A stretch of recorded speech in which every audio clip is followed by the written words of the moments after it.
membership packages for 2024. The new packages include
Well, good morning, children. It is the final day of term. Good morning, happy campers. Final day of term. I hope you brought yourself a book and a game and an extended playtime and all the usual stuff today. Wear what you like, Dave. Because it is the final day of the 2023 County Championship season, and with it, there's both elements, mixtures of relief because it's been a long old tread for some of us, and also sadness because we're not going to see live cricket unless we're off on a tour somewhere for another 6 months or so. But I'm Jonathan Doidge, and with me is Dave Bradley of BBC Hereford and Worcester, and also Mel Farrell with us once again for our final day, when we are hoping that we will see a meaningful game of cricket. A bit of fun, really, I suppose. Last day of term, Worcestershire already promoted, as we said, on numerous occasions during the last few days, to Division 1, and Yorkshire, well, they'd love to get off the bottom of Division 2. 48-point deductions, weather problems and all that taken into account. I think it's actually not been a bad season at all on the field of play for a team who's been propping up the division for several weeks now. They're out there in the field. Worcestershire will resume 145 runs in front on 18 for 2 in their second innings. The sun is shining, and and happy birthday, Mum, as well. Is it it's your a mum's birthday today, yeah. Oh, if you're listening, I'm not sure if she is or not, but Deutsches birthday, Mom, Margaret. you've got a lot to be. Yeah, you didn't do a good job, did you? Really? Let's be honest. You got a lot to be responsible for. Of course, I'll get my pocket when it stopped if you start saying things like that. Stop it. There's a couple of scenarios here. Worcestershire could be bowled out. Let's say Worcestershire bowled out for another 100. And Yorkshire chased down 240 to win. We're certainly going to see proper cricket at the start. Or Worcestershire could clatter on, get another, I don't know, 150, 160, and leave Yorkshire getting on for 300 to win. But as we mentioned when we were chatting before, the weather could still play a part in this, couldn't it? Yeah, with the light. And this time of year, probably more difficult, isn't it, than others, to know exactly what, if you are in a position where you have to declare, how long do you leave it? I was saying this to Shan Masood in my interview with him last night, because trying to contrive a finish when you're not sure how long the light's going to hold out is not easy. No. Here's Matt Milnes. He is bowling from the Howard stand. We did come back a long way, some oohs and ahs from the fielders, but a good declaration yesterday by Shan Masood at tee. Caught a few people by surprise, I think. Yeah, making a game of it. There's not much for either team to lose. No. So there'll be a piece of paper going around the class, by the way. We're having a concert this afternoon, so you want to tell a joke, put yourself down, or sing a song, yeah. play a recital. Here's the next ball from Mills, pushed away on the offside, and there is no run. We had a bit of Welsh, North Walian. We used to have Eisteddfod, which was basically the same thing, a concert, which was great fun. They used to get me to read poems and things, which I'd never really enjoyed. But and by the way, also make sure you got rid of all your lost property. yeah, Don't want to be having to hand this out to the new class after the 6 weeks holidays. especially if you're leaving. Here's the next ball to Libby, pushed away on the offside. He thinks about it for a minute. There's never a run there because it bobbles down into the slip area, and Finley Bean, he's very quickly around there to pick that one up. Yeah, end of term. And if you were leaving, you got everybody to sign your well, I don't think we did this when I left school, mainly because most of the kids I knew couldn't write, but they'd sign your shirt. Yeah, I think in my day it was kind of something more simple like an exercise book. Yeah. Next ball, that's a good ball. Straightens up Libby, pushes out on the offside. Started in good rhythm here this morning, Matt Milnes. Yeah, end of term. Blimey. That was a long time ago. End of term. But it's funny, we were talking about this the other day. Over the years, you forget people. I could name, I don't know, 7 or 8 who were in the same class as me, but you always remember your teachers, don't you? Yeah, saw them last night. Oh, really? Get away. Milnes in, wide of the off stump. Yes, so I was out last night, just over the way in Horsforth with my sons, and I recognised somebody walking towards me, and she was a teacher at my old high school, but not when I was there. Mm. But she was following on behind were a couple of people who clearly she'd befriended when she was teaching there, and they were both my teachers, married. The first day of school in 80. He was my form teacher. This guy, a maths teacher. Right. Here is the next ball once again, right on line there, Milnes. Good start to the day for Matt Milnes. Made the batsman play 2, 4 of those deliveries, and one that he missed. Didn't miss by much. End of the over, Worcestershire 18 for 2, lead by 145. Yeah, when I was at primary school, I used to see one of my old teachers until fairly recently. He passed away, so everybody used to say, if he taught you brothers, how old is he? Well, funnily enough, I did ask my former maths teacher, who also took us for the rugby team for a year or two, how one of the other teachers, who was a maths teacher who took us for the rugby team for a different year, if he was, well, first of all I said, dare I ask, is he still with us? And he said, yeah, he is. I still see him sort of once a month or whatever. Yeah. So it's obviously a long time ago, but you always remember your teachers. You do. So Ben Cody's going to open at the Kirkstall Lane End for this final morning of the season. And talking of mornings, good morning to a few people who've been in touch already on Twitter. Refereean, More from him in a mo, because Code is making his way in and passed on by Steve O'Shaughnessy. That's a beauty. What a ball to start the day with. From Code's point of view, just leaving Jack Haynes gently nipping away into the gloves of Johnny Tattersall. So, refereeing, good morning to you. Good last morning of the season, he says. Here we go, take two. Hoping Adam and, of course, not forgetting Findlay, get the chance to hit the 1,000 plus today. Yeah. Keeping fingers crossed from a garden here in Kent. Merry Christmas and a Happy New Year. As Code comes in again, it's a bit straighter and worked to leg where Wharton will field. No run. And to you, Martin Mello. Winter well, our kid, he says, and the same to you. A mate of mine, and people used to think we were brothers when we went out, which much to his horror because he's about 10 years younger. Well, he could still have been my brother, but... Made you feel good. Yeah. Morning to you, Joe Cameron, as well. Hope the soups go well this winter. As Code turns at 18 for 2. No runs yet added this morning, and this one draws on appeal, but clearly somewhere way up thigh pad area as it hits Jack Haynes, not out. Andy Walker, so here it is. Not Merry Christmas, but the hardest day of the year. Everybody's having fun. Yeah, hardest day of the year for Walker, he says. The final day of the English first-class season.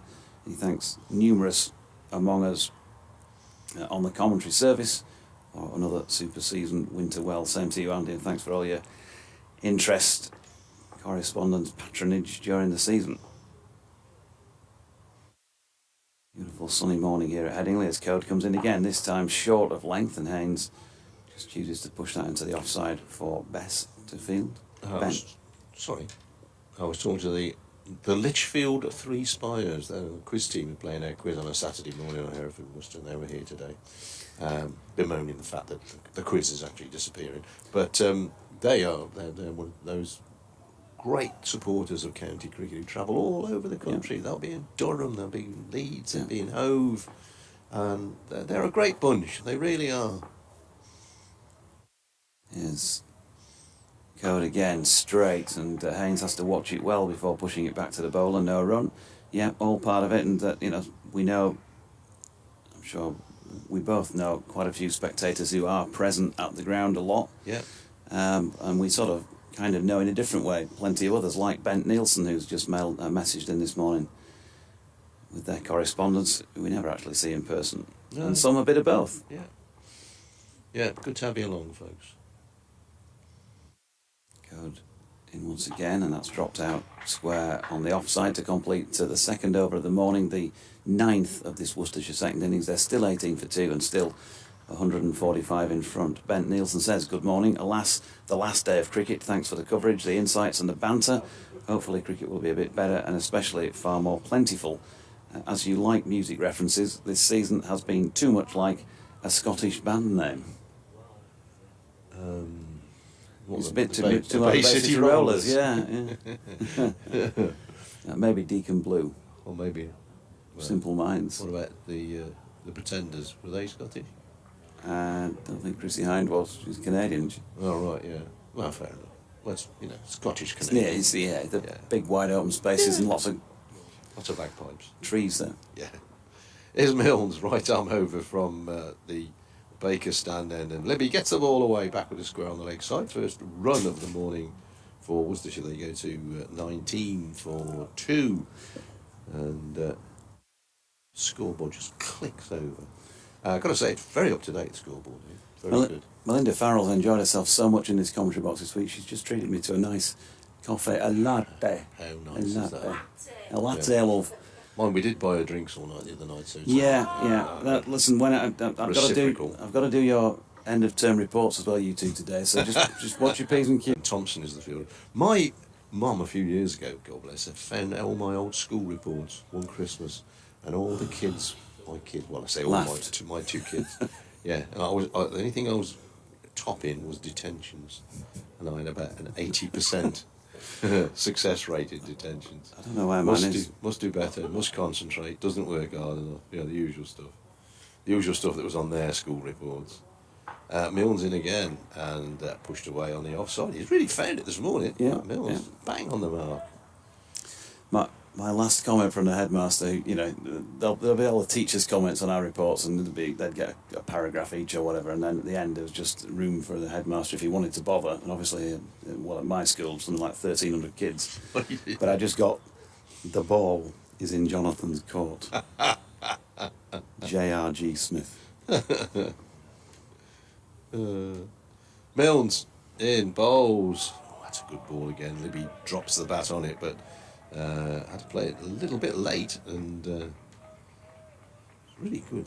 What's he bowled? 10 balls this morning, Milnes, and he's bang on the money. A few clouds building up away to the west from where the weather has been coming throughout this game, and it's a bit dark above, and as we were saying earlier, it might be a bit difficult for Brett Dolliver, if he comes to declare, to work out as, when and if the game would end. We've got 96 overs set in the day, if we get them in. Milnes in again and bowls. Good leave there from Libby, left that on length. And although wicketkeeper Tattersall took it fairly low down, it bounced way over his off stump. Lunch is at 12:30 and tea's at 3:10, I suppose. Yeah, it's set in stone, isn't it, on the last day? Well, unless there's 9 wickets down or something strange is going on. Yeah. The chat with Tats this morning down on the pitch. Wedding bells be ringing this winter. Oh, right. He's doing that, is he? Well, here's the next ball, which is, there's a big appeal. He's outside the line, and I think he got a bit of bat on it as well. So that concludes the over. I keep saying Libby and Jack Haynes was facing some of those. Well, I mean, he's lucky that he's a professional cricketer, because if he was a club cricketer, this could be his last ever game if he's getting married. You have to, I think, in the marriage ceremony in this country, it should be, well, it's not honour anymore, is it, or obey? It's love, cherish, and allowed to play cricket. I think it should actually be. Absolutely. You know, every Saturday afternoon, you're not going to be at home. I think that needs readjusting further still to any involvement in cricket you like. So that'll be playing or watching or umpiring or scoring capacity. Yeah. Or broadcasting. Yeah. Love, cherish, and cricket. So 19 for 2. Code 1 for 8 from 5 overs and 2 maidens. He's finishing the season in good style. Can he take a few more wickets with him? Well, not with this delivery, but it's not a bad one that Libby pushes out into the offside no run. Jackie Holgate, good morning to you. She says, let's hope the weather is kind today. Go well, Yorkshire. David Bates, talking about end of term. At my school, the last day usually involved some prank at final assembly and some carried out on the head boy. I recall one year he was stripped to his shorts and tied to the cricket pitch roller and left for a few hours. Lovely. It wasn't moving at the time, we hope. His code, that's wide off stump and nipping further away, but Libby not drawn into playing a shot at it. Seb says, thanks for the great comms this season. Always kept things entertaining, even during a lot of boring draws ruined by the weather. Thanks, Seb. We try our best. It would be ironic if we finished the season on a day of bright sunshine all day, wouldn't it, after some of the weather interruptions we've had. Code again and run down backward of point this time through third man. Jordan Thompson is giving chase, and there you go. Last day of the season, Jordan Thompson's report will say totally committed. 2 runs to Libby when that would have been 4. Well fielded Jordan, 21 for 2 now. Oh, 22 for 2, they got 3 in fact. There you go, my maths teacher's going to be having a word. So Libby on to 8, Haynes back on strike with 6. Sorry, Mr. Hancox. Did they have calculators when you were at school? And were you allowed to use them? Tables, that was the thing. Sine, cosine and tangent. Oh no, we didn't do I've that. gone off at a few of those during commentaries this season. Going in again, it's a bit too straight, leg side of straight really, and just flicked by Haynes out through backward square where Matthew Revis comes in and does the fielding, and they pick up 1 run. The one thing I've always thanked the maths teachers for was that we had to learn times tables. I suppose that was at primary school as well. But you had to learn them, and it comes in very useful now. And it's amazing how many people can't do it. What's 6 sevens? It just automatically clicks into your mind, doesn't it? 49. I thought it was 83. Cody's in us, pushed out to point by Libby, and no run. Richard Gibson says, morning. Always a day tinged with sadness, the last day of the season, and the BBC pack away the commentators into their cardboard boxes with straw for hibernation. Put a big box. Surely much better to get the counties on board for a winter How's That competition, or all the BBC cricket commentators driving around rural Britain playing pub cricket. Thanks for the season, all the best, Richard. Thank you, Richard. BBC West Yorkshire Sport at gmail.com, the email address, or at Jonathan Doidge, at Bradders at BBC, or at Melinda Farrell. Your points of contact as Code bowls the last ball of the over, and that is blocked into the offside by Libby. 11 gone in the innings. Just the 5 added this morning. 23 for 2, Worcestershire 150 in front. And we're hoping, as I say, for the excitement, hopefully, of a run chase, and from Worcestershire point of view, hopefully a few wickets rattling as the day goes on, and a tight finish to end the season would be probably acceptable all round, I think. What's going on here? They all kind of started. What is going on out there? I thought Ben Mike is walking off the field. Hadn't actually noticed he'd gone on it, to be honest. they were all trying to walk. They were all walking this way. Are they complaining that the field is wet, or what's going on? They're all stood in a bunch. Nothing much happening. The umpires are not involved in any of this. Adam Lythe looks like he's urging Shan Masood for one thing or another. Not quite sure though. Oh no! He's gone. He's talking to the batsman. What we doing here? Is this what do you want to do, lads? Do you want us to lob a few up and get on with it, or? Oh right. I reckon that's what it is. Yeah, that's the chat. Or do you want us to carry on trying to get you out? Lythe is taking his cap off, so I reckon that's what's going to happen, isn't it? Oh no, he's not taking his cap off. So he's going to talk to somebody else. Blimey, this is like the Balkan peace talks. This is what's going on. And we're going to carry on where we were. That was really. I'm not sure I see that too often. Whereas. Oh no, we are going to have some fun, aren't we? Because it looks to me as if Finley Bean's going to come on and bowl. Yeah. Finley Bean's going to come on and bowl, so they're going to try and give Worcestershire some runs. I don't know, might get them out. And then they'll declare, and Yorkshire will have a chase. Now, wicketkeeper Tattersall is now running off.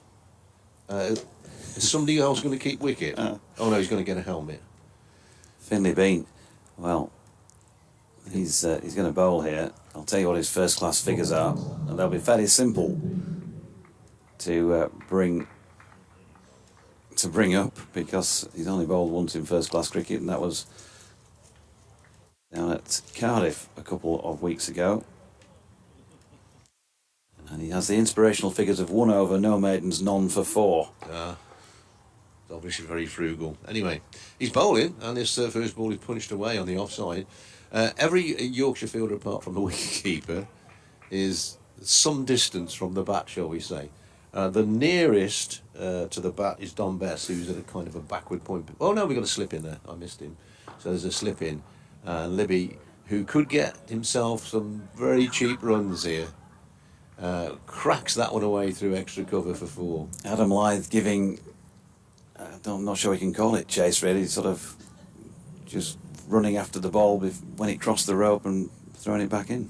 Bess, another full toss, and Libby, he's got to field that one because it's straight to him, Adam Lythe. Finley Bean obviously wants to get 1,000 runs in this match, and he could go for something like that in this spell. Oh no, this is a better ball. He's put a bit into that, and that's just kind of lobbed up to Jack Haynes, cracks it out through mid-off, and he's actually ready to go before the umpire. Finley Bean, he's in again and bowls, and this is played pleasantly by Jake Libby.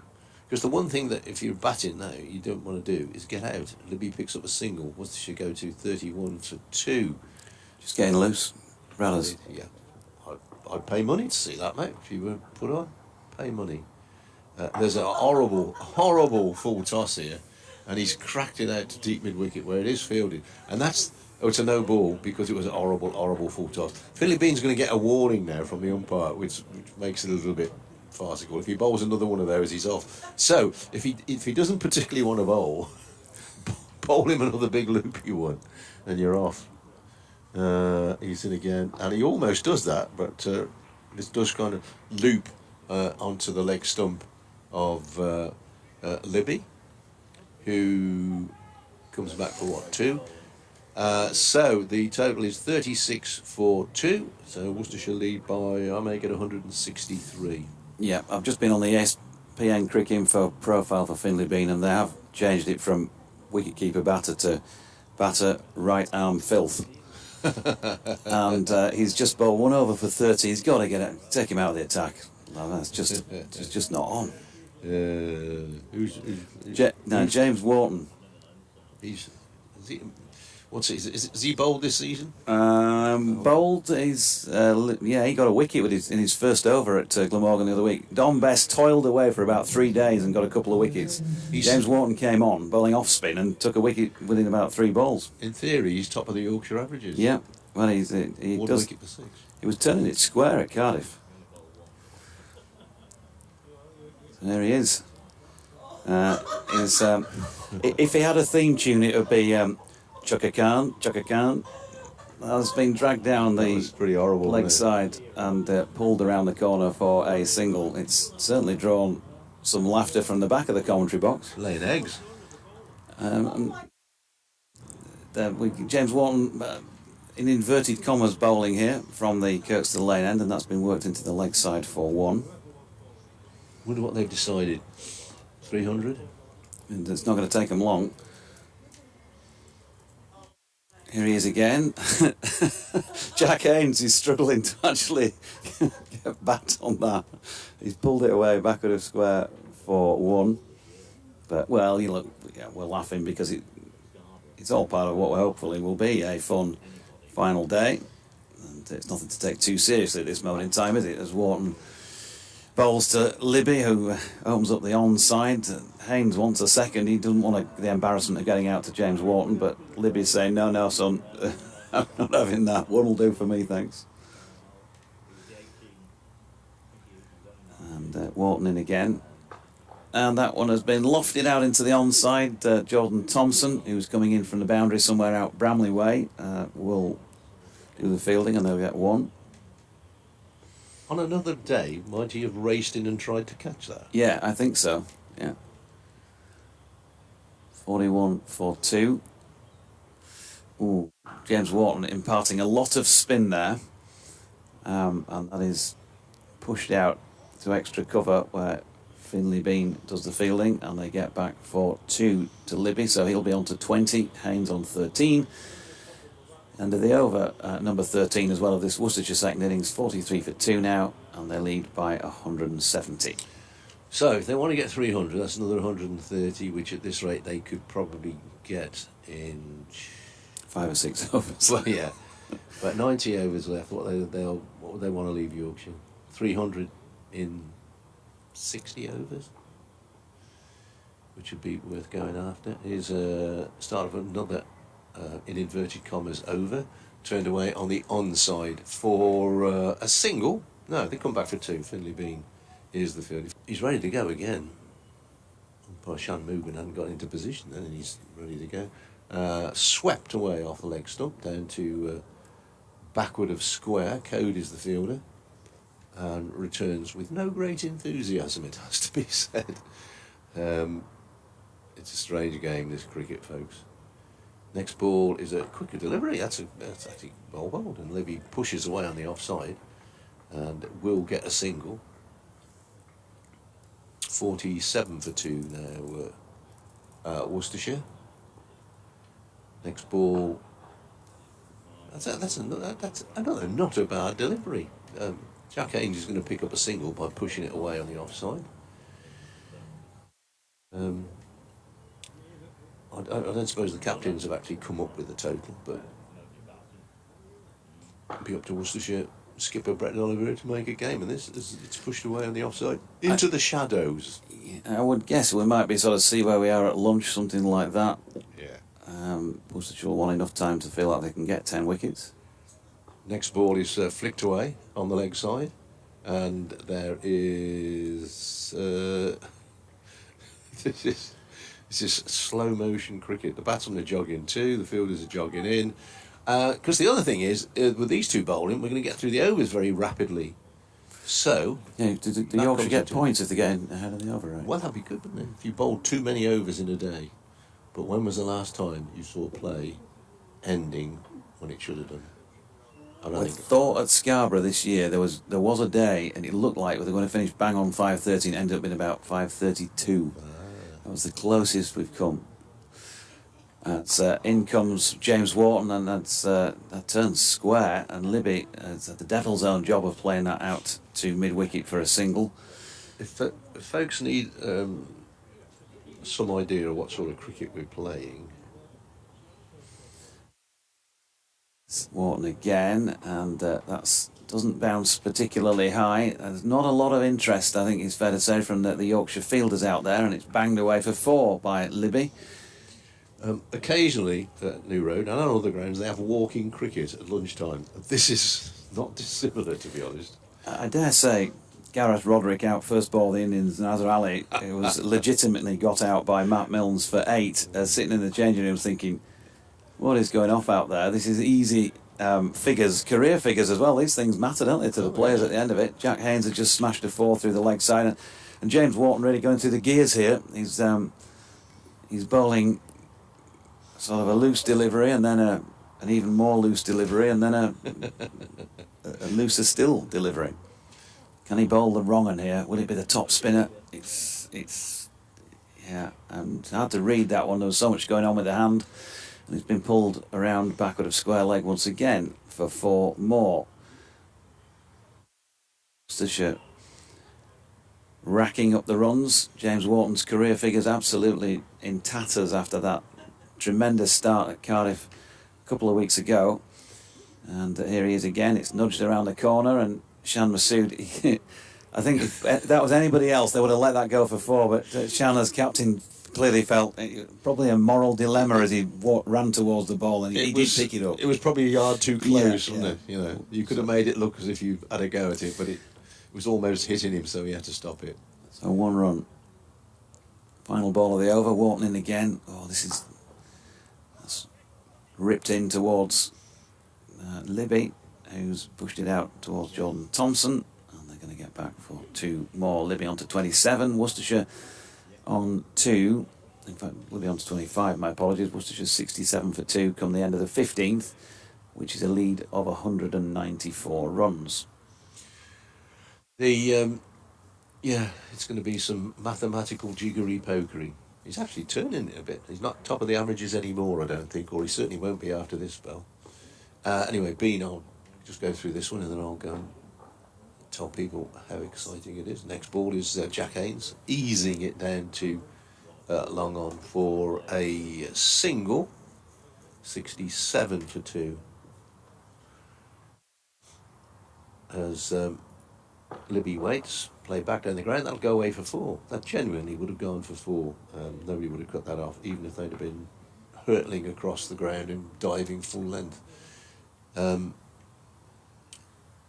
This is declaration bowling, but I've seen worse.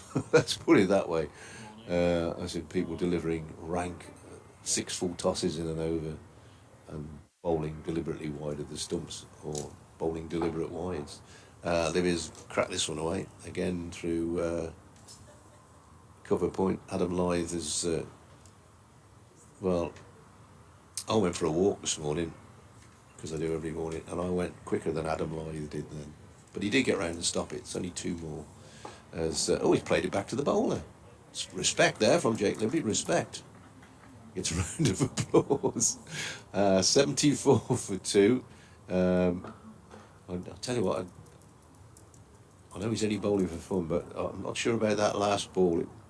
It reminded me a bit of Saeed Ajmal's quicker ball, which I think came from somewhere beyond his ear. not a very straight arm on that occasion. 76 for 2, 2 more runs there to Worcestershire. Oh, that's a straighter arm. Oh, that's left by Jake Libby. So 2 respect balls in that over. 76 for 2, Worcestershire lead by 203. I'm going to go and tell people what's going on here. When I've worked out what's going on here. What is going on here? Well, for those who are saying that the broadcast is not going out and maybe have found us by other means, I'm looking into that, but it certainly appears to be going out on the BBC Sport website and app. Words to the contrary, as Wharton is in, that's lofted into the onside and will bounce just short of the boundary at long on, and therefore be 4 runs to Jack Haynes, who's joined Jake Libby on 33, 76 for 2. After half an hour of play, the lead 207 now. Wharton in again, and this time lofted away into the onside. Jordan Thompson turns down the opportunity to take a catch and underarms it back in to Wharton. Another single. Good morning, Mel. Good morning. It's an entertaining morning. I'm enjoying this. Here's Wharton again, turning it square by the looks of things, and Libby pulled it out to Thompson at Cow Corner, 1 run. I mean, I did giggle the first ball he bowled in particular, but then he's actually turning it quite prodigiously. I wonder how that is. It's certainly an interesting action. As it bowls from wide of off stump, and again it does turn. Haynes almost playing it one-handed out to the incoming Ben Code, and they get 1 run. We have 2 to come in this 17th over of the innings. Again, once more, certainly imparting some spin in towards Jake Libby, who he's going to jog through for a couple. Matt Milnes lobbing the ball back in gently. Nobody looking after the ball at all at the moment. It's really unusual sort of feel, that, isn't it? But Milnes lobbed it in, it rolled along the deck. Wharton picks it up, turns. Last ball of the over. Really does float this one up, a full toss in fact, and it's just been stroked down the ground by Libby for 4 more. He's on to 40.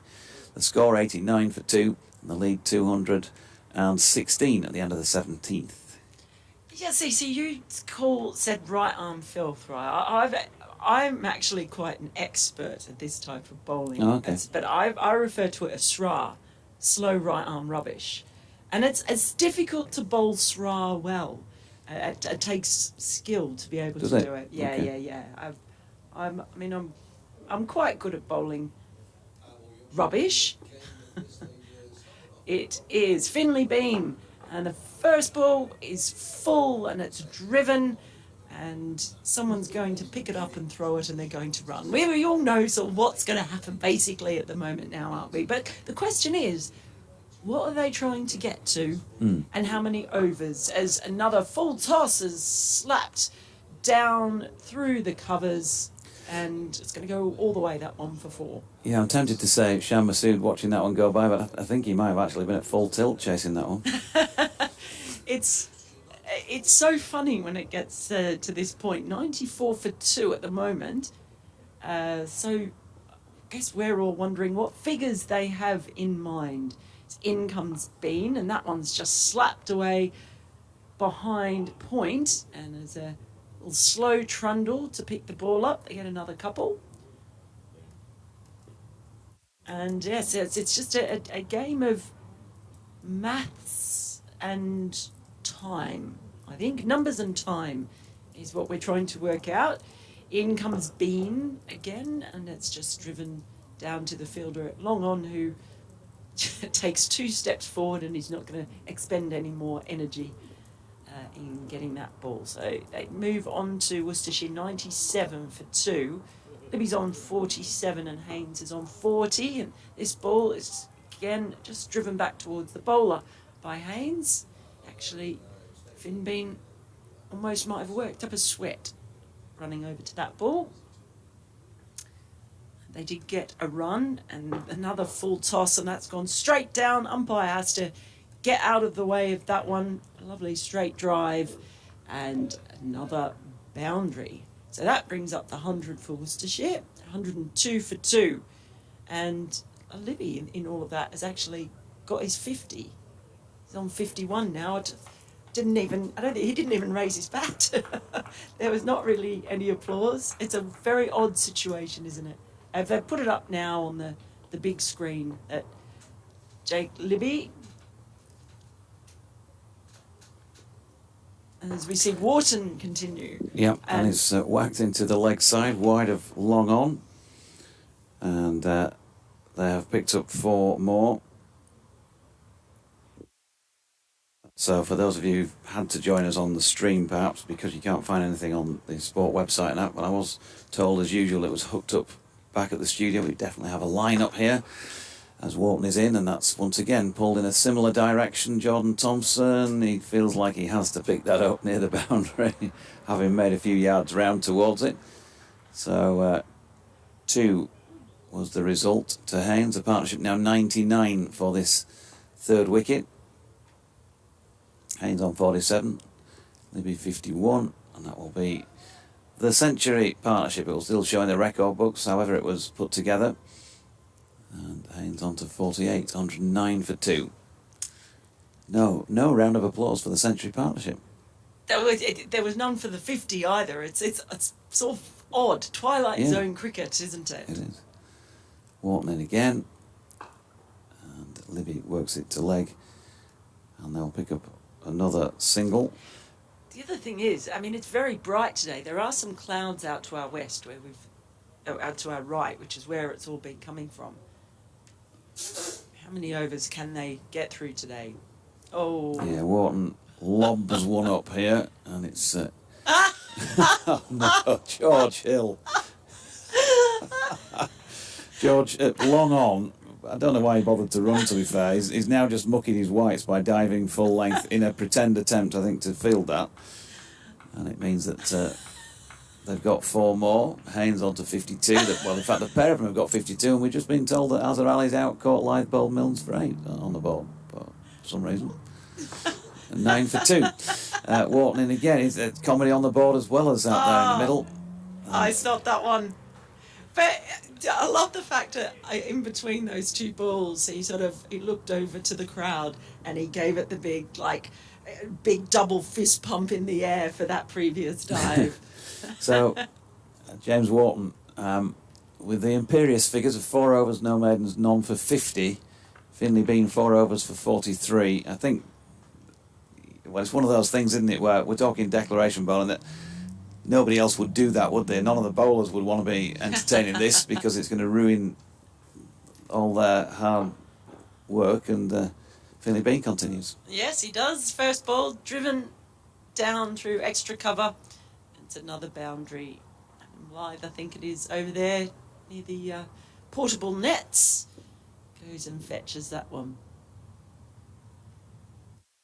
Yes, it's one of those things too, isn't it, where you look back at a scoreboard and it doesn't tell a story. In comes Bean, and again that one is just flayed away, but that was a fielder down, moving around from deep point, and that is it? No, it's not Wharton. Wharton's down here.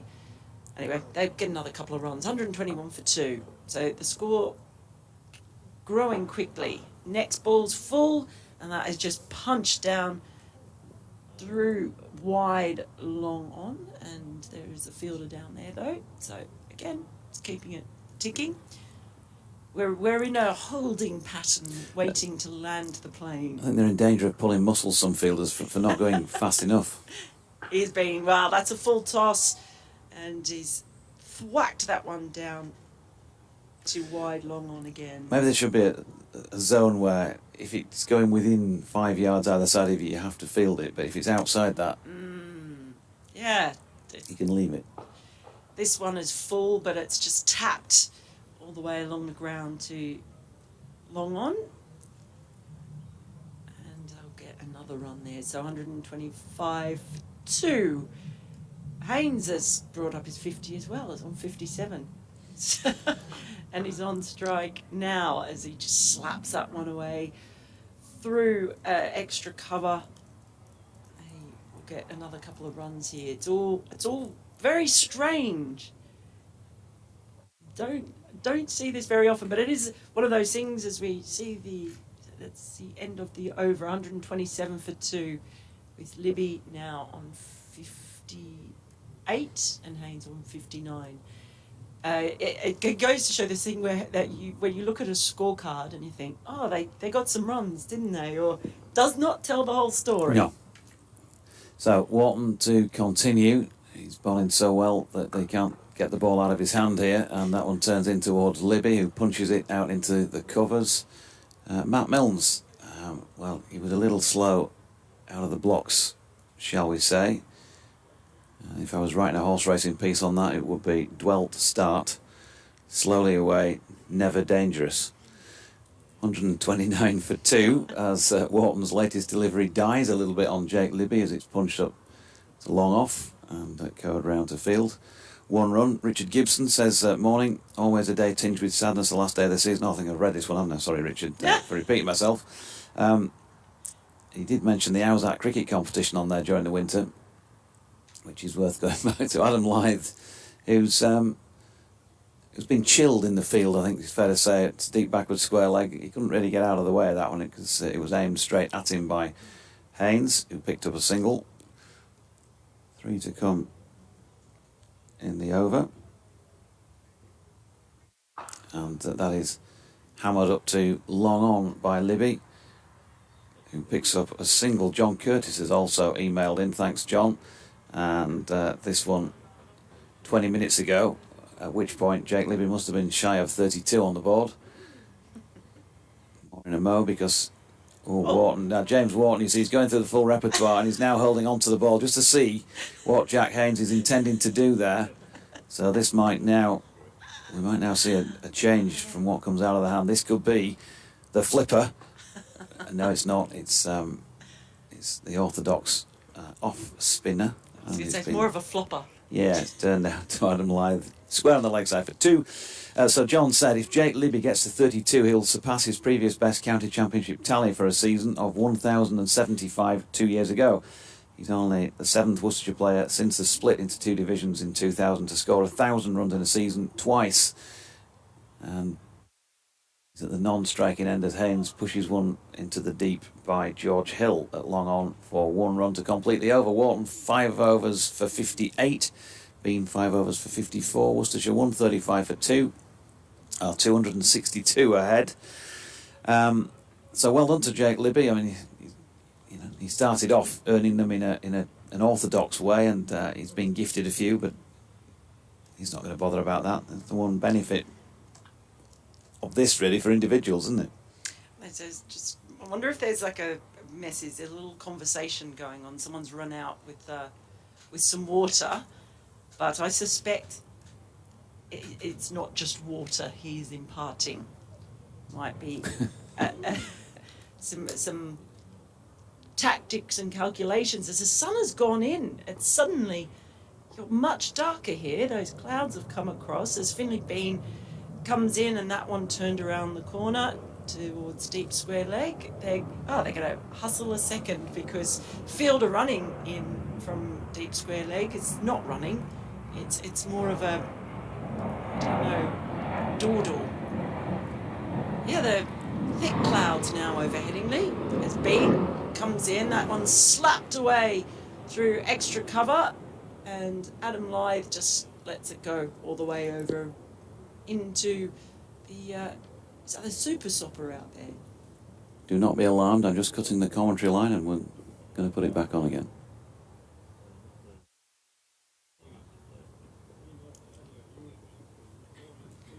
Oh, hopefully we're back. Finley Bean.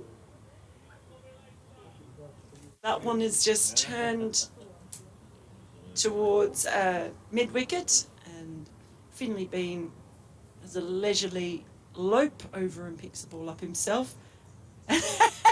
And he's... well, there you go. Finley Bean is not stopped moving. He ran over and picked up the ball.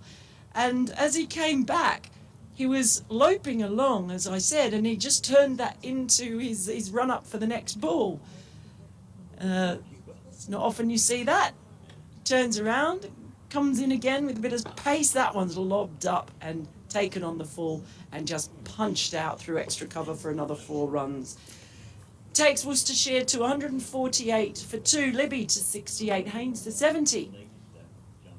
And it's all very odd. I mean, it is very much like the last day of school, isn't it? Last day of the school year, when you're just mucking about in class.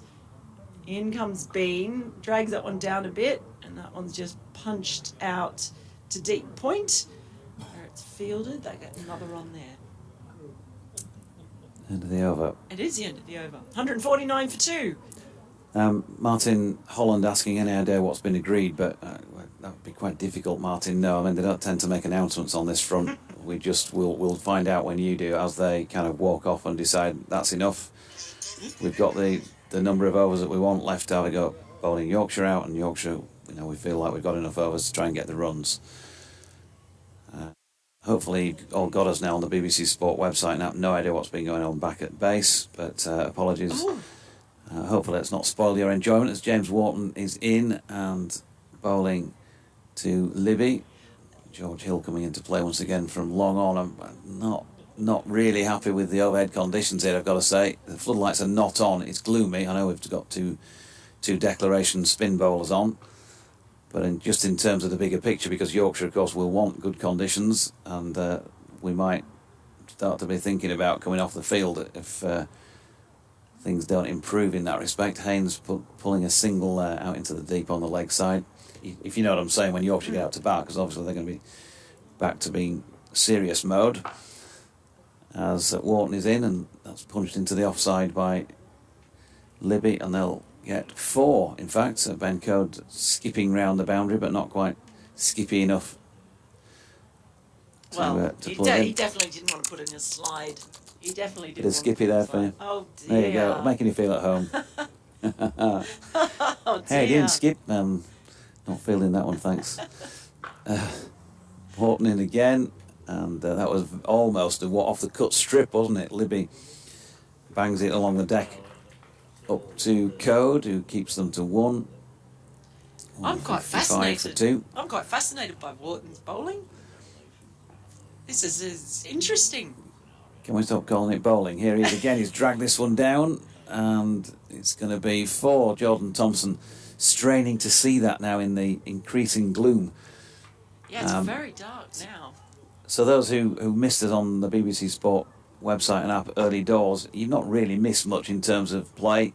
Oh, they've missed the best bit of the game. After only about, 3 or 4 overs, there was a conversation took place in the middle of the pitch, and following which the declaration bowlers, James Wharton, who's on now, and Finlay Bean came on, and we've just basically seen the Worcestershire lads being gifted some easy runs out there to try and set a total for Yorkshire to chase as the final ball of the over is pushed into the offside by Libby.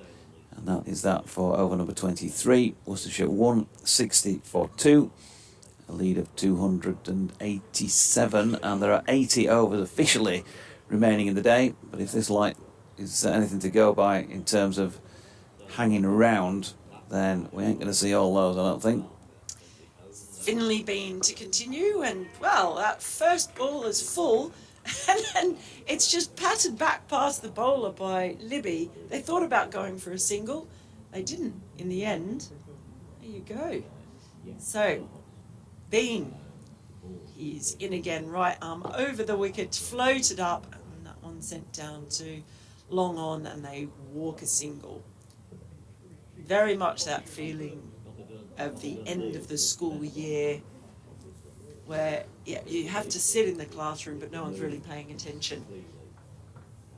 Very odd thing as Bean comes in again. This one's slapped away down towards Shah Massoud, who's running around towards deep extra cover. You get another run there. Going along in tandem, 76 apiece, these two batters. This Bean is in again, and this one just gently turned through the vacant area at mid-wicket by Libby. I'll take a couple of runs.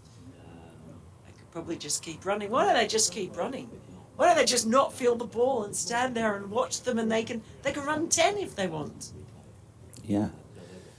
Let's do that. Why not? In comes Bean. Again, that's just tapped through or wide long on. There's a fielder running around there from the straight along on position, so I'll get another couple. But you could do that, couldn't you? Could you do could. that? Yeah. There's nothing to stop you, is there? Or just keep doing overthrows. Backwards and forwards. In comes Bean. And that's played straight to past the feet of Haynes by Libby. And that's going to, for the gentlest of touches, that ball's... Did it go all the way for 4 or did it pull up? No, it pulled didn't. up, yeah. It was taking an awful long time for anyone to get there. And Finley Bean was chasing it. He's gone almost all the way to the boundary. But that finishes his over. 168 for 2. Libby has raced to 82. Haynes just behind him on 76. And, Wharton has the remarkable figures of none for 69, Bean none for 76 of his 6 overs. There's a discussion out there now with the umpire and the 2 batters, and a Worcestershire player has just brought on some more water and some more advice, perhaps. Yeah, I think the latter probably more than the former. So James Wharton with 4 slips and 2 gullies to bowl from the Kirkstall Lane end. For those who can't see the pictures, that was not the truth. Another delivery dragged down and swatted away back at a square leg by Haynes for 4. Don't know what's going on out there. What's the point in this, says Swaledale Mutton Company. Are you serious? Anthony Harrison says this is a farce, but I guess it sets up a chase. If it sets up a chase, then it's worth it. Is there a reason why the floodlights aren't on, thus meaning the game can continue? After all, floodlights work when it's pitch black. Maybe just saving some juice at the moment, because it doesn't really matter in terms of nobody's bowling anything dangerous. Well, might be dangerous to a few muscles of the batters in terms of how far they can try and hit it, but otherwise not. Haynes pulled that one round to Adam Lythe back at a square leg and picks up another 1, so he's on to 81. Libby on 82 back on strike and flicks one into the leg side. George Hill will come in and field, and they'll jog back for a couple. 84 to Libby, 175 for 2. 302 is now the Worcestershire lead. Will they set something like 350? Here's Wharton, tosses one up, flicked into the leg side for Hill to field. And another single.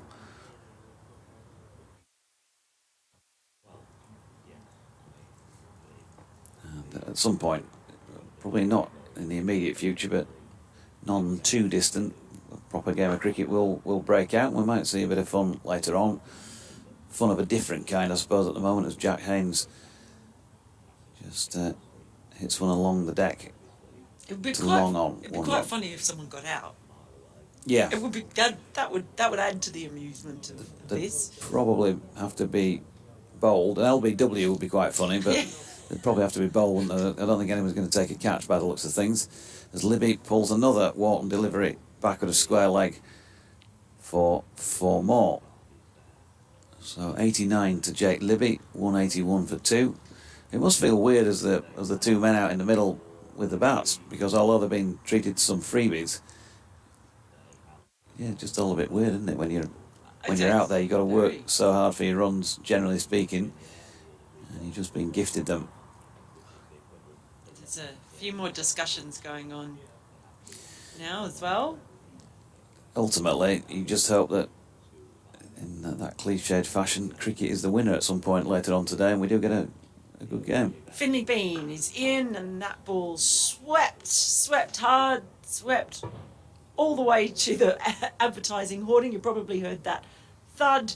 It's down on one knee, and another 4 runs to Haynes. Just about catching up with Libby. He's on 88 now, Libby on 89.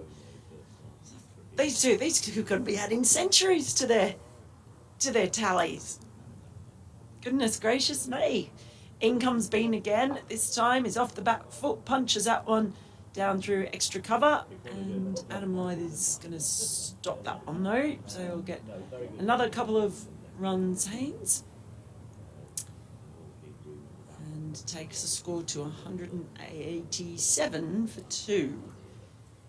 In comes Bean to Haynes, and he almost didn't even go through with the entire action of bowling there, Bean, but it's just been patted out to deep mid wicket. Come through for another couple of runs. Very odd situation. Bean in again, and that's just sent again to the same spot, straight of deep mid wicket. Is this a great? What Finley Bean makes me feel like I could play county cricket. He's good at that. He's really good at giving people confidence. With all due respect, he's batted brilliantly, but it's definitely got a part-time feel about his action. As that ball again, now the fielder down at deep mid wicket, getting to do a lot of work, but at a very leisurely pace. Picks that one up, takes the score to 192 for 2. I'm expecting the Mel Farrell signs for the Diamonds headline tomorrow. In comes Bean, and that one's was carved out to Shah Massood. She's fielding at mid-off. Again, they'll get another run. Gives Libby a chance. Does it? No, it's the end of the over. Haynes is keeping the strike. He wants all of this declaration bowling to himself. 193 for 2, with Libby now 90 and Haynes on 93. You want to come and do these? How are you treating them, Bradders? You got an update? Normally we hand over to whoever our colleague is if one of their players is going to get a significant score, and the pair of them are going to do, but he's got an update to do. So James Wharton's first ball of the over is pulled for another 4 out by the blotter over on the far side of the ground. Adam Lythe retrieving it. 94 now to Libby. And James Wharton with 2 slips now, as Libby just applying a bit of pressure on the not out batter, and he's just pushed a couple up into the deep where Ben Code will field. Jake Libby's got 15 first-class centuries, but Jack Haynes has only got 4. So he's on his way to just his 5th. Yeah, Libby steps back, cuts, it's through the covers, and is Matt Milne's going to... No, he's going to field that. Look like he might be letting it go. Libby on to 98. His 101st first-class match. So could this be the moment? Wharton in. Oh, it's almost a wide, and Libby, well, I think he might be seeing the physio after stretching for that one. But he's hit it along the deck to long on. Ben Code does the fielding, and Jake Libby will have a 16th first-class century to his name. Doesn't even celebrate because of the situation. All very strange. But it took him 89 minutes, 81 balls, and he hit 10 fours.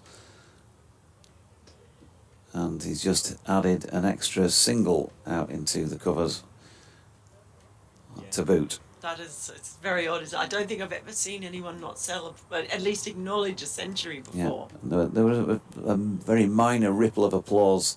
I don't even think the spectators know quite what to do and how to handle this. As 199 for the third wicket. Worcestershire 208 for 2, leading by 335. I think they should embrace it. Make the most of it. Do like a big Dave Warner leap or something, and why not? Oh, sun's out as Finley Bean is in, and that one just turned around through mid-wicket by Libby.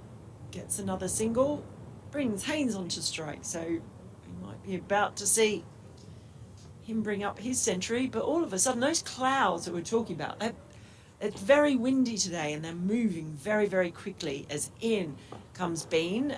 It's just gently patted back to the bowler. Don't get a run there. But yeah, the clouds are just scudding across the sky. Bean is in, slapped away that one through extra cover. Adam Lythe just lets that one roll over the boundary rope. So that brings up Haynes' centuries, fifth first-class century in the strangest of circumstances. Like his partner out there, he doesn't even acknowledge that he's crossed over into three figures.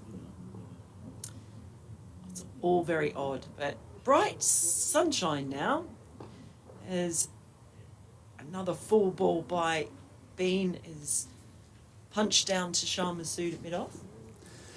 It's really weird one, isn't it? And, you know, how do you deal with a situation like this? It's weird commentating on it as Bean sends another ball down, Shah Massoud does the fielding, they get another single. Maybe you have to do something like, because they've got a couple of free centuries here, haven't they? And that sort of matters on records, and nobody's going to remember that. No, as Bean comes in again, and he's just chipped this one down towards deep mid-wicket. I suppose in one sense it's not a situation you want to overthink because it doesn't happen that often. But maybe you sort of say to the batters who are out there, well, I'll tell you what, we'll let you get your average, so you're not going to lose anything. And then you kind of, you know, you miss a straight one or whatever, and the next person comes in and carries on and you get your average. Maybe something like that. Until you put on the total that... Very often, this kind of thing, it's just weird. It's got a very weird feel about it.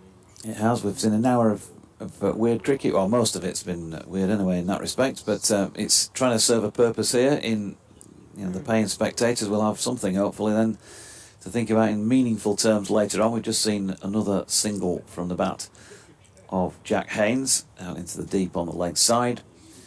217 for 2. James Wharton with those two slips in place, and Libby himself pushes another one up to Ben Code. Just take it through to the end of the over, then Bradders can come in and do a bit. Not quite sure what he made of it on his piece back to the home station. As Wharton is in again and Haynes eases that one out into the offside, and there's no run. So they're not trying to whack every ball out of the park, so there's clearly a time thing going on here. The stroking the singles around is just gradually accumulating now, and the odd boundary. Yeah. 74.3 overs remaining, 346 to get.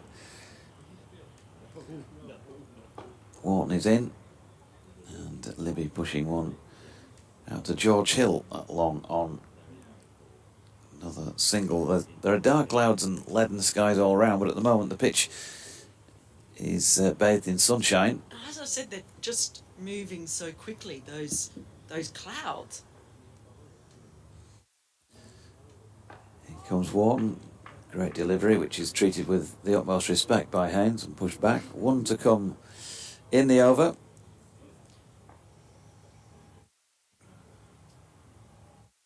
But it does look like it's going to keep doing that all day, these clouds in and out. Wharton again, worked round the corner by Haynes for one run to complete the over. 106 to Haynes, 105 to Libby, 221 for 2 off 29. A Worcestershire lead of 348. I'll leave you with Mel. Thank you very much, Jonathan. It's something I think I've only ever seen this once, actually in front of my eyes, this kind of declaration bowling. But it is very odd to watch, it's very odd to talk about, and it's going to continue now with Finley Bean. And well, that's been driven straight by Haynes, and it's knocked out the middle stump at the non-striker's end. We're getting all sorts here today, Bradders. It's a strange game, cricket, isn't it? Try and explain this to an American tourist. Oh, in comes Bean again, and this one's just, well, pattered to mid-on. They're not going to take a run. Yeah, it's very hard to explain this to anyone, really. it's odd. In comes Bean. This one's driven down to Shah Massoud, who's just got his hands in his pockets and eventually takes them out and picks up the ball. So they did get a run there. It's a Richie. It's a Richie Benno. Worcestershire a 2-2-2 for 2. And they saw there's almost a wicket. But he bowled him. He's got through the defences with his penetrating bowling. The ball nearly rolled back onto the stumps. This time, it's just dug out past a jogging Shah Massoud, and goes all the way to the deep extra cover boundary for 4. So no longer, I can't believe we had a 2-2-2 for 2. Yeah. 2-2-6 now for 2. We're at declaration bowling. Now, I should remember the guy's name.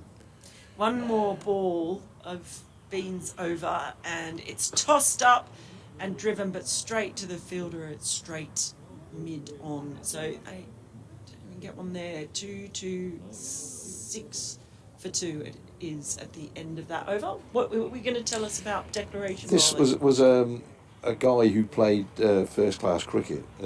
I think it was Dudley Owen Thomas, who was playing in what we now call a national counties game, and deliberately bowled.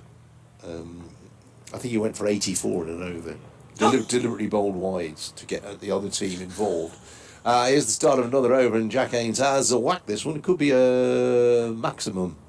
Although maximum, I reckon, is 8, because if you're 6 off a no ball, you get 8. But that has gone for 6.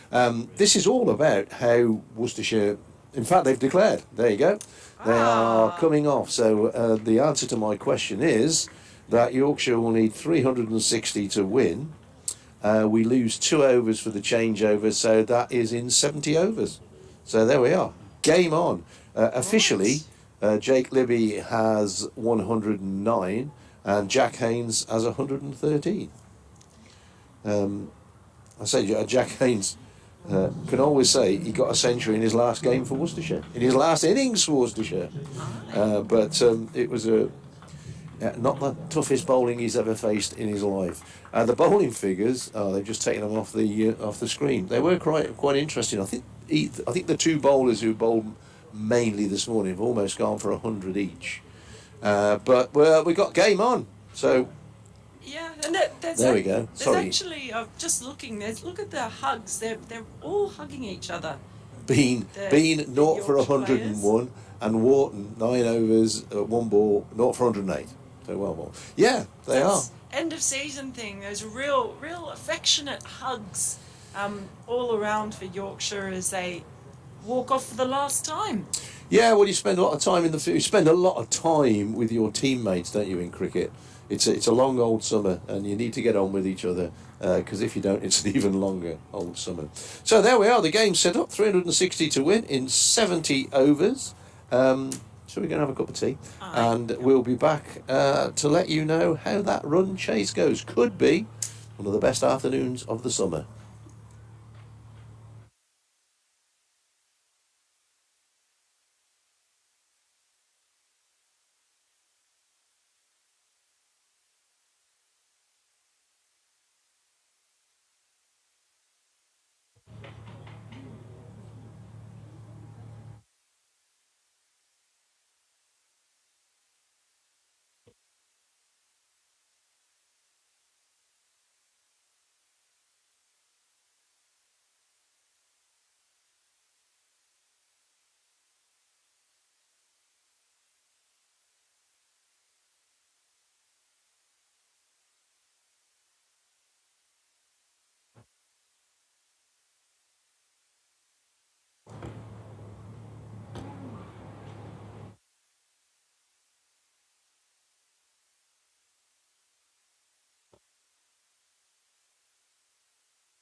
Worcestershire. And open batting for Yorkshire. Oh, welcome back to Headingley, where we've got a game. Because the declaration from Worcestershire came to leave Yorkshire 360 to win in, we think, 70 overs. Just waited for the official thingy. Yeah, just waiting for the official thingy to come up on the board. At the end of the Worcestershire innings, Jake Libby had 109 and Jack Haynes had 113. If you've not been with us, they didn't sort of go mad playing T20 cricket. They were fed some very loose deliveries, shall we say, to get them to that total. And so we've got a game on. Of course, we don't know what the weather's going to do. It's suddenly gone very dark again. But literally only 5 seconds ago, Yeah. it was bright then. They walked out in sunshine. Yeah. Adam Lythe of Finley Bean opening the innings for Yorkshire, and we have got on the board 360 to win. I made it. Yeah, what did I say? Yeah, 360 to win. Joe Leach to open the bowling, needs 2 wickets for his 50 for the season. In bowls round the wicket, and Lythe flicks this one away off leg stump. Maybe Ben Gibbon might have got a hand to that, but he's not able to stop it cleanly. We haven't got the overs left in the day officially up on the board, unless they're on the other board. No. That's not very helpful. Tells you all sorts of other things, but I reckon it's 70, so we shall see. Finley Bean to face, and of course for these two, 1,000 runs in the season is a target for the two Yorkshire openers, as Leach bowls forward, playing back up the pitch. D'Oliveira fields at mid-on, and there is no run. It sort of feels weird back to proper cricket, cricket again. Yeah. It's Was- suddenly the pace all seems very different. I wonder if that's a weird adjustment for the players, because Why is he running all that well? Yeah. Oh, he's actually stopped the ball. Yeah. Dived properly. Leach then, around the wicket he comes, into the left-hander, 3 slips, crouch, and that goes past the outside edge. Wicket-keeper Roderick tumbling away to his left towards those slips and manages to hang on to it. Azhar Ali, Josh Baker and Jake Libby are the slips. Kashif Ali is at cover point.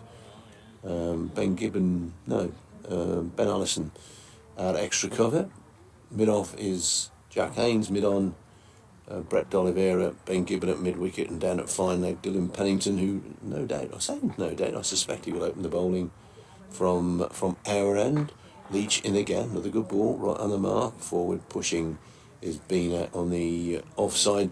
Although Ben Gibbon did open up for Worcestershire yesterday morning. If you're watching the feed, you can see the huddled spectators, bobble hats, scarves.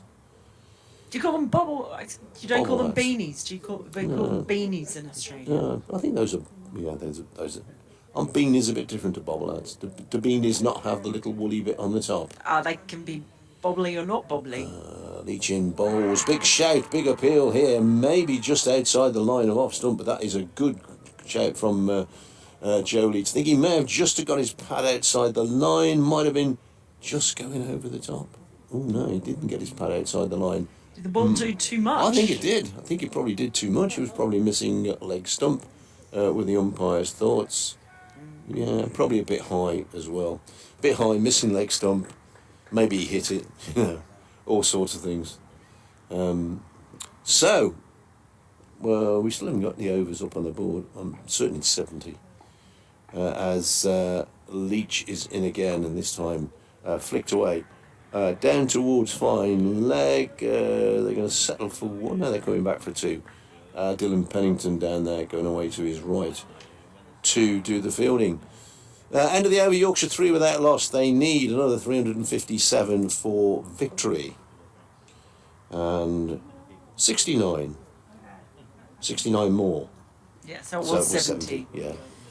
That's what I have down there as well. So a 70 over match. We've had plenty of different 60 over, 40 over, 50 over. 10 over. 10 over, If you're in 5 over. Not. Bangladesh. I don't know if I've ever seen a 70 over. There you go.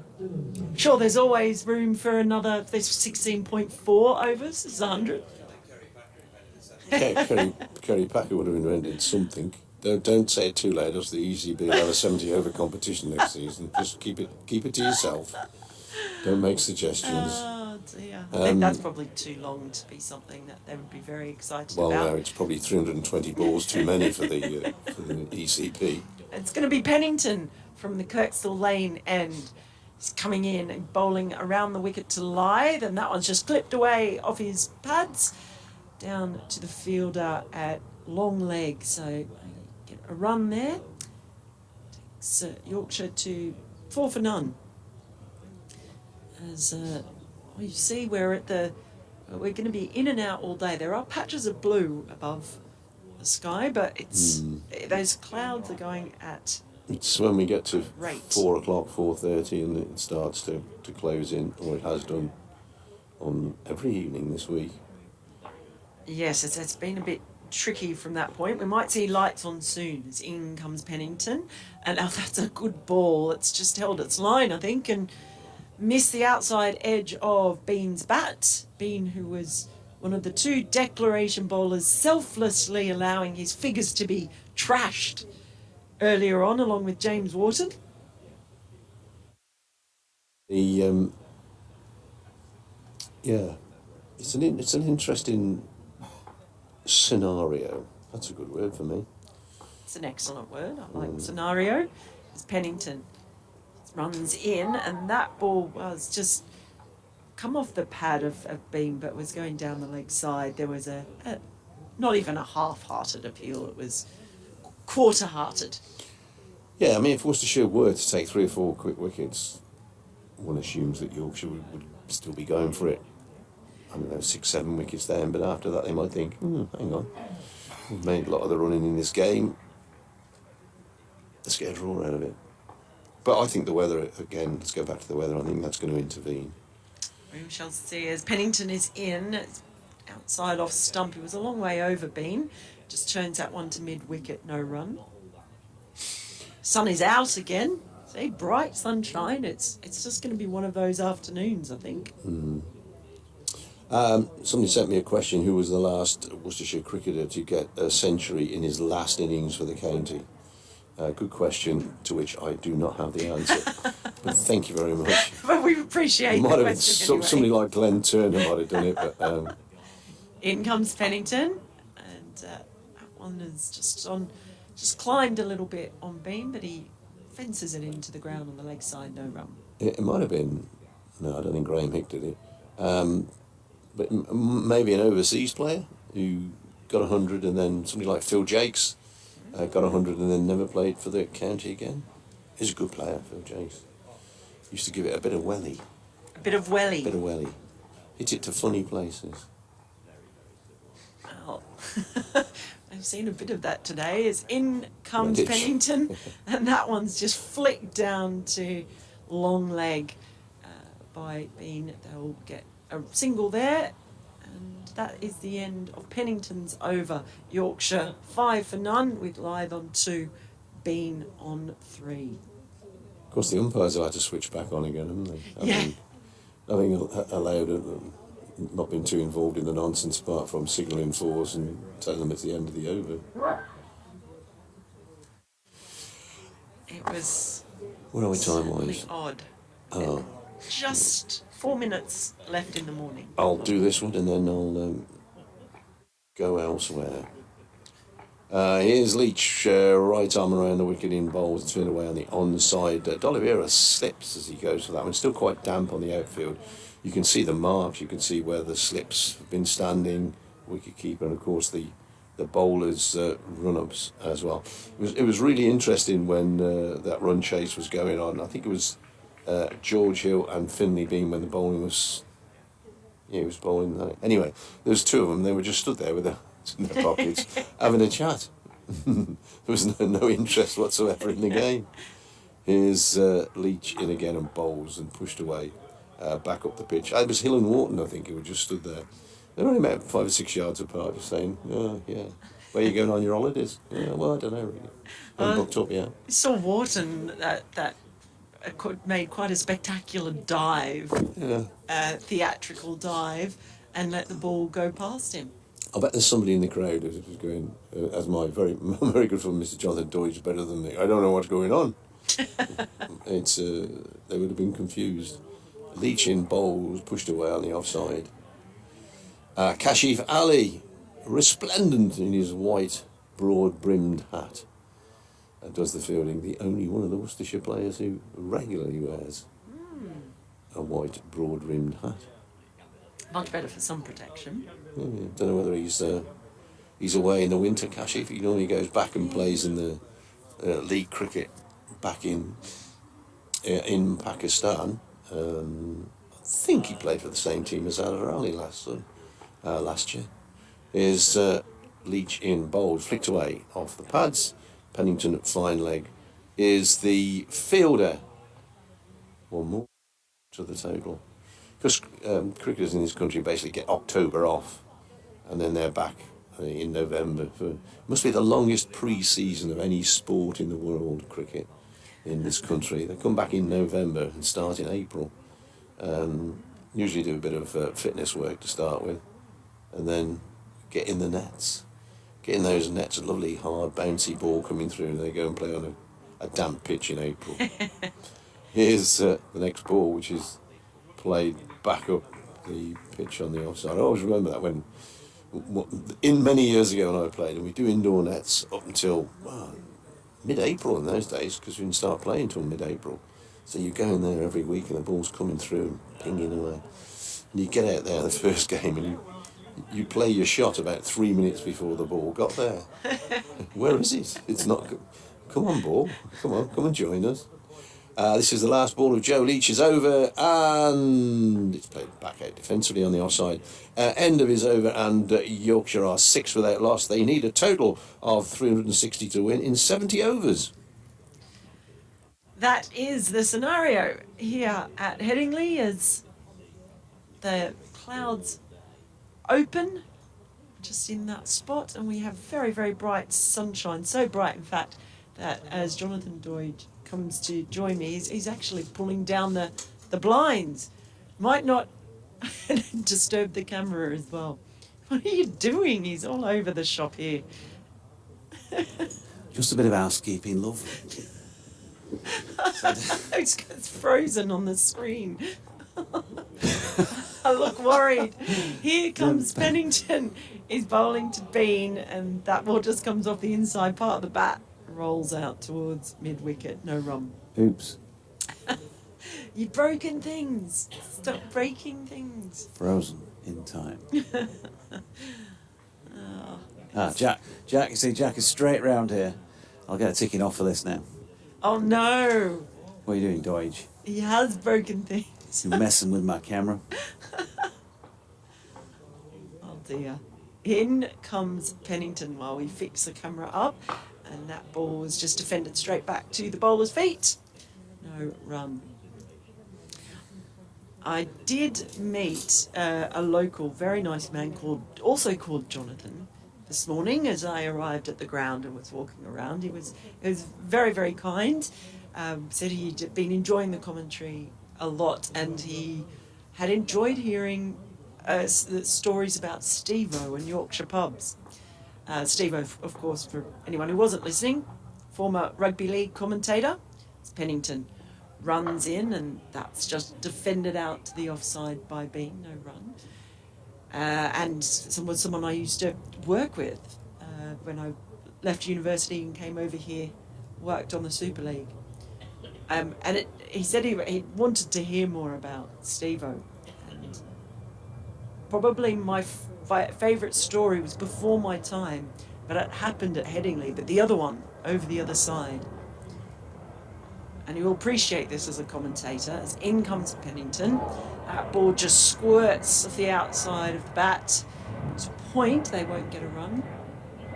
was a very cold day here in Leeds, and they used to commentate over at the other ground, the rugby ground. There was an open gantry, not closed in like this one is. And Eddie and Steve-O, comedic duo, were commentating. And I think so, it was back in the days when Ellery Hanley played. So it must have been Leeds and Wigan, I guess. Yeah. In comes Pennington. Oh, that one's outside the shoulder of the bat. Goes all the way through, no run. And freezing cold day, Steve-O was trying to say Ellery Hanley, and all the L sounds, you've got the tongue on the roof of the mouth. And Steve-O had a top set, false teeth. And as he tried to say Ellery Hanley, his tongue got caught underneath the top set, and his teeth went flying out of his mouth onto the floor of the gantry, and he had to throw off his headset, dive on the ground, and he managed to scoop them up just before they went into the crowd below, as Pennington is in, and that's down the leg side and all the way through to a diving keeper. Can you just imagine, dropping 20 feet and Steve-O's gnashes sticking in the top of somebody's head, can you? That is the end of the over, by the way. So he managed to pick them up, but the problem is then that Eddie had gone, Steve-O had gone, no one could speak because they were all laughing so much and they couldn't stop. The cameraman could barely pan the camera or control it because they were there all watching Steve-O on his hands and knees, grabbing his teeth and trying to shove them back into his mouth. So there was no commentary, and people in the truck didn't know what was going on. Here's Leach bowling to Lythe, who gets a straight delivery and turns it into the leg side, no run.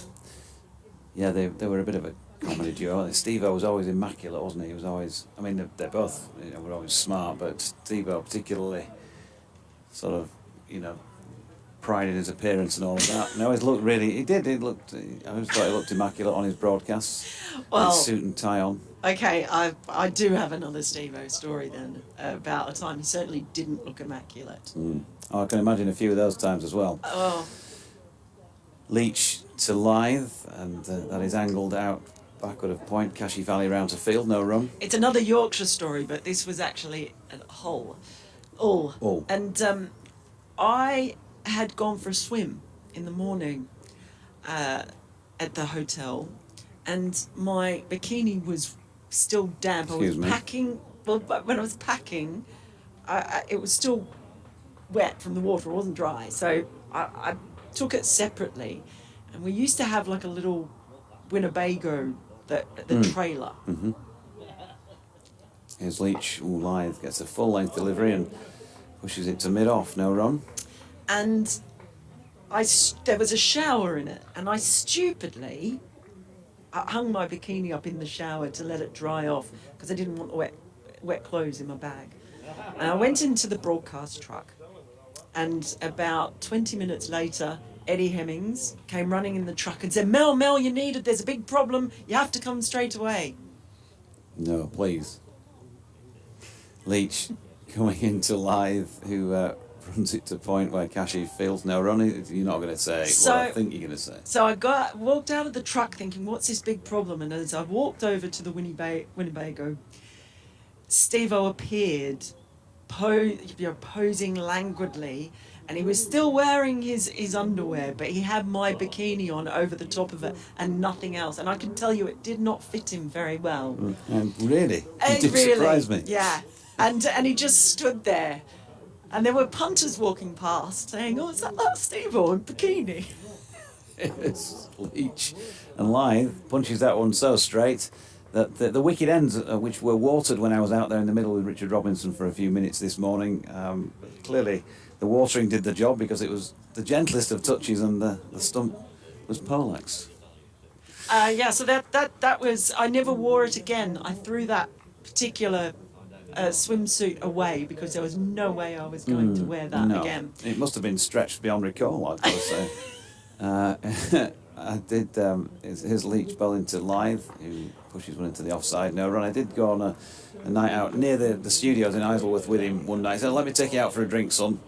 So off we went. This was 25 years ago, whatever, and he did the old, got to the bar, and I think I've left my card back in the car. Let me take you out for a drink, Sonny said. Oh, that my fortune sounds that like night. our Steve-O. He's a larger than life character.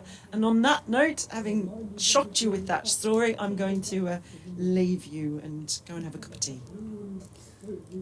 So it will be Pennington to continue at this Kirkstall Lane end, and he's going to be bowling to Finley Bean here. And after all the flurry of activity this morning, things have quietened down, haven't they? Dylan Pennington bowls then, and Bean flicks into the leg side for Haynes to field. Although there is no run, Bean on 4. He needs a further 24 to make it to 1,000 runs, and Adam Lyth on 2 needs a further 30 to get there. He's been there and done that, but it'll mean probably just that little bit more to Finley, because he hasn't done so far. This is, of course, his first full season of first team of Championship cricket, and so you would expect progress in the early stages to be a bit more deliberate from this pairing, as Bean gets a ball short of length from Pennington and drops it into the leg side, and there's no run. Bradders is back alongside. What did they make of it back home, the declaration bowling? Yeah, I've not heard much, to be honest. I mean, there's a lot of people who don't like it.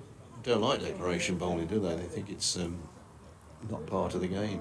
Just sounds on the feed has got pictures of some trees around the ground, the wind beginning to build up a bit. Yeah. And autumn beginning to build in by the looks of the trees as well, Bradders. It is, yeah.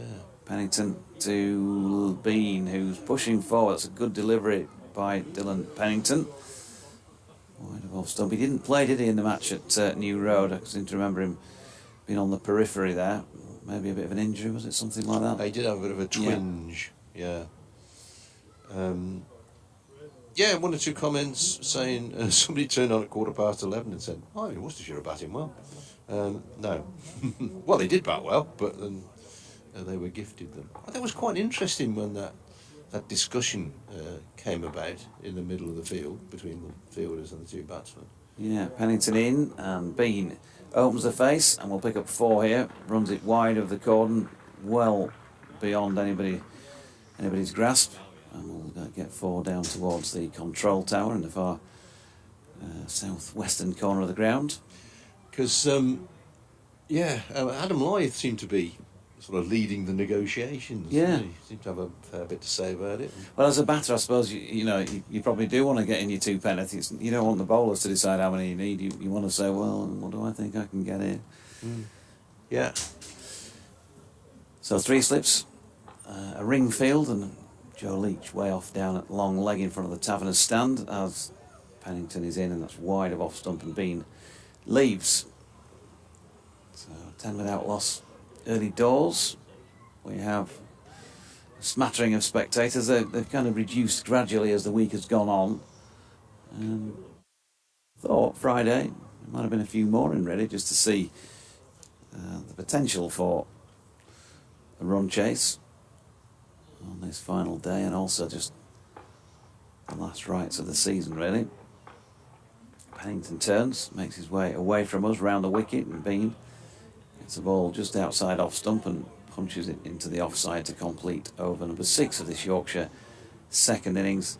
10 without loss, needing precisely 350 more runs to win in 64 overs. You can get in touch at Jonathan Doidge, at Bradders, at BBC, or BBC West Yorkshire Sport at gmail.com.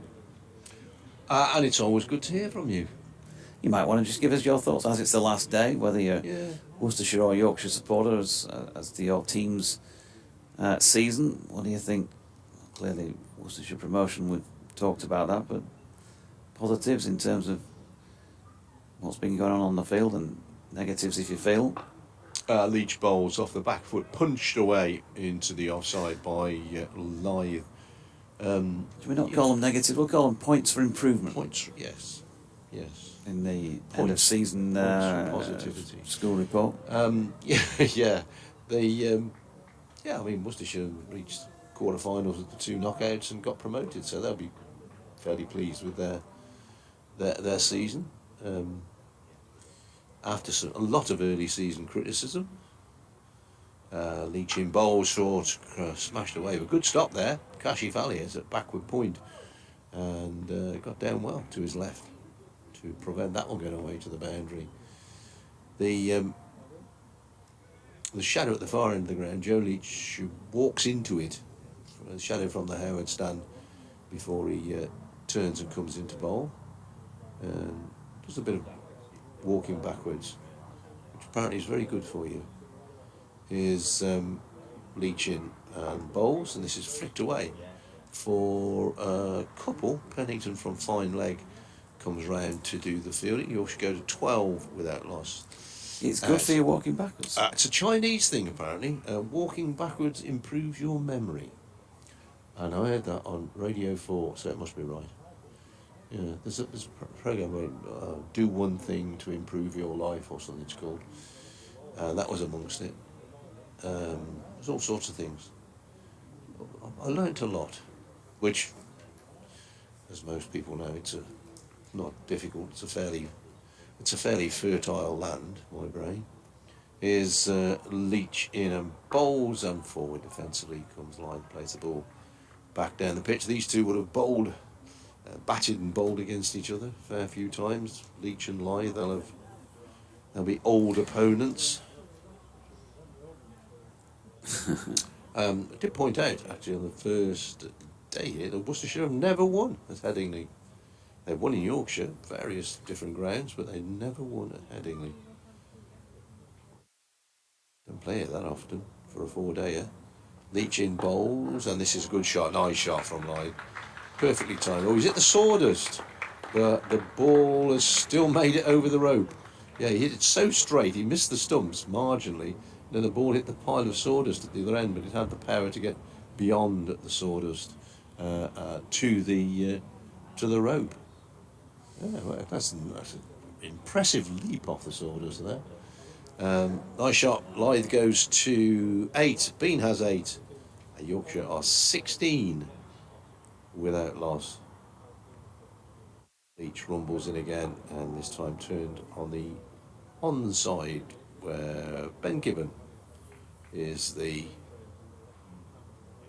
bowler. Who's the bowler? He's the fielder. He might be the bowler fairly shortly. And we've got 63 left. It's been a long season. It's been a long life, mate. It's been a long life. Never mind a long season. Talking gibberish. But I spoke to Ben Gibbon the other night after he bowled really well in his first spell, picked up 2 wickets, and didn't bowl so well. And talking to him about how that happened. Is that the wind blowing there? It is. So it sounds like a plane taking off. Jeepers. Is this Agnes a day late, is it? Agnes was supposed to come the other night. Maybe. It's blowing in from the west. No ground staff looking worried, aren't they? Fairly leaden skies. No floodlights on at the moment, but you wouldn't be surprised if they come on. Just a little bit gloomy for a moment or two. We'll see if there is some brightness coming from the west as well. So I might just hang fire. Pennington round the wicket into Bean, who shoulders arms to one wide of off stump.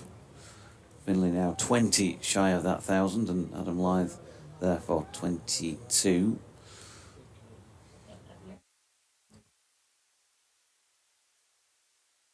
So Pennington makes his way back to his mark once again. Final match, of course, for the county.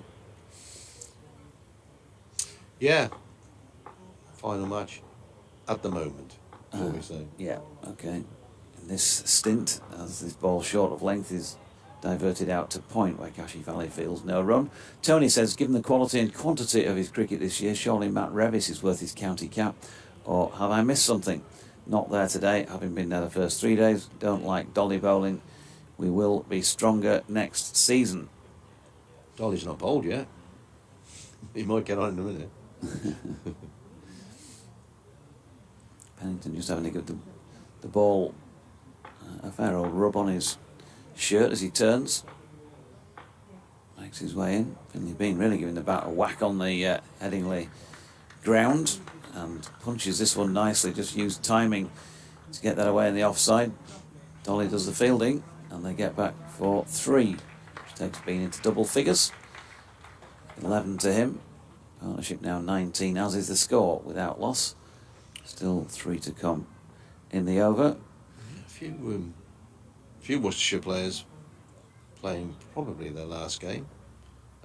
Pennington and Haynes off to Notts. Ben Allison, I should assume, will go back to Essex and do very well, because I think he's a good cricketer. And Nazar Ali, I'm not sure that he'll be back next season, so those four may not play for Worcestershire again. Pennington is in, and Lyth turns this one round the corner and will get a single. Just thinking about the team here for Yorkshire. Yeah, all of them contracted for 2024, plus a few more besides. So we'll doubtless see most, if not all of these in first team action again next year. As far as county caps and all of that go, that's obviously other people's decisions, but yeah, Matthew Revis would be probably in the running. He's done a few seasons now. Has been drops that into the pitch and there's no run. George Hill, you would think, knocking on the door as well. Yeah, Worcestershire don't do the traditional cap thingy now. Once you play your first game, you get your colours, so you get a number and you get your name on the board, and then they used to do a thing that later, if you played X amount of games, that you would get your county cap in a glass case, but I don't think they've done that in recent years. 20 without loss, Bean Waits. Ooh, good delivery from Pennington that has been pushing at it wide of off stump, end of the over, 20 without loss. And speaking of those types of things, Ruth Turner, the Yorkshire head of comms media manager, came in to see us this morning to point out that at the lunch break, which is only 12 minutes away, there will be the presentation of the Members Player of the Year out there at pitch level. So if you're listening round the ground, that'll be something for you to maybe hang around in before you nip off to get a sarnie or whatever it is you're doing. Sure, if that will be picked up on the stream, but I would imagine probably so. Yeah. Ben Allison is going to bowl. By the way, I once played with the Yorkshire president a game of cricket. You did? I With did. Jane? Yeah. It was great fun. As we Ben Allison is in and bowls, and this is wide in the off stump through to the keeper. The game out at Lucktonians in Herefordshire. She was teaching in Herefordshire at the time. Did a bit of commentary stuff with us as well, and got her to come and play. And she came into bat at 3. I was actually umpiring, and you could hear one or two, got a woman coming. So this bloke who'd been bowling relatively quick came off about 2 paces, and after 2 balls, realised that the person concerned could play cricket. Here's Allison in, and this is pushed away, backward a point. Yeah, she's been up with Jane a few times during the season, Yeah, always good company, and done a bit of commentary with us. Yeah. She commented when Kington got to the village final at Lord's. She came and commentated, but in those days, Lord's were a lot stricter about women going in the pavilion, and the cast points were at the top of the pavilion. Dickens of a job to write letters and to get a pass for her to go and sit in the pavilion. Back to today, back to Headingley, is Ben Allison in and bowls, and forward comes Lyth. No, not sure he got all the bat on that, but he got enough of it to steer it down into the backward point area. 3 slips, backward point, extra cover, mid-off, mid-on, mid-wicket. Who is a 12th man? That might be, I think that's probably Henry Cullen there. Looks a bit like him. And a fine leg to complete the fielding, the sun glinting off the roof of a factory away in the distance. Allison turns Howard stand end, and this time Lyth turns it on the onside. Donavera watchfully picks up. It was never going to get any great rate. We are, what are we, 9 minutes from lunch. So we'll probably get another 3 in before the luncheon break. I still have this niggling feeling at the back of my mind that weather is going to come and ruin everything. Of course, the umpires don't have any choice really, as Allison is in on bowls and Light turns this one away through the leg side. D'Oliveira is going to tumble and pick up, and they go through for a single. D'Oliveira at mid-on 21 without loss. Yeah, because they've taken a light meter reading, haven't they? Yeah, already in the match. Yeah, and once it gets to that light or dark, they have to come off. Yeah, we had this bizarre. I mean, another one of those reasons where Yorkshire, didn't get enough points to survive in Division 1 last year was because of one of those situations. Allison in bowls and playing comfortably to mid-on, no run. End of the over 21 without loss. So here, early season game against Kent.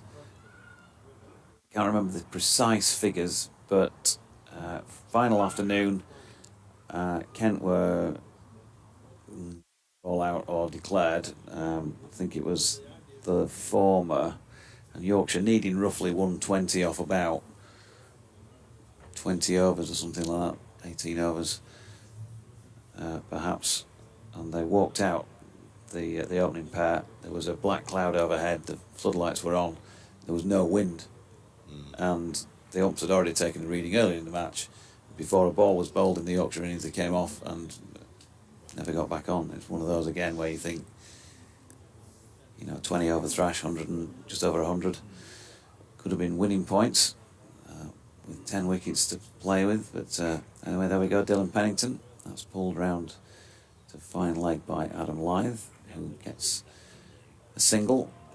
Both batters on 11 now, and the score 22 without loss. Yeah, the umpires can't use their common sense judgment anymore, can they? Because it could come in this game where both teams want to carry on, but the umpires are saying, got to go off. I suppose the only reason, the only way might be that Worcestershire took on a couple of tweakers. Yeah. Here's Pennington, 2 been, and he has been caught and bowled by Dylan Pennington, and therefore will come up agonisingly short of 1,000 championship runs for the season. Finley being caught and bowled for 11, Yorkshire 22 for 1, and I think I'm right in saying that means he ends the season in championship cricket on 983 runs. But landmarks or not, I think it's been a landmark season for Finley Bean in his cricketing life, because it's his first full first team season.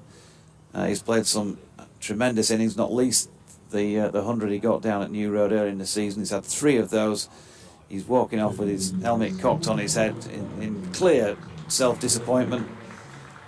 But that is the last we'll see of him in competitive action in 2023. And, well, it'll be a little sad, but I guess there'll also be that incentive for 2024 to go on and complete those 4 figures. He's had a tremendous season. Well played, Finley Bean. Not to beat in 2023. But I think they've found themselves an opening batter for the future. He was a bit unlucky there, because that's a really good catch from Pennington. Just looking at the replay again, he's hit it in the air, but Pennington is going away, and he's just managed to put his hands back down to the left and pluck that one out of the air. So, I say, he's a bit unlucky that he's gone for that, but Worcestershire have a breakthrough, and Dylan Pennington thoroughly earning that wicket with a very good catch. Well, they couldn't have gone to lunch then, could they? About another 3 or 4 minutes they could have gone to lunch where the wicket fell, but we must continue until 12:30. I mean, yeah, it is an outstanding catch, isn't it? It's so difficult off your own ball, it really is. Yeah. And probably more so when you're coming in off a long run like Dylan Pennington, you're bowling the ball at pace. To make that adjustment, that is brilliant. He didn't really celebrate. He caught the ball, got up, and then threw the ball back to the umpire. It wasn't slow motion, but it was all a little bit. Has he hit it in the air? Has he caught it? But yeah, well done, Dylan Pennington. Well done, Finley Bean. Pennington then to new man Shan Masood, who flicks that one round the corner, and he's going to get back for 2. And in a sense, things might get a little bit more interesting out there now, because Shan Masood's not got those sort of things to concern himself about, and you can understand. Well, both that the bowlers have bowled it well early doors and not really thrown up any rubbish for either of the openers to hit. But you can understand that it being a little bit more deliberate. New ball, a bit of cloud cover, and therefore a little bit of time taken out of the game. But they've still got 60.3 overs to get 336. And Shan Masood, I don't think will be hanging around too much, as we saw in his first innings as he punches one back at Pennington, and there is no run. I would, if not urge you, certainly suggest that you head for at BBC WYS, that's the BBC Radio Leeds Twitter feed, where I'm hoping now that my interview with Shan Masood last night has been posted. I don't think it had last night after it went out on the sports show, or even head to BBC Sounds and head for BBC West Yorkshire Sport Daily. Last night's broadcast for an hour between 6 and 7 as Masood drops that into the offside, no run. Because did about 12 minutes with Shan. Obviously there was a bit of talk about this match situation for the first couple of those minutes, but then quite a bit about his thoughts on the season and reflections and all of that, and his own, not just the team's season as you'd expect from the captain, but his own personal season and how he's found things here. Interesting chat, always really good to talk to, and I did make a proper point of thanking him afterwards because he has been superb to deal with this season. From my point of view, Pennington is in and Masood just chops that down onto his pad out into the offside, and there's no run. And you know, sorry to interject before you, as you're drawing breath there, but you know, when you think about over the course of a season, you've seen Adam Lyth make a few tons and you've seen Finlay Bean make a few, and there are things that sort of stick out in your mind. Shan Masood didn't start the season and then he's nipped away again for another spell, so he's not played a full campaign, but his figures are still, in the matches that he's played, they still stack up very well. And You have to excuse me, mate, I've got to go and do an updatey thing. he's shown he's certainly a high-class player, and let's just have a quick look at those figs. Yeah, 2 not out here, 696 runs for the first-class season as Lyth flicks one into the leg side and edges nearer to his own personal goal. He's on to 12, 25 for 1. But Shan Masood's played 9 first-class matches this season and batted 16 times for those 696 runs, including 192. He talked about not managing to convert an 80-odd and a 90-odd that he also got in a couple of other games. But he's averaging around the 50 mark as well. And I guess from the county's point of view, and certainly county supporters, they just want to see him play more. He's heading off back to Pakistan for the domestic season, so he'll be getting plenty of practice between now and the start of 2024. And I was talking to him about the opening partnership really, and saying, from your point of view, Allison comes round the wicket, and Masood flicks that square on the leg side, but no run, good piece of fielding at square leg. And I said, you know, one of the big positives of the campaign from Yorkshire's point of view, probably the big positive really, has been the opening partnership and how well Adam Lyth and Finlay Bean have done both individually and as a pair. And I said, as a number 3, you must really appreciate that more than most, because you're not walking out at none for 1 very often, or low scores for 1. They've been putting runs on the board, they've been working the shine off the ball, and you've been going in and batting when the sun's been shining and conditions out there, generally speaking, have been that bit better. As he shoulders arms to 1 here, and you'll get his response to that and plenty more if you head for that interview.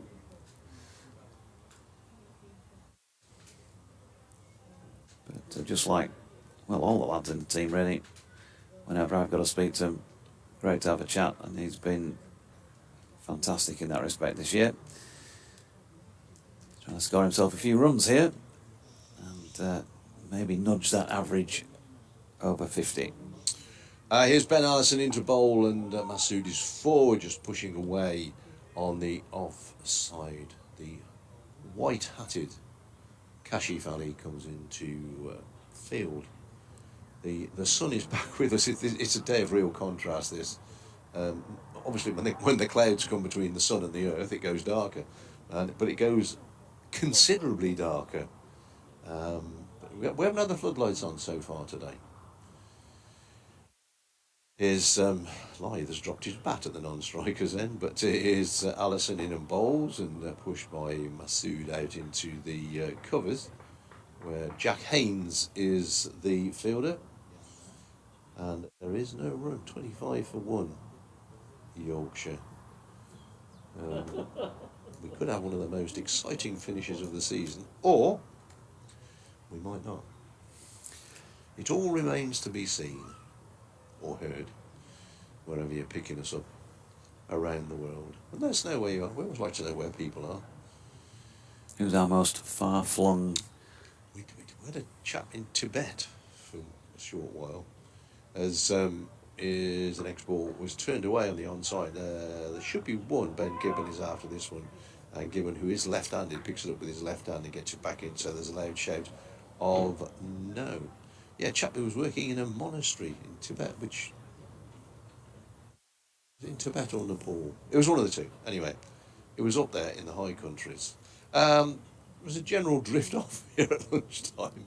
There's no great race to get off the field. The umpires have taken the bails off. So 40 minutes for lunch, 26 for 1 Yorkshire. So they need another 334 more runs to win. Can they do that? Will they do that? Oh, join us in 40 minutes' time. And we'll try and tell you what's happening. For another exciting instalment Yes. of County Championship cricket. Dun, dun, dun, dun. Bye for now.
Welcome back from Headingley for the afternoon session of the final day of the 2023 season. Yorkshire 26 for 1. The loss of Finley Bean for 11 prior to the lunch break. And that means they need a further 334 to win in the 59 overs that remain today. Adam Lythe is 12 not out. Shan Masood is 3 not out. And it's going to be Ben Gibbon left arm over to open things up from this coastal lead end. Mel Farrell alongside myself, Jonathan Deutsch. Dave Bradley is also with us, of course, on this broadcast and will be joining us in 20 minutes or so. So 3 slips in place. We've got a ring field. We've got a very strong breeze, and we have Ben Gibbon coming in past umpire O'Shaughnessy to bowl the first ball of the afternoon to Masood, who punches into the offside. No run. Good afternoon, Melinda. Well, it is a good afternoon now. The sun's shining, beating down overhead, and those dark clouds seem to have dissipated, but because that breeze that you can hear howling around is so strong, you just never know what's around the corner, literally over there to our right. I think that's Horsforth just around the corner to your right. But it's one of those funny days, isn't it? Yeah, here's Gibbon again. And the ball angled in towards Masood, who's punched up to mid-off. Collected there, and there is no run. Yeah, it's glorious at the moment, right overhead. But it's not as bad, is it, around as it was at points this morning. But a very stiff breeze to blow the 2023 season on. It's not fun now, and interesting to see if Yorkshire do really go for this now. Gibbon is in and driven by Masood through extra cover. That will be 4. Nice start to the afternoon for him. It'll take him to 7 and Yorkshire to 34 for 1. Well, that's going for it. 30 for Look 1, at in that. fact. Yeah. A few more of those, and chip away at this total, needing 334. Is it? Or is that not updated? 330 now. 330 now. 330 with 58.3 overs. With his end of term report, Mel, 360, take away 30 equals what? Here's Gibbon into Masood, who punches up to mid-off, and there's no run.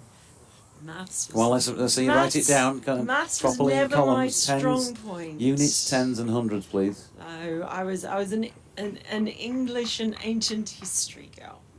They were my subjects, my best subjects. The humanities. Not much of a maths person. Ancient history. Yeah, I loved it. In fact, one of my main topics I wrote a lot of essays on there, but there were 2. There was the Roman Empire, but also Roman Britain. Roman Britain. Here's Gibbon to Masood, who drives up to mid-off, no run. Did you, presumably you'll have delved into the old footage of sort of, you know, carry on Britain or something like that to come up with your square wheel and all that? No. To get up to Hadrian's Wall.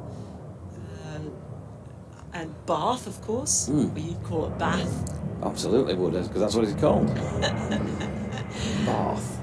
Bath. There's only 1 A in it. Here's Gibbon to Masood. And he punches up to mid-off and takes him on for a single and gets through, so he's on to 8. The score 31 for 1 at the end of that first over back. 329 more to win in 58 overs. There is one occasion, one place that I will say Bath. It's my favourite pub, actually, my favourite pub name, and it does have a rugby league connection and a Yorkshire connection. It's in Castleford, which I say Castleford, not Castleford. The early Bath. The early Bath on Weldon Road. What a great name for a pub. The early Bath. So I do say that the proper way. Because it sounds the early Bath, sounds a bit, and Castleford. Oh, no, please. No, please. I have got that one right, don't worry. I don't mind the Aussie Castleford. I used to go interview Stuart Raper when he was the coach there, and he used to say Castleford. That's all right.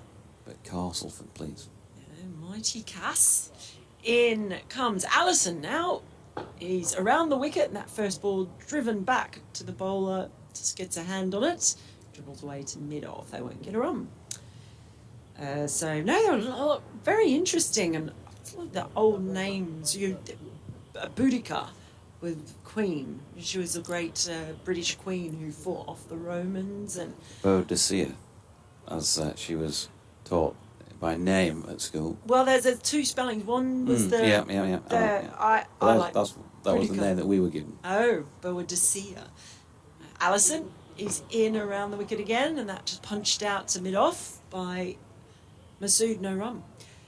But some of the old names, like St Albans was Verulamium, wasn't it? And Colchester was Camelodunum. And York was... What was it? I don't know. What was York? Oh, dear me. Can't remember what York was. You've let Yorkshire down. Ah. You've let Australia down, but most of all, Melinda Farrell, you've let yourself down. Ben Allison not letting anyone down as he runs in hard, and that ball just chipped by Masood back past his teammate at the non-striker's end. Eba Rackham. And of course, the big race of the year at York, the big handicap is the Ebor handicap, from which quite often you now get runners who do well or win it go off to the Melbourne Cup and have a go.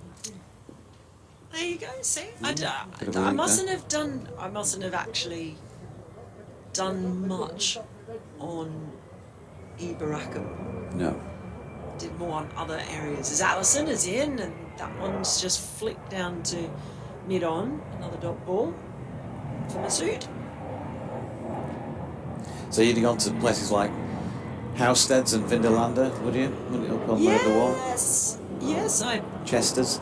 Yeah, I went up there a couple of times. Actually, I'd like to go back up there again. Must be an excuse to... Feel free, you've got a couple of days before you take your flight to India. No, I've got a lot to do. You're halfway there. I've got a lot to do. Well, people thought I was quite odd because in between the test at Old Trafford and the Oval, Allison is in. This one has just clipped down to mid-on. This time they will take a run as they get a single. And takes the score to 32 for 1. So in between the third and fourth test, the rained-off test in Manchester at Old Trafford, and the fourth and fifth test, the fifth test at Oval, I went there from Manchester to London via Edinburgh for a couple of days to go and watch the T20 World Cup qualifiers that were being held. People thought that was a bit of an odd route. But it was fine. In comes Allison, and that is just fenced beautifully in between the fielders in the slips and the fielder at backward point. 4 runs for Masood. That is now. Is it? No, that was live, was it? They've fooled me because it's the end of the over. It was live, of course. 4 runs to his total. He moves on to 16, so he definitely wants to get on with it. Yorkshire 36 for 1. Masood, who will be on strike for the start of the next over, is on 9. Now, that's not very far from here. It's only a couple of hours on the train. It's pretty easy, I think. I think, you see, we think distances are quite small here, and people find it quite amazing that you could. That I would do a round trip to Birmingham this week from Leeds. Here's Gibbon to Masood, who gets a straight delivery, and I think he's trying to work it to leg, but it ends up at mid-off. No run. And that's why when I was on with Mark Church down at the Oval, I do think I've probably been to a lot of places, more places in England than probably most English people from travelling around. Oh, aye. Here's Gibbon, and Masood turns that one to mid-on, takes on the field, and Lythe running to the danger end gets home. And so Masood on to 10, and it's 37 for 1, 323 to win from 56.4. It's going to be interesting to see how they approach this. They look positive at the moment. if a couple of wickets fall, then it becomes a little bit interesting again, doesn't it? Yeah. Yorkshire going for it no matter what is the question. Gibbon to Lythe, who's flicking one off the hip down to long leg, where Leach takes a bit of getting going. It's a bit like the start of 100 metres. I'm not suggesting that Joe is a 100-metre sprinter. He might be, but you know that little bit where they come out of the blocks and there's that knee drive as they're getting into full stride. It's there's a player for Northants that we described as certainly Churchy was one who says he's got quite a reluctant run up. It just looks like it's a reluctant run up. It's something just drags him back a little bit. Yeah. Gibbon in, very close to umpire Steve O'Shaughnessy, who was past and greeted on the way back up to the box from a floor or two below a little bit earlier. That was flicked into the leg side by Masood to mid-wicket, no run.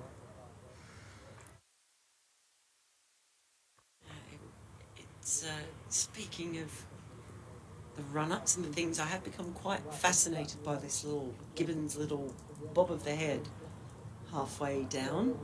It's almost like he does that to get himself going again.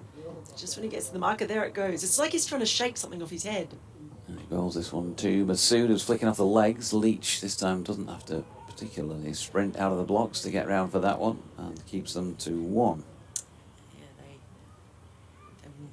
half wanted to. Been in trouble if they had attempted it. But yes, he just has that very distinctive drop of the head, and it does look like he's got like a spider web or something in his hair. He's trying to flick it off as he runs in. Yeah, here he comes again. You won't be able to stop seeing it now. No, as Lythe pushes one out into the offside and screams yes, yes, yes, yes, yes, I think, to Shan Masood, and got through for 1. So 18 now to Adam Lythe. He's creeping closer to that 1,000-run mark. Finn Bean missing out earlier, just. Yeah, agonising for the poor lad. Yeah, The poor lad. poor lad. But Lythe looks lively out there, you would say. He was the one who initiated the discussion in the first place when Yorkshire were in the field, and spoke to Libby and Haynes and said, well, shall we dance? Shall we make this a bit entertaining? Make a game of it. And that's exactly what they've done. In comes Allison round the wicket, and Lythe just plays that one out to fielder coming around from extra cover to cover point, and they won't take a run there. Adam, of course, was incredulous when given out in the first innings, and I spoke to him about that, and of course denied making any contact with bat on ball. The umpires weren't best pleased, shall we say.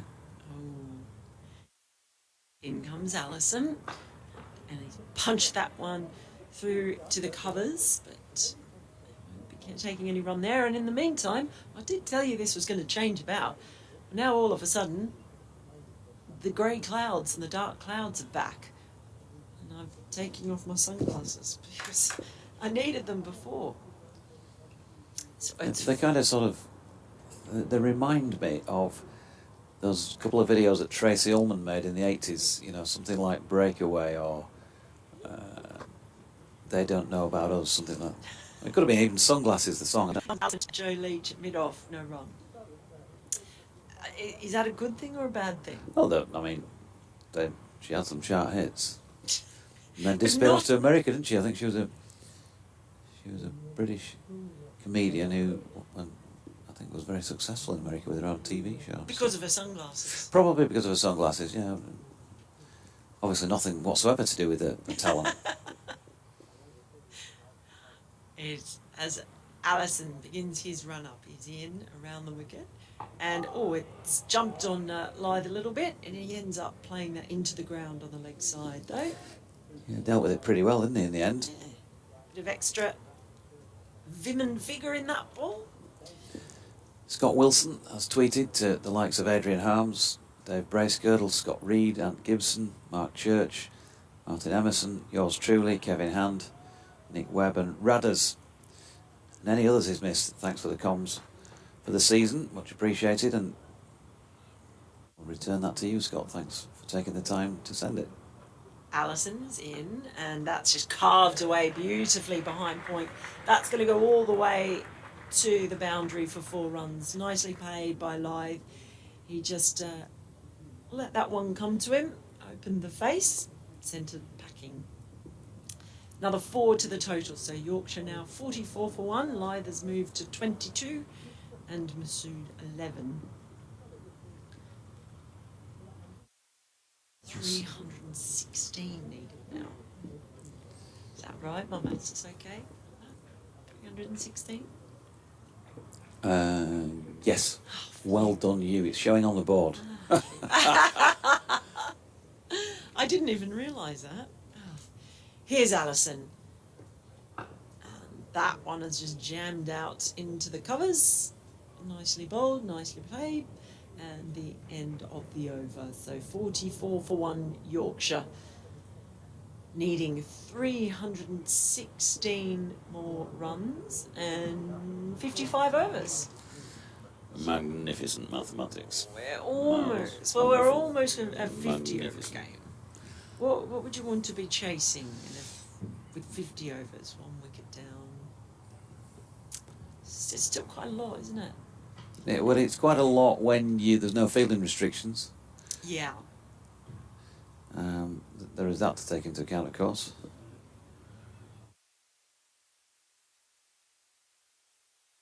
You have a couple of good overs. If you could just take a chunk out of it somewhere.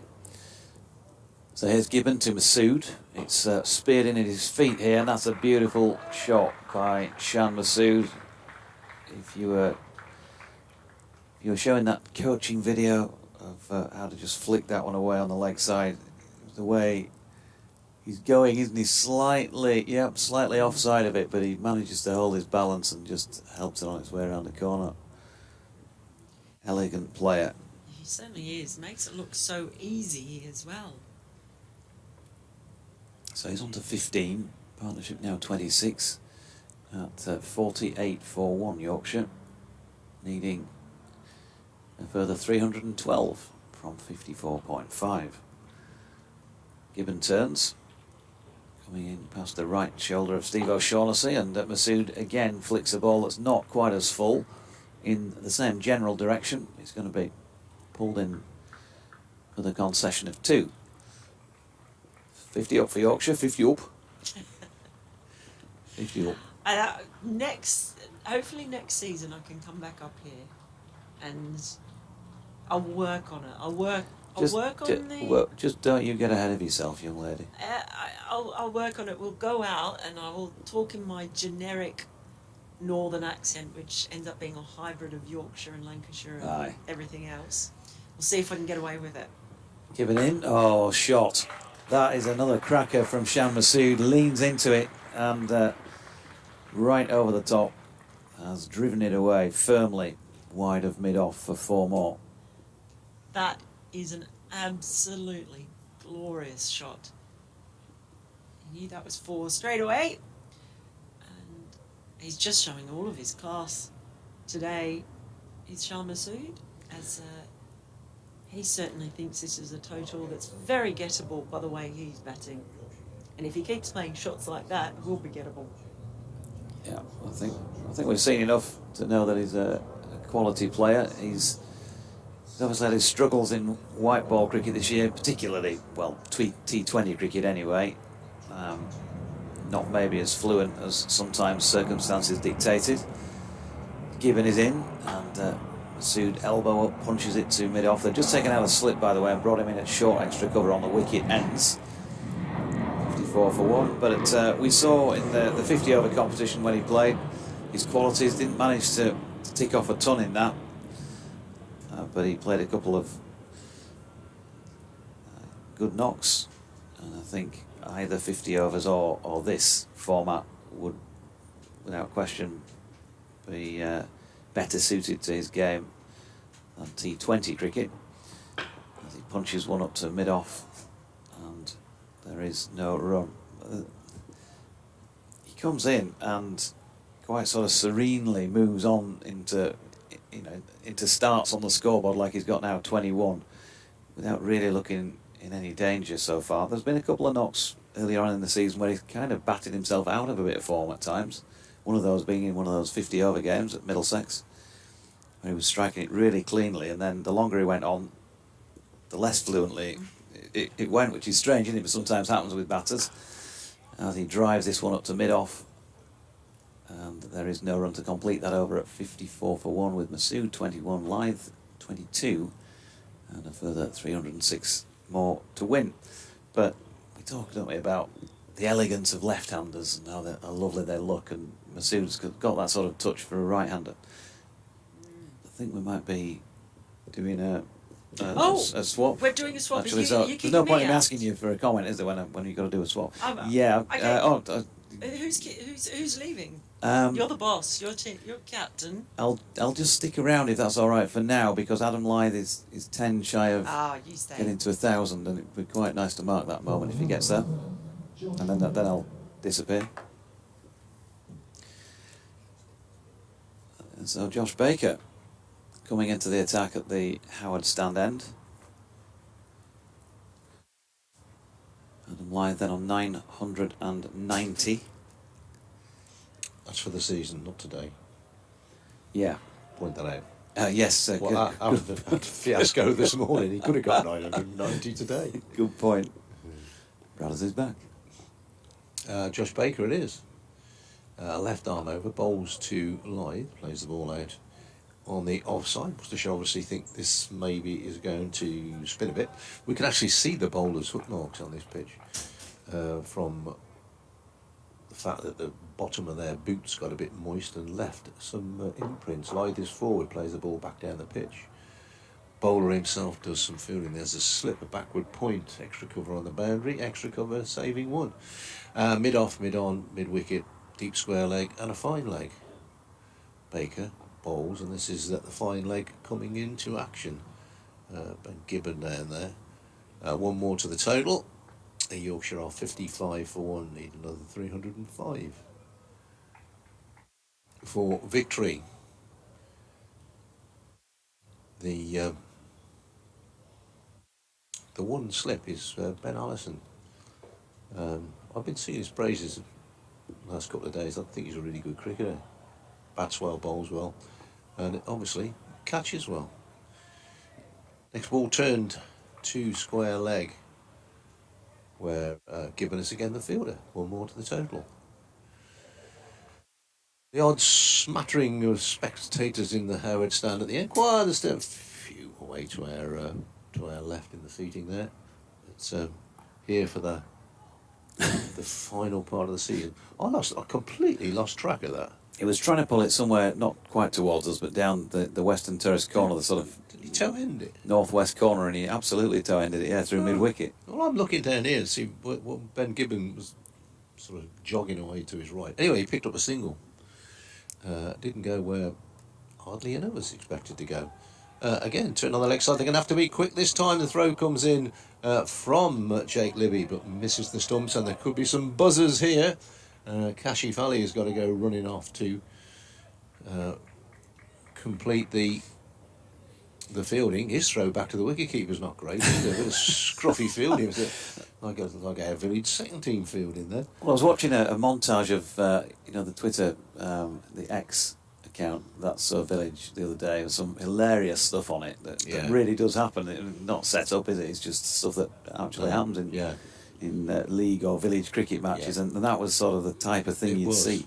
I like the one where the bloke misses the ball, but he's down on his hands and knees, and his mate picks it up behind him and throws it in, hits him straight on the backside, ends up with a big bruise. We have Madam President. Oh, hi, how are you? Good, thank you. I was talking about you this morning, Madam President. You may not remember, you and I played in a cricket match together once, in deepest Herefordshire. Here is Ben Gibbon bowling to Adam Lythe, who's cutting one, but unfortunately for him, straight to Kashif Ali at point, no run. Are you going on for a chat in a minute or two? Well, I just want to see, or just give us 8 more Lythe runs, and then we might do that. Yeah, come in here. I'm quite happy to go and see if there's any sandwiches left over from lunch. Well, it's a long drive back home. I can't afford motorway service prices, so put some in my bag. I'll def out at the end of this over. Here's Gibbon again then. Left arm over, Lythe. It's aerial for a moment, his flick, but he's got it wide of mid-on, and he's certainly going to get 2. Probably discretion being the better part of Valor, should stop at that, and does. So that's probably something like 26 or 28 he's got against his name. 26, yeah. It's the board is really up to date in this match. It's too quick. Spooking me sometimes. It's Too quick. they've almost not actually completed the second run before it goes on. So 26 to him, 61 for 1.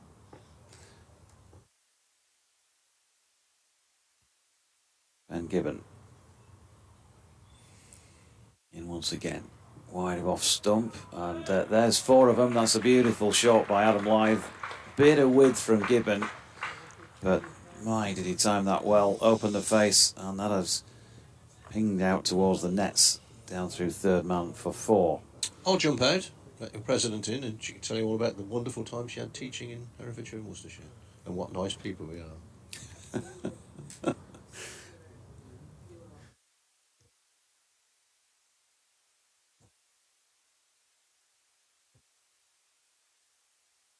So now then, they're just trying to cut this out here. I'm not sure if Worcestershire are aware or not of Adam Lythe's stats, but they've taken out a slip, and in comes Gibbon. And this could be the moment, possibly. Lythe has cut it away down to third man, but no, he's going to have to settle for 1, having sent the man down there. He timed that one too well. So 999, Adam Lythe.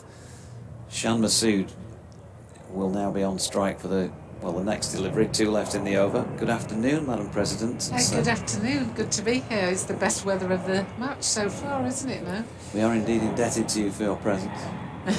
Not at all.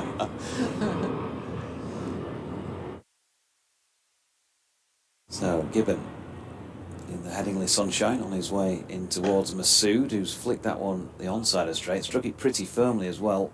Damien D'Oliveira down. Brett D'Oliveira, done it again. Well, it's better The than 3 Basil, D'Oliveiras. Basil Well, yeah, D'Oliveira. Basil would have really have been. Brett D'Oliveira does the fielding. 66 for 1. He does have the look of Damien, though, doesn't he, to be fair out there? You can almost see Damien fielding as well as Brett. Yeah, thanks for that. That's got me out of that one. Ish. Final ball of the over. Given to Masood, who's flicking it down to long leg. And Dylan Pennington returns it. And they settle on 1. So Masood on 25, 67 for 1, 52 overs remaining for Yorkshire to try and get a further 293 runs that would finish the season with a win. And, well, obviously, interesting season in more ways than one.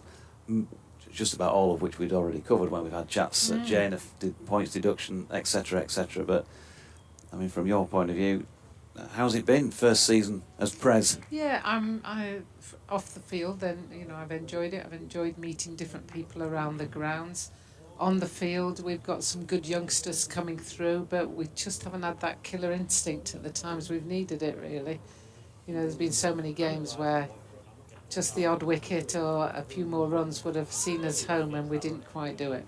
Yeah, Masood turning one into the leg side. Josh Baker continuing at the Howard stand end. That was a dot.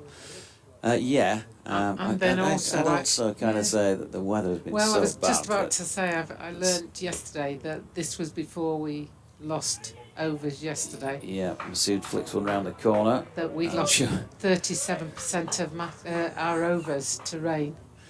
37 is it now? Yeah, I knew it was around about that figure. It was Yeah. about that a few weeks ago, and it continues then. Joe Leach just went down in instalments to field one, which was causing a bit of a laugh. But here's Baker to Adam Lythe, who's trying to flick one to leg. but he's not going to get the run he wants with that delivery. 68 for 1.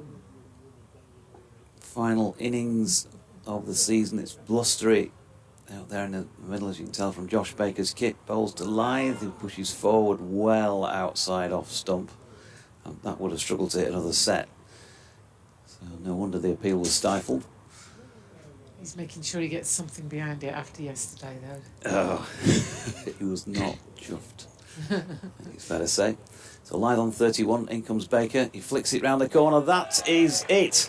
Adam Lyth reaches 1,000 county championship runs for the 4th time in his career. What an excellent career it's been. Well over 13,000 first-class runs. He punches the air.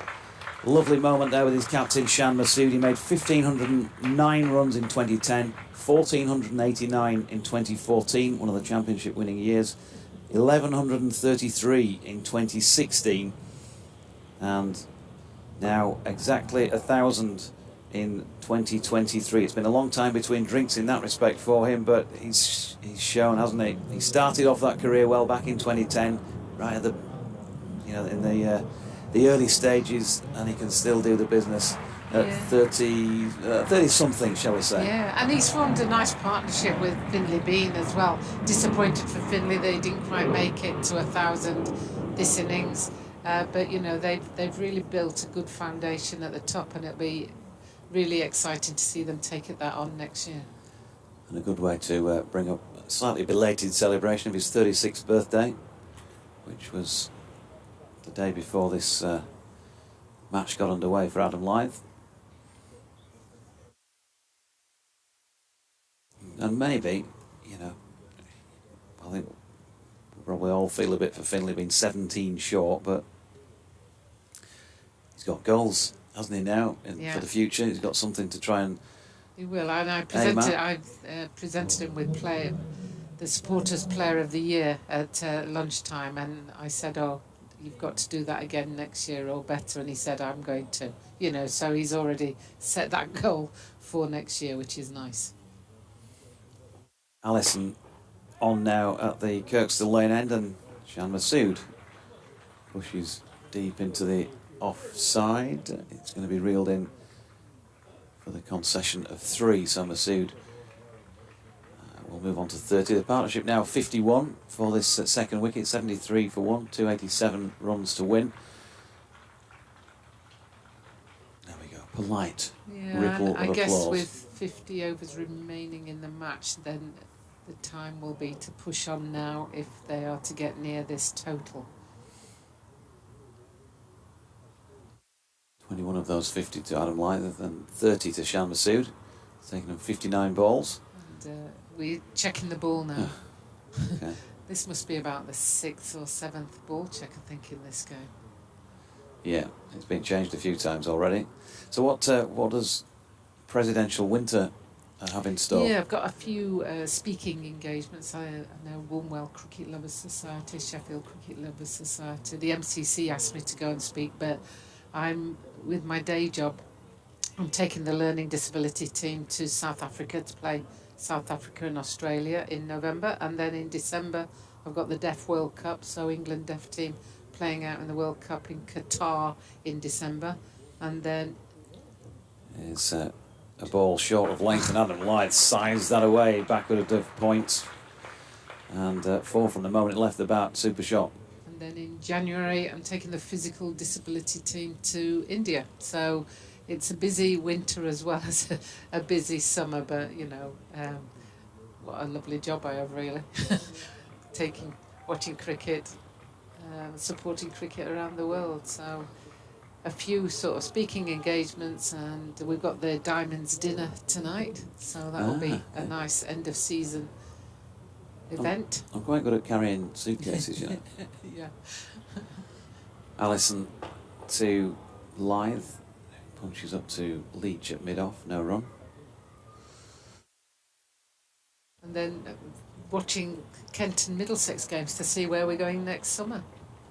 Yeah, glad you mentioned that, because it gives us a chance to have a peek back in at what's going on They didn't play at all, did they, at Edgbaston today, by the sound of things. It was ruled out before a ball was bowled. Here's Allison again. Lyth, full face of the blade, punches to short extra cover, no run. Leicestershire look like they're cooked against Durham. Durham needing just 2 more wickets to finish that game. Leicestershire a further 176 needed. Sussex have beaten Gloucestershire by 339 runs. They bowled them out for 173, which table-wise means that Gloucestershire finish on 98 points. Did I say Worcestershire? It's Gloucestershire. Allison in, and Lyth once again backward of point, just opened the face. Beautiful shot for 4 more. I've been treated some good stuff in the proper bit of cricket that's been played today. So Gloucestershire 5 points ahead of the Yorkies at this moment in time. Not sure how current that table is. Never sure with these things. No, I'm never sure. I've looked at it a few times and thought, is that with the batting points and bowling points, or is that without? I think it's with, and I think if this game ends in a draw, which is still entirely possible, as Allison's in again, a ball that doesn't bounce on Lyth, and he almost goes under his bat on its way through to Roderick. End of the over, 81 for 1. So if this does end in a draw, Yorkshire will pick up 5 points, and by virtue of that would finish ahead of Gloucestershire because they have 2 wins.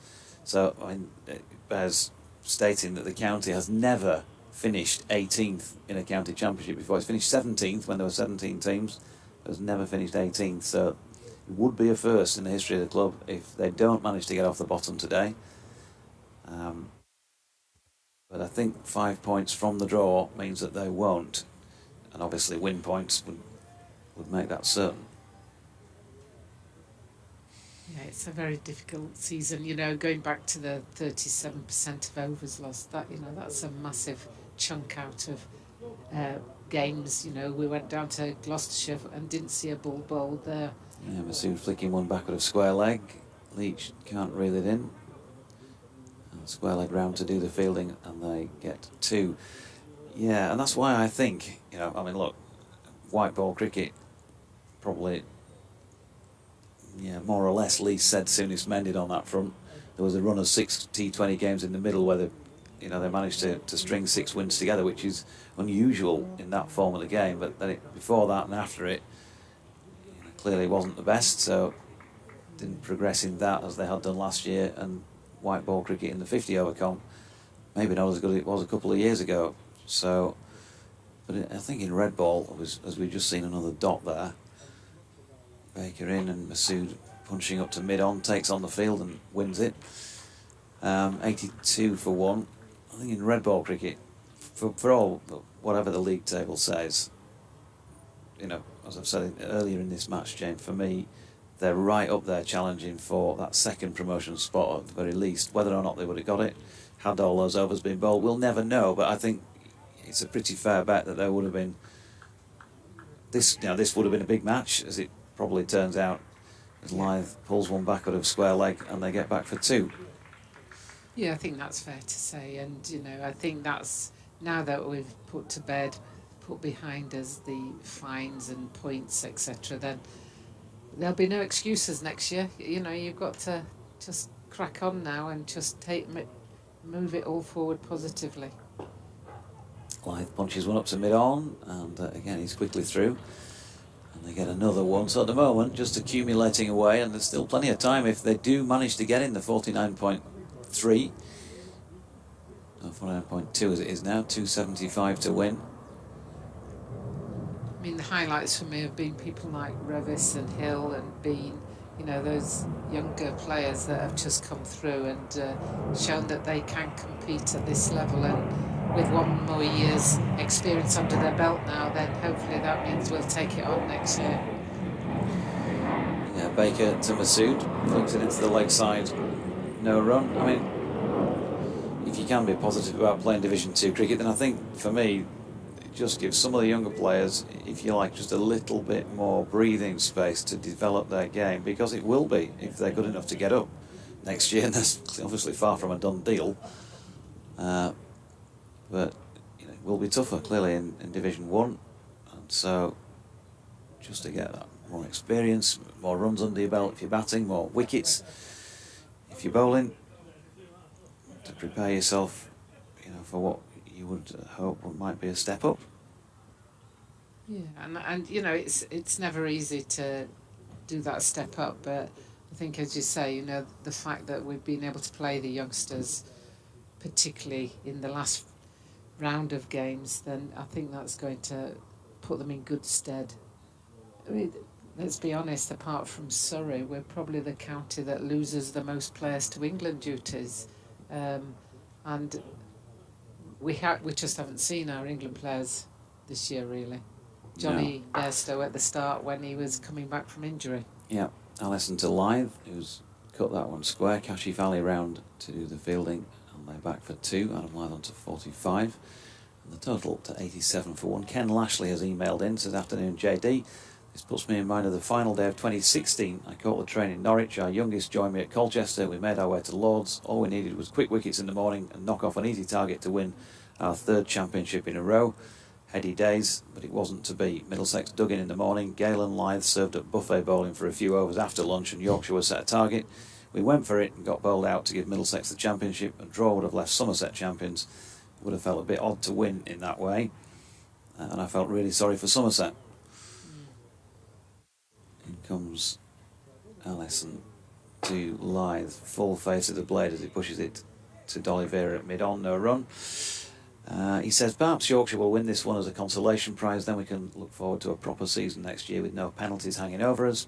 This season we enjoyed visits to Durham, pity about the result, and North Marine Road, of course, to see the beating of Derbyshire.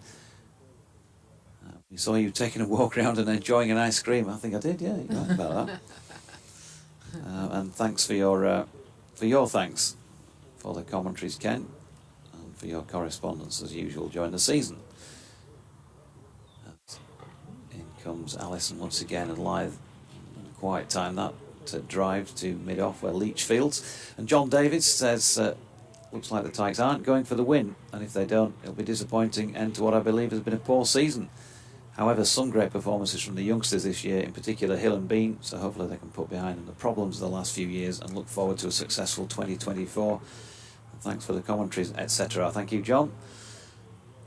Yeah, I think they are going for it still. And there's absolutely no need to panic just at this stage. They've got 9 wickets in hand, and I promise you, it is a good deck out there still, as Lythe punches it into the offside, no run. Yeah, just under 50 overs, 48. Well, I was talking to Richard Robinson this morning, out there in the middle, and the test strip is the one immediately to the right as we look at it from the Kirkstall Lane and those who are watching the streaming. And he said the readings, whatever they are, I don't know, the readings.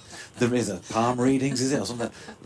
Tarot readings? The readings are pretty much the same as on this pitch as they were on the test pitch. In comes Alison and Lythe, drives into the covers. Cashy Valley's out there sweeping, they'll get 1. So I think the difference between, as I think we know anyway without having to say this, but the difference between county cricket here and what we saw in that test match, the real major difference, apart from just a bit of ability at handling it at a higher level, is the pace that the bowlers can bowl. Yeah. And that makes a difference on a good pitch, doesn't it? It certainly does. And it's not as easy for bowlers who are, not bowling it at 90 miles an hour to have quite as much effect. Alison is in, and that's a beautiful shot by Shan Masood. It really is through. Very elegant play. Yeah, wide of mid-on, and they get 4. I was saying to Mel when she was on with me before that we talk about left-handers being elegant. We always think of David Gower and people like that, but of the right-handers, I don't think there's anybody more elegant that you watch playing the game, really, in terms of how he just plays touch shots, doesn't he? Yeah. No, it still staggers me that we've got left-hander coming out for Yorkshire. And one of the things that I commented on downstairs, particularly sitting watching with Dickie, because Dickie Bird he's the fount of all knowledge when it comes to various things. But we were saying, why are they coming round the wicket, to the left-handers? Because you've got to straighten it a lot to get an LBW, and it's like, I don't understand why you're not pushing it across the left-hander. No, I just can't understand it at all. Not having that, Jane. Can't understand it at all. You know, you got when they started, they had 3 slips, and they weren't pushing it across the left-hander. They were giving them a little room to manoeuvre the ball. Granted, but I don't see the point of having slips if you're not going to try and send the ball across the left-handers when they're batting. Josh Baker's going to continue. Adam Lyth sorts his gloves out. I think we'll probably do one more over, and then I think we'll both disappear and let somebody else do a bit of talking. Lyth plays a reverse sweep, and he's going to pick up 4 more. Well, maybe that's an intention of the fact that they are still going for it. Yeah. And that 4, as you can hear from the crowd, takes him to yet another first-class half-century. 36 years of age, as I said earlier on.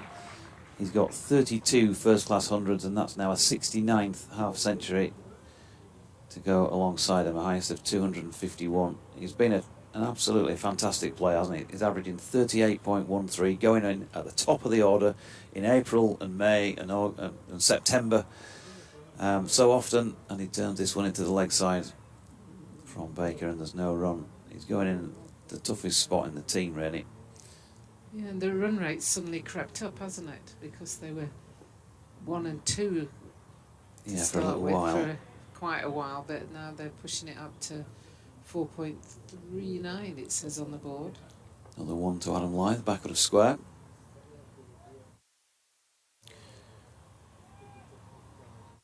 And 99 for 1. Always a nice milestone when you keep ticking over the hundreds or less than 150, 250, and you just keep ticking them down. Another dot there. Masood turning it into the leg side. Adam Lyth's 59 balls, just over an hour and a half, 7 falls. Masood flicks it into the leg side, and there's no run. Not a whiz-bang 50 by Adam Lyth standards. We've seen him really set off like a train in some knocks over the years. Others, when he's had to dig in on difficult times. The Glamorgan knock here early in the season sticks out in my mind as one of those when it really was a bowling day, and he got 174 on one of those days. Tremendous knock as Masood flicks one square on the leg side to complete the over with a single, and 100 up for Yorkshire. Jane, many thanks for your company. Nice to speak to you. We'll look forward to seeing you again in 24. Jane Powell, President of Yorkshire County Cricket Club. And Mel back alongside. I'll probably step out as well and let Bradders come in. I think he's got an update to do in a minute or two, no doubt. Hang on till after that. Welcome back, Faz. Thank you. Faz or Fazzer, I do get that occasionally. More in this country. So it's going to be Alison to continue at this Kirkstall Lane end. It's bubbling up, isn't it, this? 47 overs to go, 260 to win. They've managed to get to 100 for just the loss of the 1 wicket. They look basically they look like they're in control of this chase at the moment. It's very mature batting, I have to say. It's been very easy on the eye as well. It's lovely to watch. Still, without question, a good deck. It's better for batting than it was when they were in previously in this match, in terms of the overhead conditions. Well, the overhead conditions change just in the time you've said that sentence. We've gone from full sunshine to no sunshine to full sunshine again, and now it's half and half. It's that changeable. It's interesting. There's just a bit of a conversation now going on between Alison and Joe Leach. Yeah, it just feels like it's just the screws are starting to tighten here, aren't they? Worcestershire also. They don't want to lose this game. Last game of the season, having got promotion. They Don't want don't. to tarnish the season. Here's Alison. Masood pushes back past him. No run. So they've also got to try and ensure they don't lose the match. Maybe try and find a way to win it. Craig Traps, good afternoon to you. Wants a shout out for himself. And Charlie Traps watching on YouTube. There you go. The Von Traps. Craig Von Traps, yeah.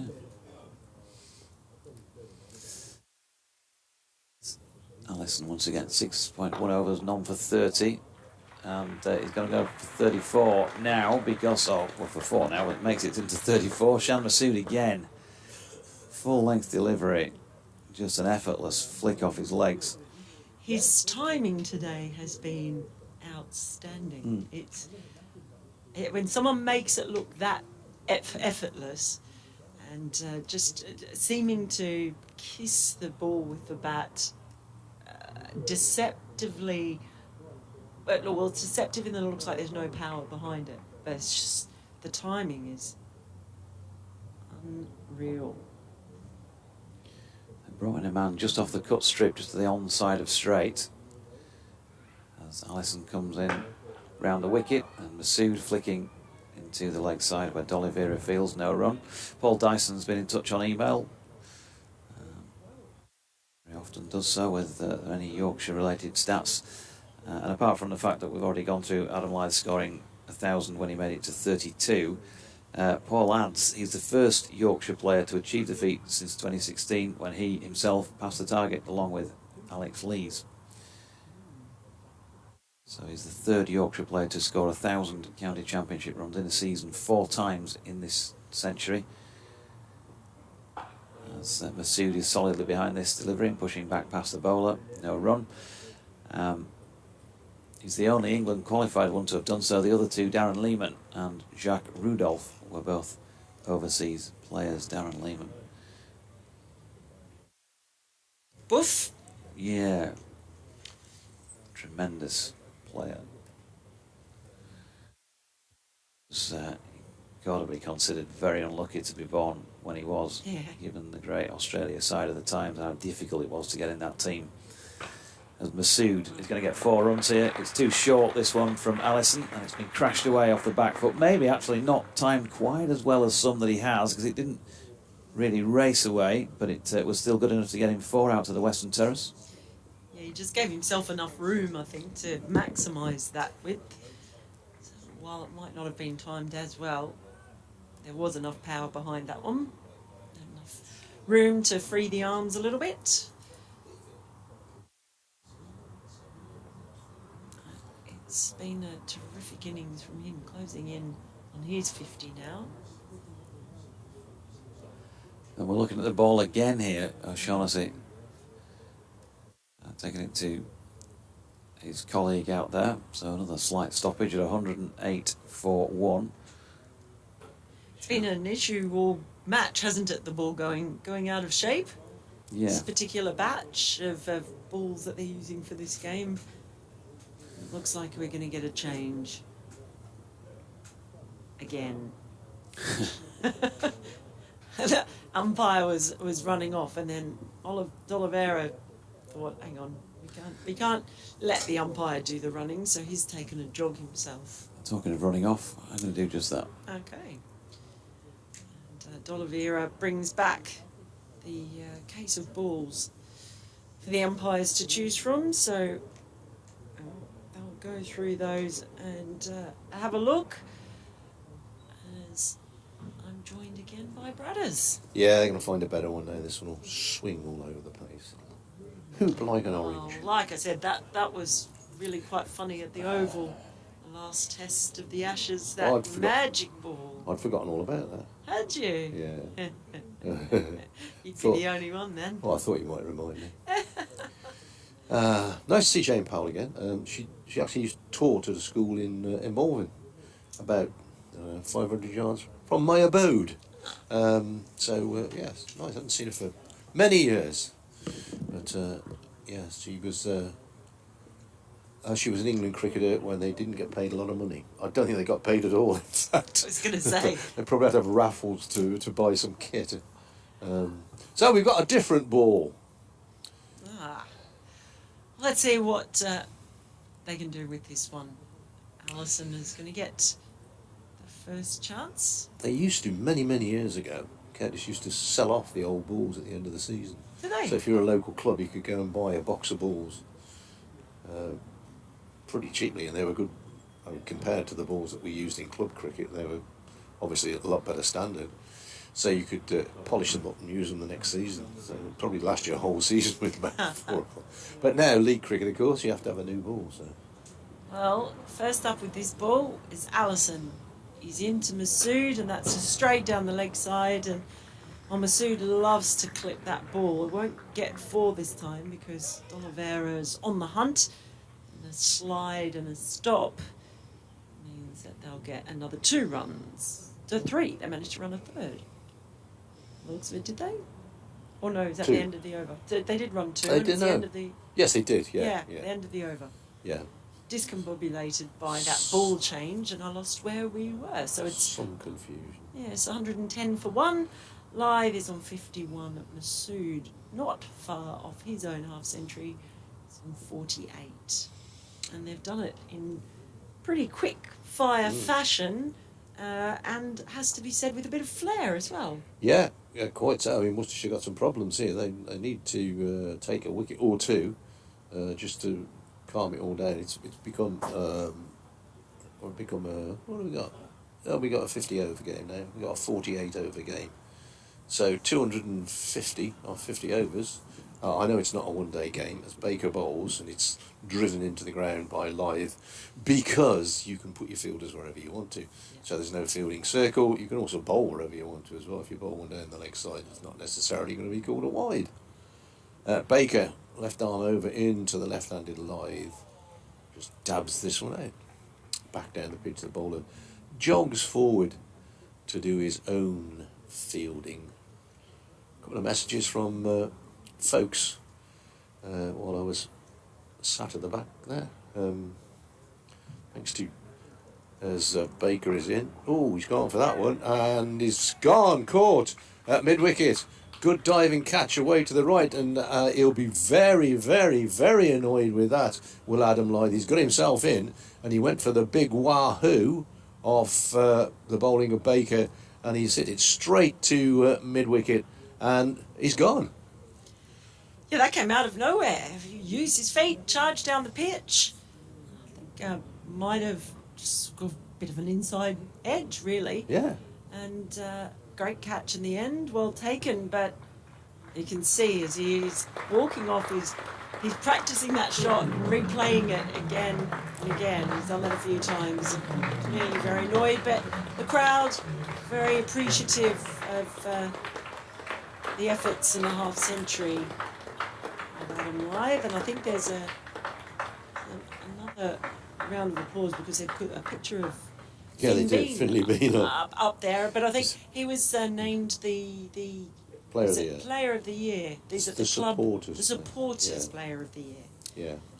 Popular choice, presented at lunchtime. Yeah, decent catch that as well from Jack Haynes going away to his right, and they that was the wicket that Worcestershire were not desperately seeking, but certainly seeking. Not that they hadn't been seeking wickets since the start of the innings, but yeah, I'll give them a bit of a boost. Yes, it's every wicket that falls this afternoon. It's going to be just intriguing to see how it changes the approach and Changes the dynamic. yeah, it does very much so. Josh Baker only his second wicket of the season in first class cricket in his 4th match, bowled 80 overs. Yeah, So he'd be chuffed we'll be about chuffed, and it's James Wharton in now who entertained us with his bowling that. earlier. Yes, yeah. It He won't need a chapter for that in his autobiography, will he? did turn though. He did, oh yeah. Oh boy, did it Just turn. didn't pitch most of the time.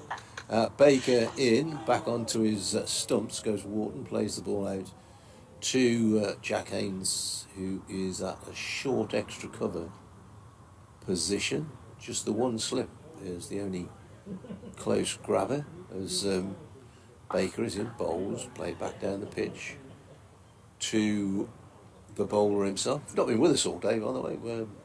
Some very generous bowling from Yorkshire set up a declaration, leaving Yorkshire 370 to win off a possible 70 overs.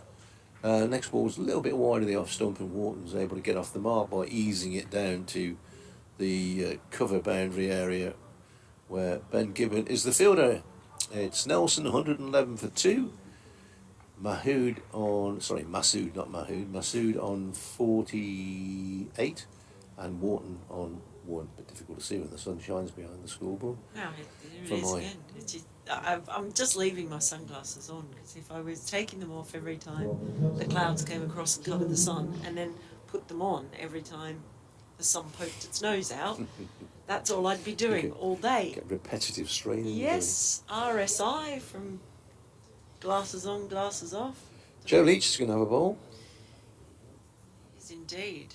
And I did meet Joe Leach You did, yesterday, yeah. and we were discussing Joe Leach when you, I feel unfairly maligned him, suggesting that. I don't think he's too bothered. He really ain't. He said you wouldn't like to meet him in a dark alley, and I said I thought he would pull out a torch and show you the way home. He's coming in now, and that one's just outside the leg stump and deftly dabbed into the offside by Wharton, no run. And yeah, having met him now, I'm absolutely positive that if you met him in a dark alley, he'd probably have an umbrella as well, just in case it rained, so that you Oh, wouldn't get wet and don't big him up show your too way much. home. He's right, Joe. One of the good guys. One of the people I like in county cricket who does it every day. Runs in every day. He's running in now. He's over the wicket. He leans back, does Wharton, and he just carves that one away. Beats the fielder at backward point, 4 runs.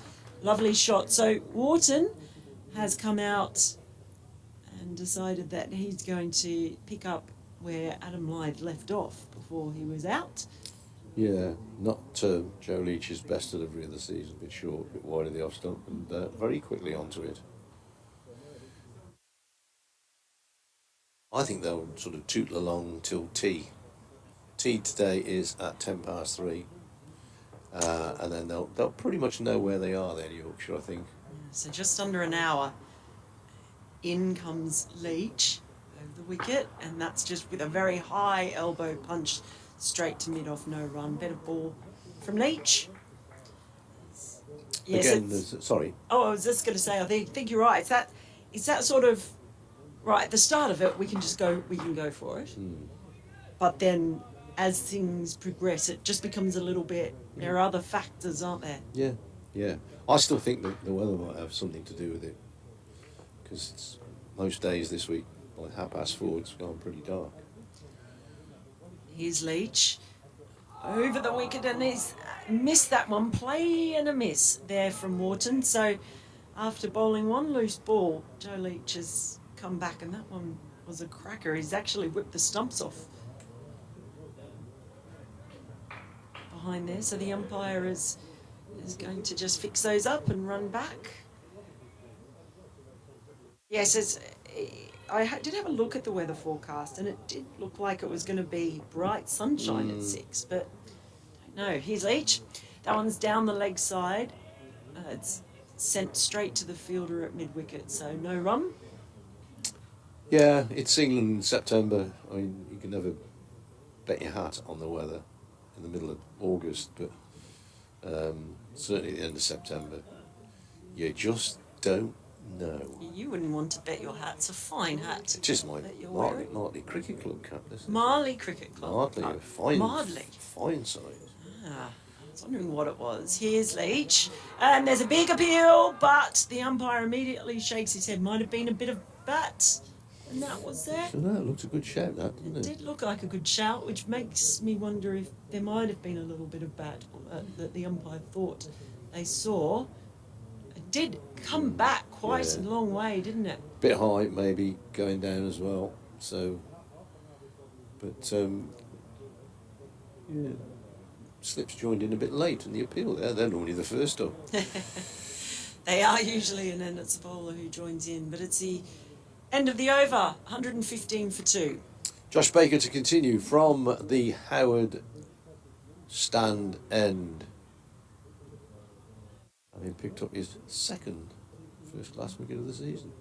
Baker in quicker delivery this time. Oh, that really zips through Masood through to wicketkeeper Roderick. Really fired that one in. He did, and we haven't seen Masood play a miss very many at all, No. if any. Certainly not a lot of them. Baker in again, and this time turned on the onside. Hainsfield's no run. I mean, it is the last day today, but we've lost a fair bit of cricket in this, so it's probably not a last day pitch. I don't know, perhaps it's I haven't worked out the overs, a last morning pitch or something like that. Baker in again and bowls, and Masood plays it with the spin out to mid-wicket. Jake Libby is the wider of the two mid-wickets, shall we say. And fair play to these two teams too. I mean, Lowe was a bit weird with that declaration bowling. Baker in again, and this time Masood will pick up a single because it's to the left of the right-handed Libby, we call. So Yorkshire are 116 for 2. Yeah, they've decided to make a game for it. Yeah. They're doing this as much for the spectators as anyone else. Those who've come out here, and quite a few here today, made it a fun afternoon. Baker bowls, driven back down the pitch, bowler himself, gets his left hand to it, doesn't stop it cleanly, and it just trickles to Kashif Ali, who retreats into that little bit of shadow that is cast by the stand at the far end of the ground. This time sort of stoops into the shot, does Wharton, pushes it away. On the offside, an ambulance goes up the Kirkstall Lane. I know it's an ambulance because I can see it. Oh, no, hang on. Well, there's an ambulance going one way and an ambulance coming the other way. Yes, you're right. There are busy boys out there. Oh, the traffic this morning. I don't know what it was. I said to the guy downstairs, the steward, I said, what's the matter with the traffic? He said, it's Friday morning. Really? My little journey in here normally takes me, I don't know, 5 or 6 minutes. It took me a quarter of an hour this morning. There was queues everywhere, and I'm not au fait with the back streets of Headingley to sort of miss the traffic lights and go up the side roads.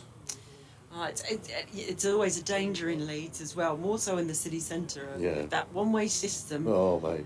I think to actually fully understand it, you probably need a three-year degree at least to understand it. And at the moment, there's construction going on in Leeds city centre, so it feels like there's even more footpaths closed and roads closed, and if you don't know where you're going, it can be probably quite confusing. We're just having a little conference on the field at the moment between D'Oliveira and Leach, and they're just moving their field around, sending Azhar Ali down to deep cover. Well, they got 5-4 split here, so I thought they might have gone for a 6-3 then, but He's got one slip in as Leach for the left-handed Masood. And he's rumbling in now from Kirkstall Lane end, and first ball's just flicked off the hip by Masood. And with that little flick and the single that follows, brings up the 50. Yorkshire skipper, he has been very elegant to watch in compiling these runs, and the one leading the way, anchoring the chase but keeping it going at a rapid pace as well. He's come off 57 balls. He has that wristy South Asian look about him, doesn't he? And when Chetshwar Pujara got a lot of runs at New Road this year, good player. Very good player. Here's Leach. This one just straying down the leg side, and it's flicked away down towards the boundary, and in fact it's going to go all the way. So that's another 4 runs, this time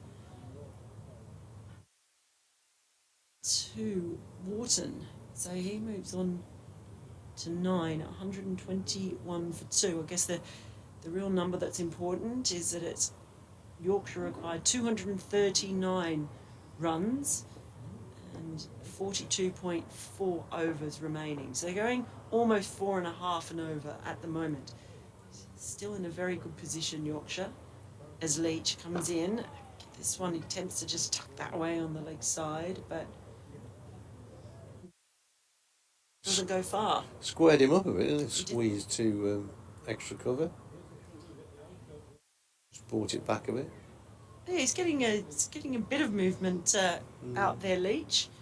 Don't know, it must be, I don't know if it makes instantaneous difference when the sun is in and out from the clouds as much as it is. And the breeze is coming across the ground, so if it is at ground level, it would help his away swinger. He's running in now and that's driven quite straight by Wharton, but there is a fielder to cut it off at mid-on. Yeah, so you can see the treetops sort of howling about a bit as well, and there are times that we've heard on the effects mics the wind howling a bit. So we don't see the trouser legs aren't flapping too much down there though, so it's always a telltale sign. Oh, not the ball again. Are you kidding? No, you already said another one. Joe Leach has just tossed it to the umpire, and the umpire is now underarming it back. They must be made of plasticine, these balls. Rubbish. I did hear talk that they were going soft pretty quickly. He's running in now, Leach, over the wicket. Lets that one go, does Wharton. Straight through into the keeper's gloves. Yeah, I've lost track of how many times we've had a ball change. Right. I think there was one game, the fourth over, they changed the ball. You think, if it's only lasting 4 overs, it ain't very good. I can understand that. Well, we haven't had that many, but this is the 28th, and we've changed the ball once already. Leach has 2 slips in for Wharton. It's over the wicket, drives straight, but again, it's directly to that man at mid-on. So no run there. 121 for 2. Masood 50 and Wharton 9.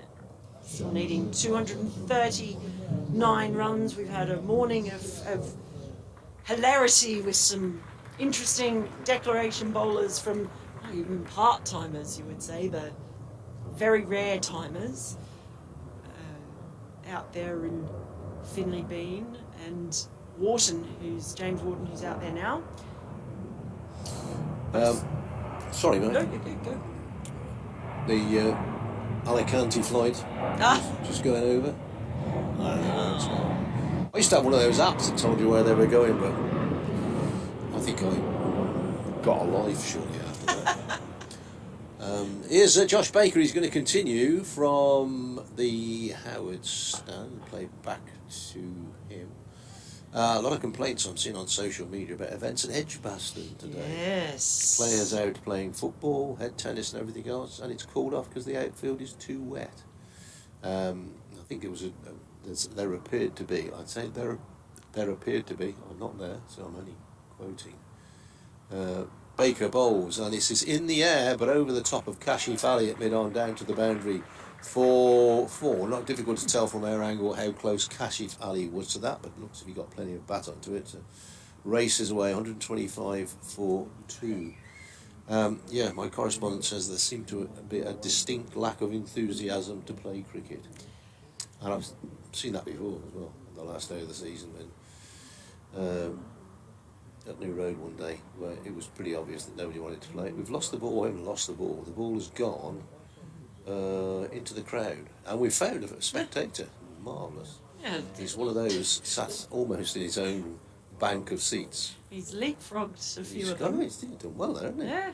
Got some good long legs. He's managed to go for all of them. He got the ball back. He did get the ball back. Well, at least here, there's certainly whatever's happened at Edgbaston here. Yeah. You have to say these 2 sides have been very keen to play one more day. Baker in forward defensively, pushed up forward defensively, but pushed on the offside. But it's a run. Good call there from Wharton. Masood calls his partner through. Masood has 50. I can't read it on that board.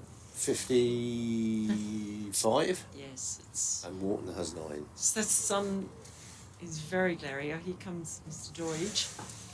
Baker in bowls, pushed away to short extra cover. There is no run on this occasion. We've had the blinds now are at half mast. Oh, okay. So Is that because it's the end of the season? I think it must be out of respect. Baker bowls. Oh, he's gone big again here, down the ground. Whoa, give him that a wallop. 6 penneth. Straight back over the bowler's head. And didn't move. Played the shot and didn't move. As if to say, I know where that's going. Oh, wow. In fact, it was directly over the bowler said, because Kashif Ali has had to go. He's having a bit of fun down there, Kashif Ali. It's the second time he's had to go and get the ball back from over the ropes. He hasn't got a mate to help him here either, so that's a leap over the boundary boards. Good grief, it sounds like that plane is actually going to land on us. That's a bit close, isn't it? It's very close. Yes. So, Yorkshire go to 132 for 2. And Wharton, who looks as if he wants to get on with it, is taking a liking to Josh Baker's bowling. That, I think, is the end of the over. It is, yeah. Umpire didn't move much and nobody else either. End of the over, and at the end of it, Yorkshire are 132 for 2. They need another 228 to win. And there are... I've lost it now. 41 overs remaining in the game. In the game. Do you want to come in here, mate? And I'll go and do some updating. Go do some updating. And speaking of updating, they're having another chat about the ball. D'Oliveira's just showing it to the umpire, having a bit of a look. Joe Leach has just had a word as he's gone past as well. She's ended up with the ball. There's still a bit of chat going on between D'Oliveira and the umpire, though. I don't know whether it's about the state of that ball. But now Joe Leach is joining the party as well. So there's a three-way discussion. Update time. Not sure is the answer to that. 41 overs remain in the season here at Headingley. Yorkshire need a further 228 runs to win, Richard. They're 132 for 2 in their second innings. Skipper Shan Masood, 55 not out. James Wharton, who's just smashed a big 6 down the ground to the Howard stand end of Josh Baker, is 14 not out. A partnership so far worth 22 for this wicket. Adam Lythe, he made it to 1,000 runs for the 4th time in his career a little bit earlier in the day when he made it to 32 on his way to an eventual 51 before being caught by Jack Haynes off Josh Baker. Yorkshire 110 for 2 at that stage. Finlay Bean, though, agonisingly close to, but not quite, making the 1,000 himself. He made it to 11 before being brilliantly caught and bowled by Dylan Pennington just before the lunch break.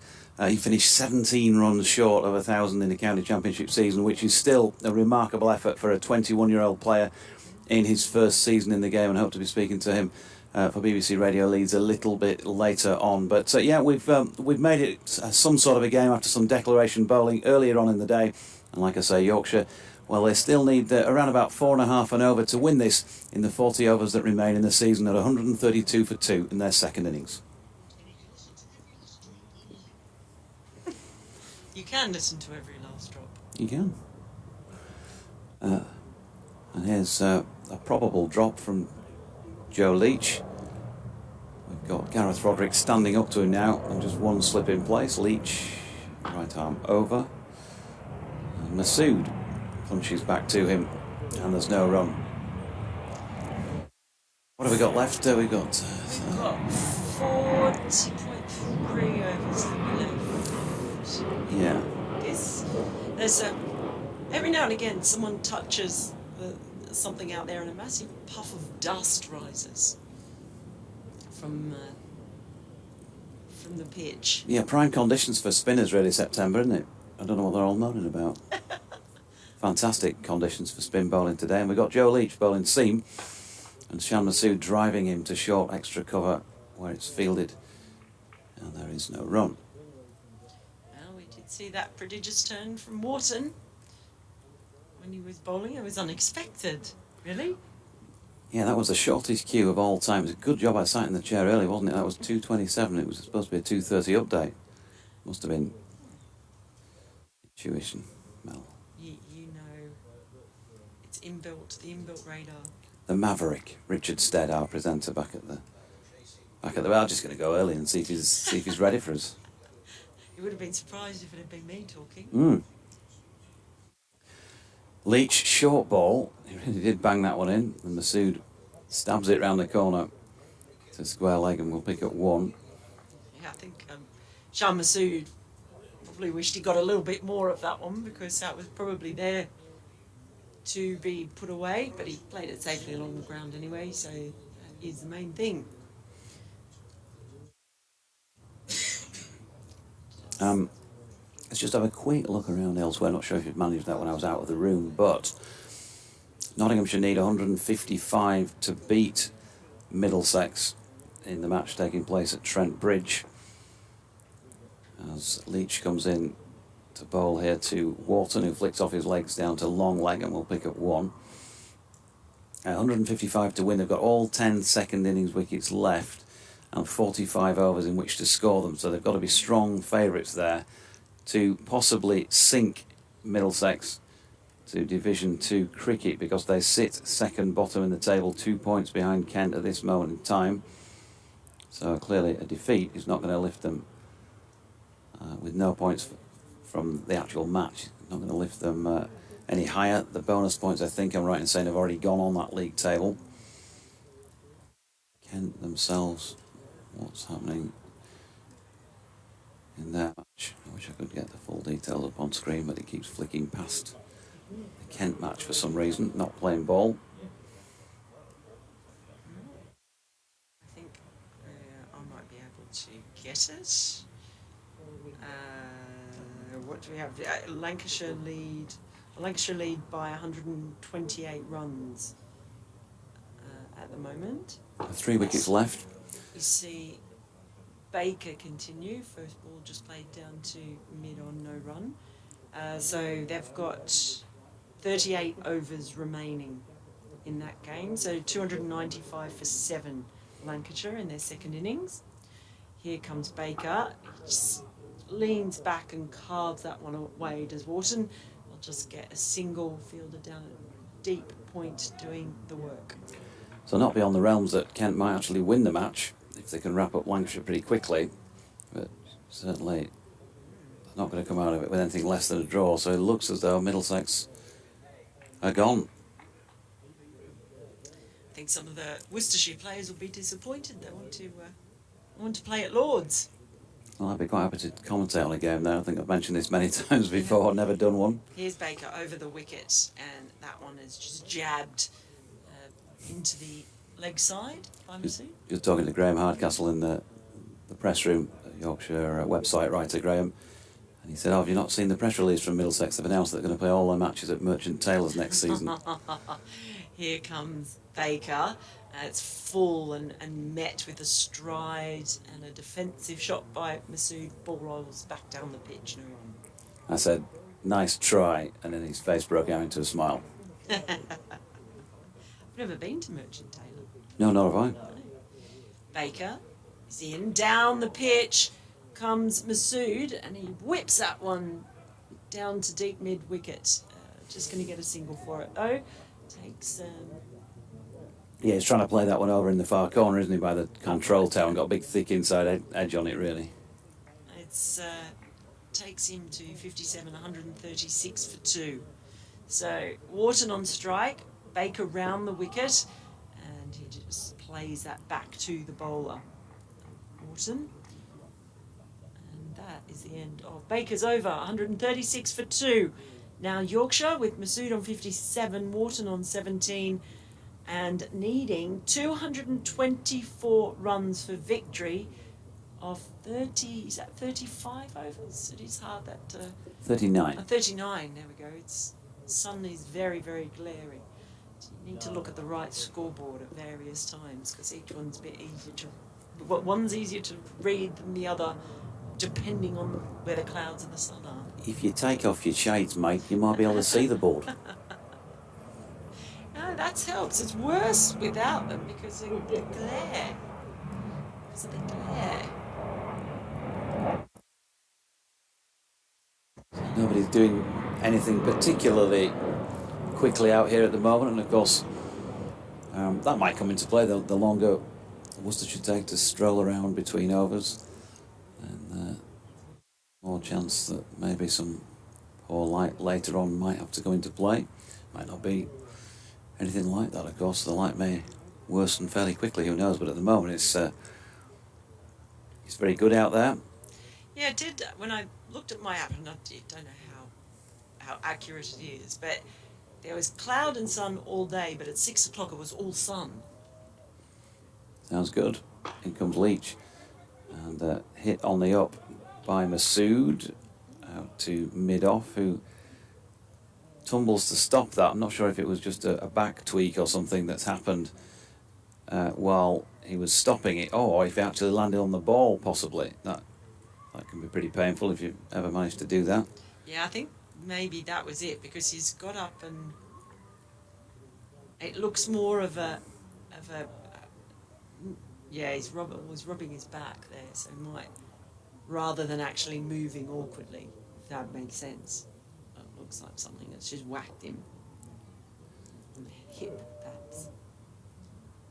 Yeah, Leach short ball, 4 runs. Masood onto that like a shot, and played a very nice shot as well. Exemplary roll of the wrist pull backward of square leg between deep backward square and long leg. Split the gap down to the Taverner stand. Well, he had a rehearsal for that, because there was a short ball in the previous over from Joe Leach, and he didn't quite get that one, just sent that straight to deep square leg. But as soon as he repeated the ball, it was like Masood had learned from the previous edition. Nailed it that time. Yeah, Leach again, this time outside off stump and driven firmly up to mid-off, but struck it too sweetly to be able to get through for a single.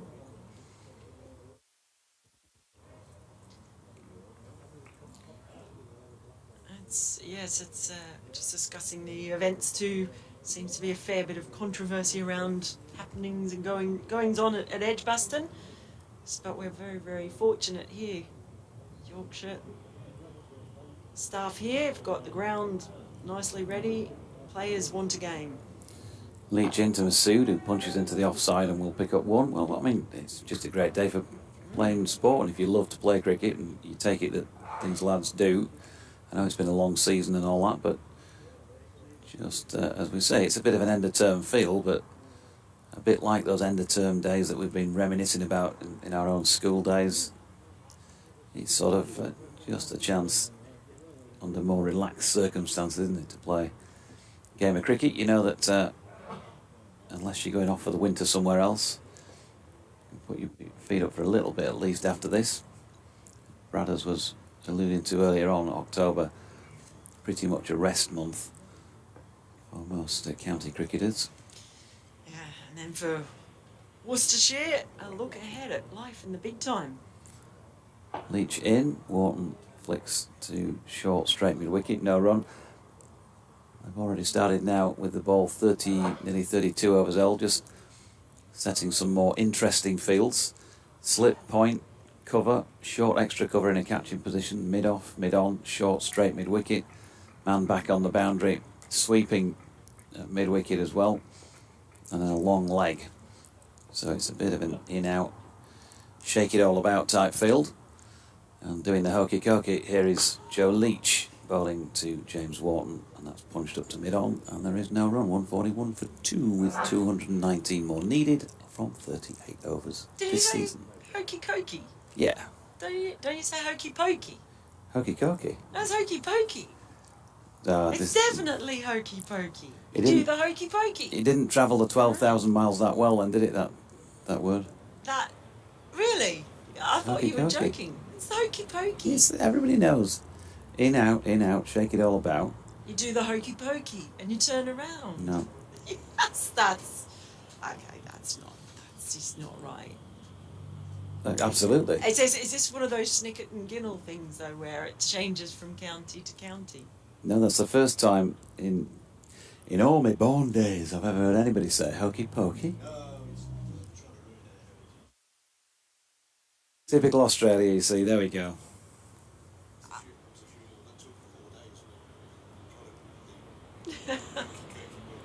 No, it's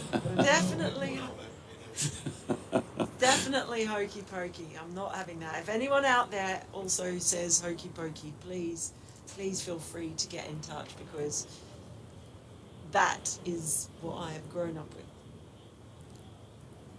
Most definitely. It must feel like the day you found out about Santa now. When you got the real story. No, because I'm not conceding that. There's one word that I do really struggle with. So there is some, like, here you say yogurt, in Australia you say yogurt. I mean, yogurt sounds really weird to me still, even though I have got this weird all over the place accent now. But the one that I really hate in an Australian accent is when a player plays their first match and they're on debut. Oh, And I Yeah. can't say that now because I don't like it. It's in comes Gibbon, and it's in the air, but it's past the diving fielder in the colours. They're going to nip 3 runs, I think, from this first ball. Yes, coming back for the third. And Yorkshire now 144 for 2. oh, look, it's debut. Well, I try and avoid saying the word altogether now because it stresses me. His first appearance, or her first appearance. Maiden appearance, first appearance, the debutante. I could go with debutante. Whenever- So that's the thing. So do Aussies say debutante, or do they say debutante when they actually say that word? They say debutante. But they say debut. Yeah. Weird, isn't it? Debut. Yeah, And debut. I- so I Mark can't say Taylor the saying word. that in his commentary, yeah, on debut. Because no matter what now, if that word is coming up, I have to think too much about it, and it stresses me out. Wharton on strike, here comes Gibbon, around the wicket, left arm, and that one is just played straight out to mid-on, no run. Yeah, so it's a struggle for me, that word, because I just don't want to say it. 'Cause the other one that it took me a long time to work out, and I know that I've been out of the country for too long. It took me about 6 months to work out when I came over here what the correct response was when someone said, all right. I didn't know what to say. Here comes Given in to Wharton, who high elbow, plays that straight back to the bowler. Because the correct response is actually all right. And when I first came over here and people were saying all right to me, I was like, yeah, I'm fine. Why? Do I look unwell? Is there something? Have I left my fly undone or whatever? Something strange about my appearance? Somebody told me this morning I'd done that.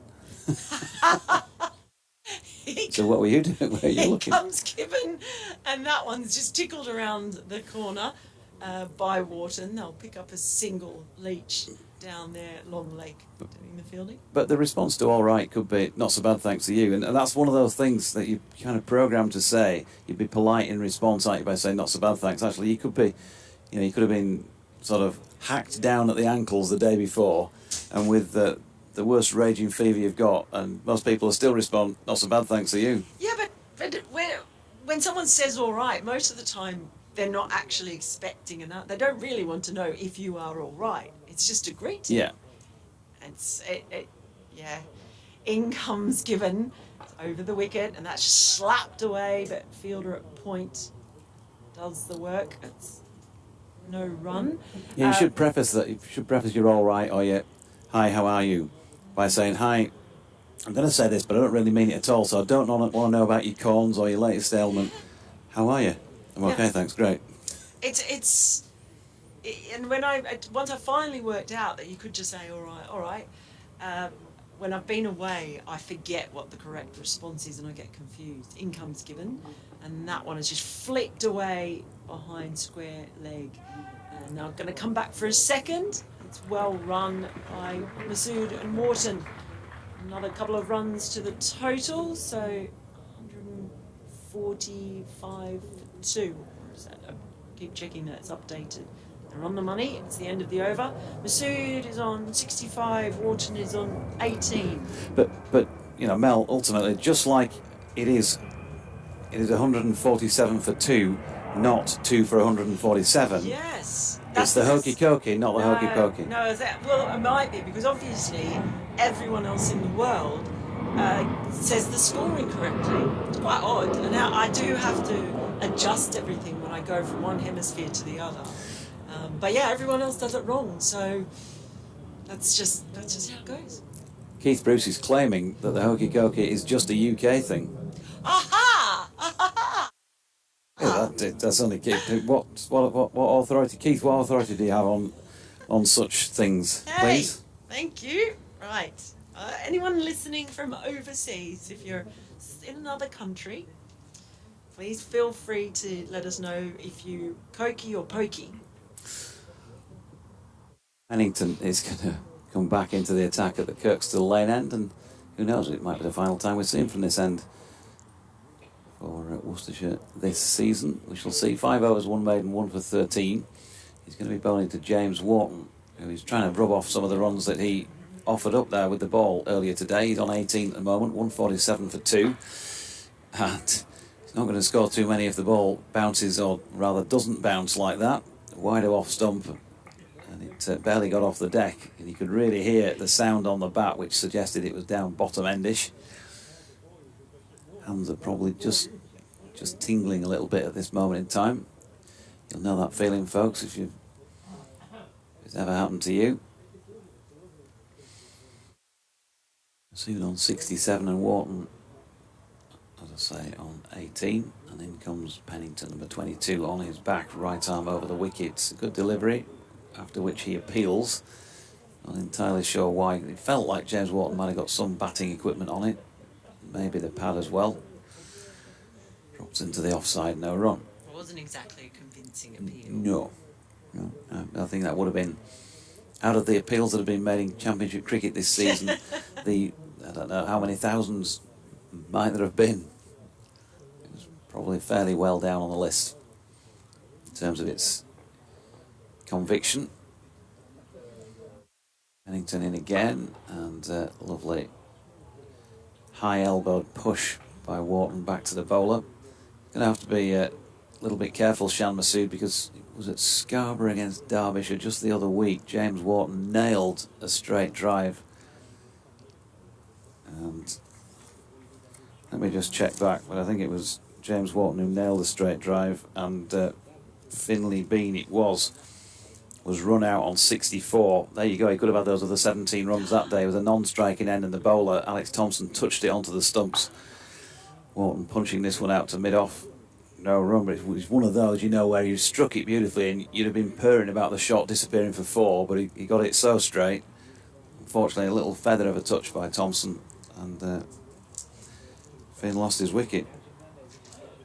He does play that high, very high elbow straight shot quite frequently. Something's happening at the gate. Here's Pennington. Ooh, Wharton, a bit outside edgy this one, but it's still going to go for 4, mostly along the carpet. Down to third man, 22 to him, 150 up then. 151 for 2, Yorkshire, 209 more to win, so they've kind of broken the back of this with the loss of just 2. We'll see, won't we, how close they get. Yeah, there was some action going on at the gate there as well, just down in the distance. Yeah, it's felt like quite a controlled approach to this chase, and it does feel like they've got it under control. Wicket, of course, changes everything. Pennington full, flicked to leg by Wharton to short straight mid wicket. Oh, not stort straight. Stort straight. Stort straight mid wicket. Short straight mid wicket. Easy for you to say. Fair dinkum. Oh, no one says that. My dad used to say it, but no one else says it. I used to say that a lot. But, yeah, I don't say it anymore. You see, there was, you know, back 30 years ago, there was the sort of no dramas thing, which became a bit of an Aussieism, and no dramas. No dramas, yeah. Then it became no null worries. dramas, and it no worries, null dramas. Yeah, I think the thing that you hear now more is the yeah, nah. And Yeah, the nah. nah, yeah, nah, yeah.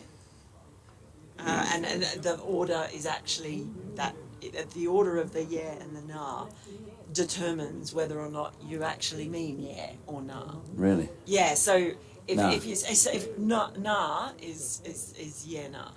If you're saying no to someone, it's yeah nah, yeah nah. But if you're saying yes, it might be nah yeah. Yeah, a lot of people just say it in the English version of yeah, no, yeah. And you do get that I get responses in interviews like that. Had a good season. No, yeah.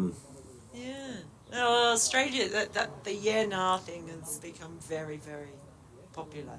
Oh, very mainstream. You do hear it an awful lot. It's going to be given to continue from the Howard stand end, which has got a little bit of a wait. I'm not sure why. It's got one slip in. Two fielders behind the stumps as well in the deep. The first ball's just well outside the off stump, left alone. David Bates has sent us a Wikipedia version of Hokey Pokey. And he says the Hokey Pokey, also known as the Hokey Cokey in some parts of Australia, the United Kingdom and the Caribbean, is a campfire song and participation dance with a distinctive accompanying tune and lyric structure.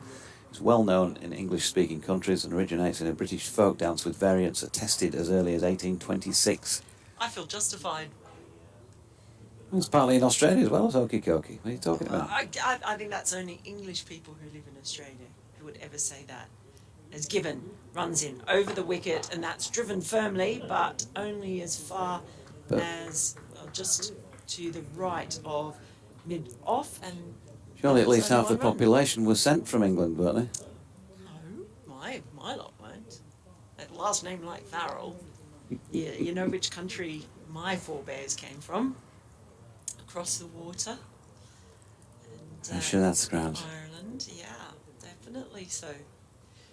Very, very strong Irish roots. But definitely hokey pokey where I come from. Here comes Gibbon. He's just coming forward, Wharton, but plays that one just out to the offside, no run. David Collicutt says, listening in on the final day of the season. This time I'm in Dartmouth, Devon. Sorry to hear that your mother passed away the other day, David. And thoughts with you and all those close. And he's hoping for a Yorkshire win to give her a proper send-off. Yeah. Wharton now on strike as in comes Gibbon around the wicket, and he's just tucked that away to mid-wicket where Kashifali picks it up one hand and keeps it to just one run. David, normally accustomed to emailing in from California. Or for tweeting in from California, I should say. Xing in from California. Who knows what the terminology is anymore? Yeah, I can't. I still call it Twitter. I can't cope with the new name. Yorkshire still need 208, so it's getting soon be under 200. In comes Gibbon over the wicket, and that is carved. Beautiful drive. What a lovely shot that is from Wharton. That's 4 runs. So 4 more off the list. The required total for a victory for Yorkshire that would see certainly their fans here happy after it's been a very difficult few seasons. It means Yorkshire now 157 for 2, needing 203 runs. And it was actually Shan Wharton who played the shot. Oh. To extra cup. Oh dear. Well, there you go. I It's because the dot on the board was still on Wharton, wasn't it, from It the was. previous over? And I know the difference between them as well. Again, that ball from Gibbon is just carved out to deep point. They'll come back for a very well run second. One that the audience and the crowd here appreciates. 159 for 2. That's the end of the over as well. So Masood, 74 now, and Wharton, 23. 201 needed.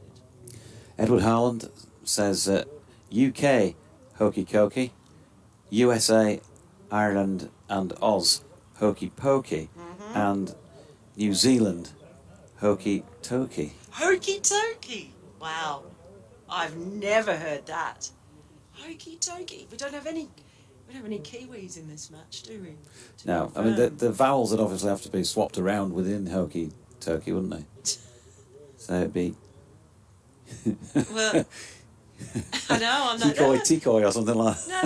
No, hokey, the O and the E, you're probably all right. Be more if it was an I or an A, perhaps. Yeah, here's Pennington bowling to Wharton. That's a good delivery, which has the beating of James outside off stump. And it's no run. This is a wonderful thing about commentary. It's this communal learning that we share with the listeners. Yeah, I certainly had never heard of Hokey Tokey.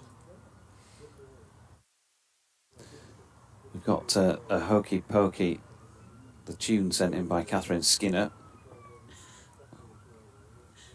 I'm not sure that our music rights on cricket broadcasts go to playing that, but here's Pennington bowling to Wharton meanwhile, who drops that out into the offside, and there is no run. Shah Massoud, 26 runs away from another century for Yorkshire. There's a conversation going on out there between Masood and who is that he's chatting to out there? Somebody without a number on the back. Exactly. Not sure what that conversation's about. Fortunately, Dylan Pennington has a number on his back and he's bowling from the Kirkstall Lane end, and James Wharton with a straight play playing to the more easily identifiable Joe Leach at mid-on. Passing air traffic. It's going to be me in a couple of days, 3 days' time. Yeah, I've got to wait until October the 18th. Where are you off to? I'm just off to Rhodes for a week. Never been before, so looking forward to that. Very nice. You'll be further east, won't you, sunning yourself? I don't know if I'll be sunning myself. Pennington in, Wharton flicks to the leg side, no run. He'd be leading the media barmy army, no doubt, on the terraces there. Media barmy army. I don't Imagine think that that. exists. Good grief. Imagine that. I'm doing a bit of a mixture. I'll be at some England group games, some Australia. I think I'm seeing most of the teams actually in the group stages, rather than just following one team. But yeah, looking forward, especially getting to Durham, to Dharamshala again. Pennington is in, driven by Wharton through the offside, but straight to cover, no run. England are playing a game quite early up in Dharamshala, up in the Himalayas, just below McLeod Ganj, where the Dalai Lama lives. Got a plane with the Dalai Lama when I was there last time. Flew down from Dharamshala to Delhi, I think it was, and yeah, there's only a small plane of about 50, 60 people on it, and one of them was the Dalai Lama. How's his cricket? Here's Pennington, that's dropped into the offside by Wharton, and there's no run. I think I better do one of these actually as well. I forgot to do one this week. Well, he loves his cricket, the Dalai Lama. He's rubbed noses with. Who did he rub noses with? I can't remember if it was Steve Smith or Dave Warner. But no, he does sometimes go to the cricket, likes to meet the cricketers when they're in town. So he's a bit of a cricket fan. Okay, well, His is Holiness? it what, Superchargers fan or Mumbai Indians fan or I don't know about that. Perth Scorchers maybe? If Yorkshire, he'd be a Yorkshire fan, one of the Dalai Lama. You'd think so, wouldn't Yeah. you? If anyone ever has the chance, it might be the most beautiful ground in the world. And there are a lot of beautiful grounds, and people talk about wanderers, but gee, the brightly coloured build the pavilions and stands, and then you have the Himalayas in the background with the snow. It's really spectacular. It does get very cold there though. I have seen snow. It's my favourite part of India. Dharamshala? I don't know what we're waiting for. There seems to be a bit of a delay. Everyone's just standing around looking at each other. Joe Leach has just taken a few steps to his right. That seems to have made Given happy. Running in over the wicket, driven firmly all the way to the boundary. That's 4 runs. Lovely shot. He's played some beautiful cover drives as Shah Massoud, and that was one of them. Yeah, lovely player. I think there's been one or two moans and groans that he's not always been available from the Yorkshire supporters I've spoken to this year, but you understand anybody in Yorkshire should, more than most, given the number of England calls that they have, that players want to go and play for the country when they get the opportunity. But when he's played, the longer the season has gone on, the better he's looked. And I think if he did manage to, from his own point of view, probably won't like me saying this because he wants to still play international cricket, but if he didn't make it back into the Pakistan side and played a full season next year, I think they're in for a treat, because he's a very, very high-class player. He certainly is. Very elegant. They just sent square leg back to the boundary and just brought in a catching mid-wicket. Mid-wicket there. Masood, in comes Gibbon. This one's just played out to backward point. Take a run. It's fewer than 200 now required. 197. Just got 33.4 overs. So it's definitely still possible. Particularly, you imagine with Shah Masood out there, driver's seat, steering this innings along.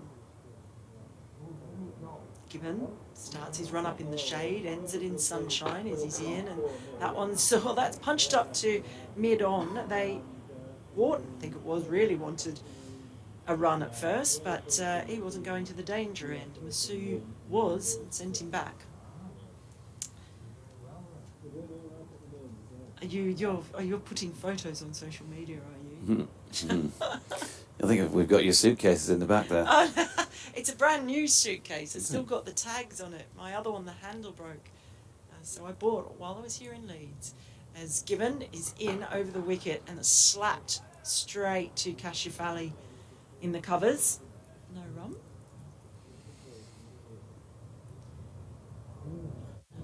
Feels too. I just feel like the weather is actually getting better as the day goes on. Have you done one of these modern newfangled check-in when you're on, on your laptop in a coffee shop thing before you go to the airport? Have you done that, or do you wait till you get there? Or? No, I always check in first. Right. Oh yeah. So you can choose your seat. Okay. Yeah. This ball comes in from Gibbon. It's carved away down to deep cover point. They do get a single. And are you kind of an in front of the wing kind of girl, or a behind the wing, or over the wing kind of girl? I don't like being right over the wing, because then you it just ruins the view a little bit. Yeah. I mean... You can't look down, can you? I mean, when it all boils down to it, I would love to be at the front of the plane every single time. Well, in the cockpit? No, I have been in the cockpit once. Watched the sunrise from the cockpit. That was quite fun. Yeah, wouldn't you? If I won the lottery, I would basically never get on a plane and turn right. I'd always turn left. Go to the front of the plane. Ooh. Definitely. As in comes Gibbon, and that's short and it's pulled away. That one will go for 4 as well. Went quite straight down towards wideish long on. But bit of a commanding shot there. Aggressive shot from Wharton to finish the over. 168 for 2. Now at Yorkshire, but the other equation, they require 192 for victory. 33 overs remaining. And I'm going to leave you with that thought and make way for Brothers. Yeah, I think it's going to pop on till tea, which we reckon is probably about 10 past... 20... What will it be? Yeah, it'll be 10 past though, won't it? Yeah, of course. I'm getting me sums wrong. I'm thinking 20 past. 10 past.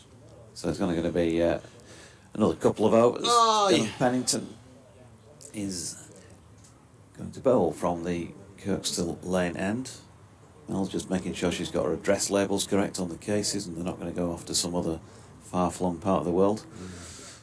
I can read the label. Salvation Army Hostel, Edgbaston. Oh, that's nice there. You do all right. This is a bit of a masterclass from Masood. Yeah, he's played very nicely. As I say, just the longer the season's gone on, the more you've actually got a chance to watch him. I listened to Dave Fletcher, our BBC Derby colleague, last year purring about him, and there was not particularly head-scratching moments at the start of the season. I wouldn't go that far, but it just wasn't as fluent as he's looked as the season's progressed. He just flicked a single out wide of D'Oliveira at mid-on to move on to 80. The score to 170 for 2. He's one of those players that annoyingly makes it look easy. Yeah, and he actually scores his run without really trying. He just scoring his runs at a fairly significant pace. Yeah. He finds quite a lot of gaps. Certainly puts the bad ball away. He's watching on as James Wharton waits for Pennington to come in and plays that with a nice high elbow back up to D'Oliveira at mid-off, no run. Very noisy air traffic today without the cloud cover. Must be on a different flight path directly above us. Do they change flight paths? No, they tend to. Wind direction. Yeah, wind direction might have something to do with the noise perhaps, but the flight path is pretty much bang on the same. It just about always passes directly over the pitch. Pennington in and bowling to Wharton, punches into the offside, no run, because when you come back off flights and you know your area, there's that fun bit about looking out, going, oh, there's Ellen Road down there, and I can see Kirkstall Abbey down there, and you can see there's the home of sport. Fly over the top of here. There's a plastic bag making its way onto the pitch. It's at a mid-on position, no wide-ish mid-on. Just being moved by Pennington. He's asking it to move a couple of yards wider. Was a bit of other debris on earlier on, actually, saw it blowing across, but didn't seem to stop anybody, and play hasn't been stopped to collect the bag. Does that mean 5 runs if James Wharton can hit it? I don't know if he was trying or not, but he's got it to the onside of straight. To Leach, 1 run. 5 runs for Worcestershire. It's a Yorkshire bag. It's a local bag. You can tell. Oh, it's going well now. Wolves picked up speed now. It's crossing the Melling Road for the 2nd time. And it's red run. Oh, Joe Leach is going to. Oh no, it's beat Joe Leach. That has. Oh, it's really going now. Now the umpire's going to have a go. No, he's missed it. Poor footwork there. And he's missed it again. And the crowd are loving this. I remember when Steve O'Shaughnessy played, he was never that fleet-footed. Anyway. You can almost hear the theme tune in the background, can't you? Anyway, the bag has made its way almost 3/4 of the way across the field. And Pennington's in bowl. Sorry, mate. And the wicket, and Masood turns it into the leg side, no run. And the plastic bag played the joker, doubled it up to 6 points to the plastic bag. Tico, good rate there. You're on a hiding to nothing if you're the umpire trying to catch a plastic bag on a windy day. Hiding to nothing. Yeah, because you can imagine there, can't you? Pull the fetlock, If he'd have caught it, what was he going to do with it? Here's Pennington round the wicket. Masood drives into the offside. Joe Leach, he's having a go at chasing this one down, to be fair to him, but the big fella has not managed to reel it in. And so 4 more to Shan Masood, who moves on to 84. And Yorkshire 174 for 2. Now, with 32 overs remaining in the season, need a further 186 runs to win. I think this is bubbling up into potentially a tight little finish. Worcestershire, I dare say, would like another 2 or 3 wickets here just to make it that bit more difficult. It's still a very good pitch, isn't it? So that's the key, Bradders. It certainly is. So that I reckon roughly 5.8125 per over. Roughly. Just thereabouts. Josh Baker's back into the attack. I did it in my quiz the other week. I laboured at the time, so apologies, folks. But Yorkshire versus Derbyshire at Scarborough, we did a few just for a bit of fun. We had a round on sort of Coleman balls and various. Asked people to. I gave them a statement, asked them to link the name with the statement. So I gave them all the answers, if you like, but they had to pair them up. I'm with you. Baker left arm round in and bowls, and Wharton plays 2 mid-on, no run. Well, I'm going to say this statement, but you see if you can guess. A very well-known cricket broadcaster said it, and of course the run rate required doesn't need a calculator to work out that it's 4.454545 per over. Next ball is driven out to mid-off, and there is no run. Who do you reckon? I'll give you a clue. It was a big name on the TMS team for many years. I'll have a guess at Blofeld, but I might be wrong. CMJ. Oh, was he? Yeah. What a lovely man. Absolutely, and time for everybody. CMJ, lovely man.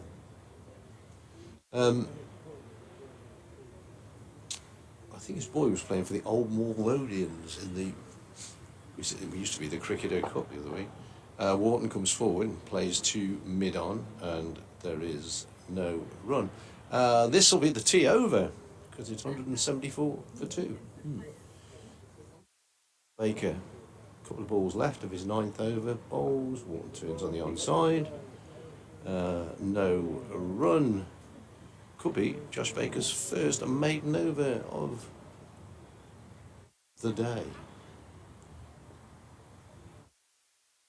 Bobbles in again, and it won't be because Wharton gets a single.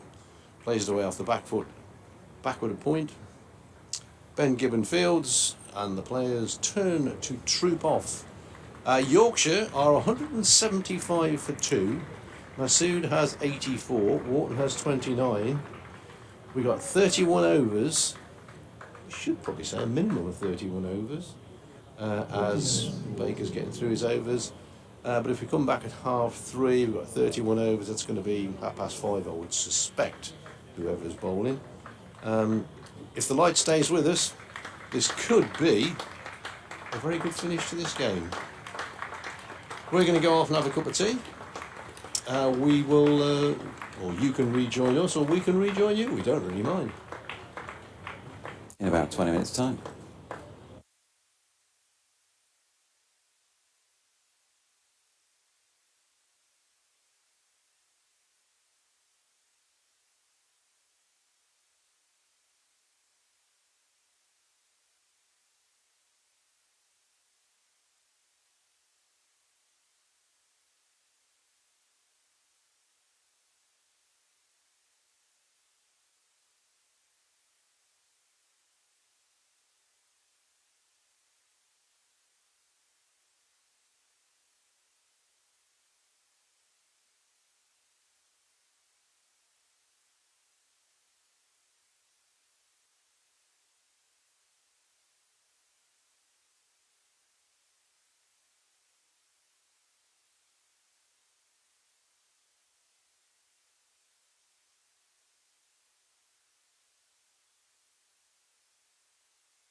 And welcome back from Headingley for the final time of the 2023 season. Last session, umpires Steve O'Shaughnessy and Surrenderam Shanmugam making their way out to the middle.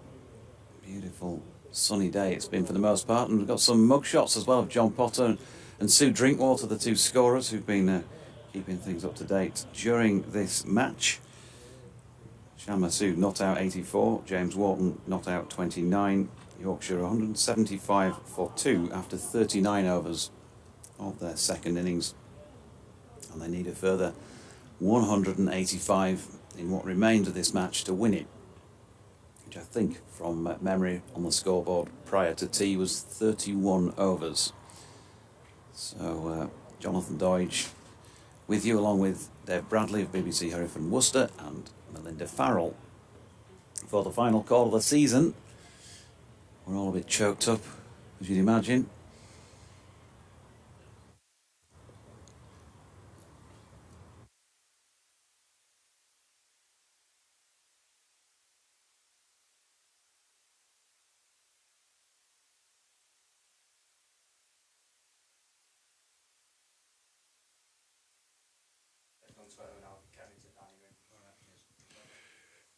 And so, apologies there for interruption, folks. We're waiting for the players to make their way back out to the middle. Bradders is back alongside. He's still got the potential for an exciting finish, but I dare say from a pair's point of view, even though the big tick of returning to Division 1 has already happened in this match, from their point of view, just to sort of make it more of an even contest, they might want to take a couple of earlies here with them and just really make it a potential nail biter.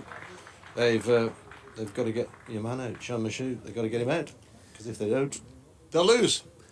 Jason Thackara says, it's been a pleasure listening and watching you and your cohorts this season, JD. Let's hope for a more fruitful campaign next year. Thank you for that. And Carolus Kane, I'm not sure if that's a cryptic. Carolus Kane, of course, the third man, I think, wasn't it? Citizen Kane, I should say, the third man. Third man was Harry Lime. It was the Orson Welles I was thinking of. Citizen Kane. Wonder if that's... Yeah, maybe not.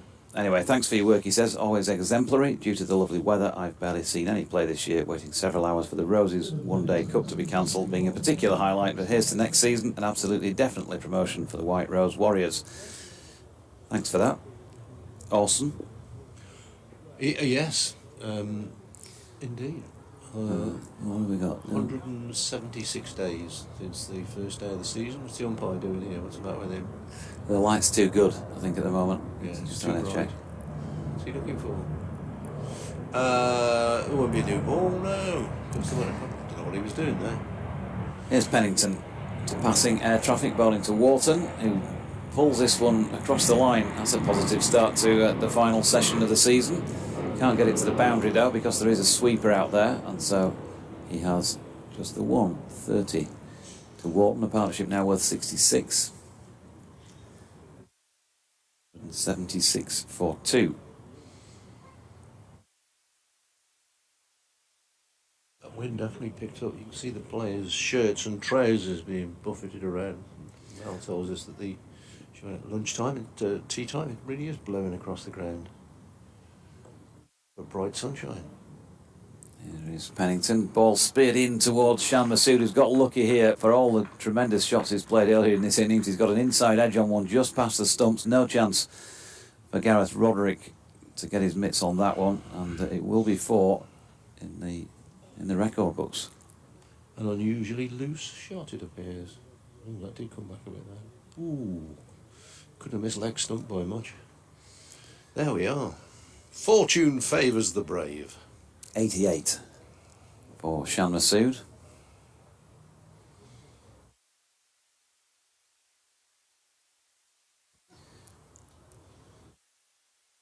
It's got a late September feel about it today. Looking out across the tops of the trees, some are just beginning to turn. Pennington in. This time it balloons up off the pad of Masood into the leg side. No run. I'm just pleased that because it's just been such a nightmare season for poor weather. As Jane Powell said when she came and sat alongside, 37% of Yorkshire's potential county championship overs this season lost to the weather.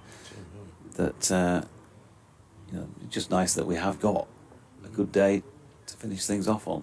Just leaves you with a better memory about things as Pennington is in and Masood leans into this and punches square on the offside. They're going to get through for just the one. 89 to him. There's some people who appear to be... Oh no, they're not leaving, I'd say. 3 people picked up their bags, looks as if they were leaving. I think they're walking around to find the sunshine, because I bet it's a bit chilly in the old Howard stand, particularly at the top with the breeze blowing across it. And the sun has not been on there all day.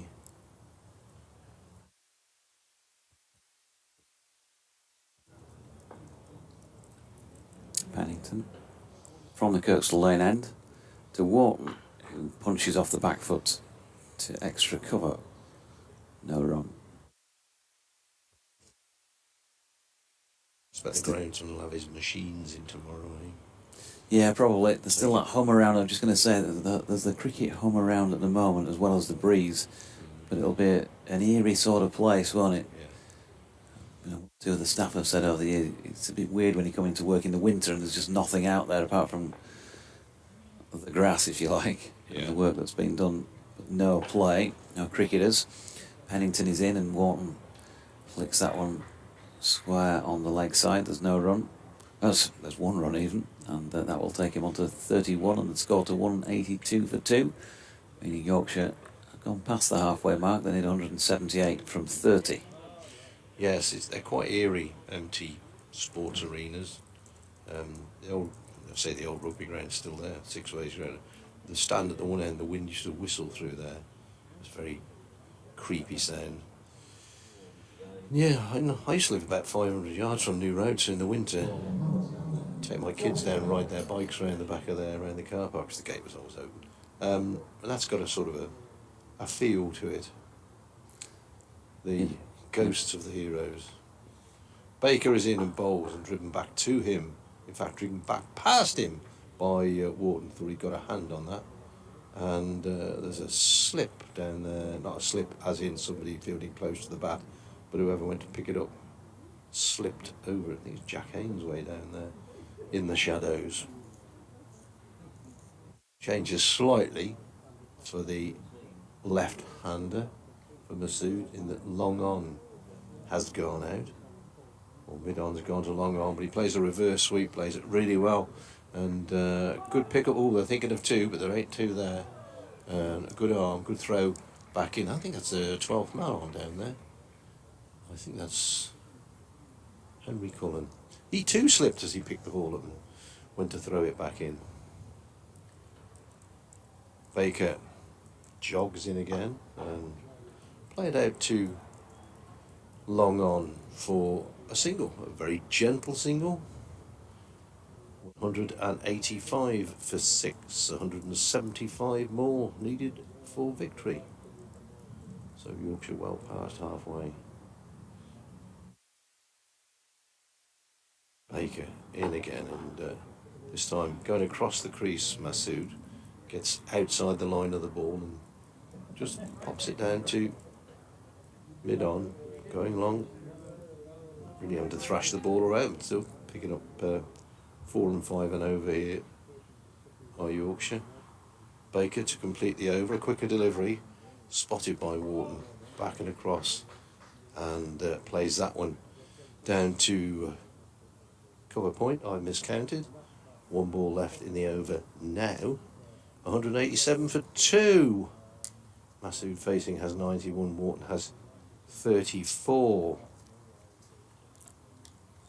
Baker's next ball, and it's in the air for a while. Baker dives down and forward, but can't get to it. A rare false stroke there by Masood, just completely mistimed that one. That is the end of Baker's over. We're going to get a replay here. Let's just see what happened. Just maybe stopped on him a little bit, and inside third of the bat, and almost carried back to the bowler. 187 for 2, Yorkshire. Masood has 91, Wharton has 34. They need another 173 to win. There are a minimum of 29 overs remaining in the game. I saw Waity down by the lift at tea. Yeah. I said to him, pop up and have a chat with us for a few minutes. He said, can I have a think about that? I said, no. Yeah. I said, no, get yourself upstairs. Pennington over the wickets. Bowling here to Wharton, who's dropped that into the leg side. There is no run. I think he had him out there with a rugby ball this morning. He had the three-quarter line, what we call a three-quarter line in rugby union, of course, going across the field. There was some half decent passes, nice little couple of loop moves. I'm pretty sure he was orchestrating it. And also bumped into Richard Levin, Yorkshire.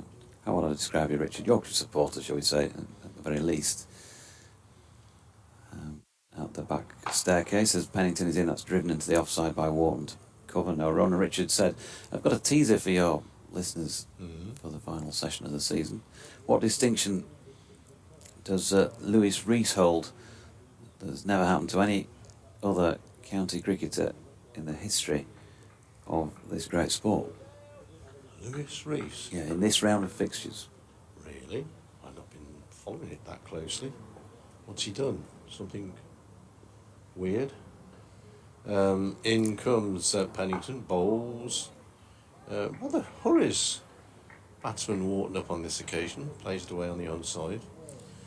I've not been following this round of games.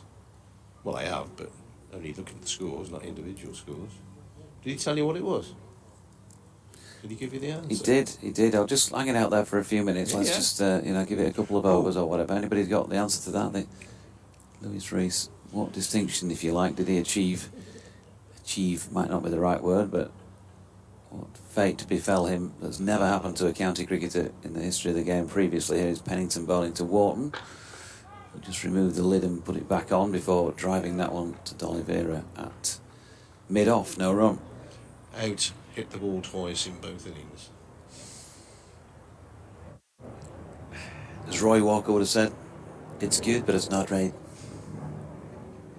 Oh, by the way, the question I posed on the first day, 2009, last time these two teams played, Stephen Davis was the only player who played county cricket in 2023, played in 2009. Wow. Pennington to Wharton, back foot, punches that away. That's a beautiful shot, James Wharton. Really is.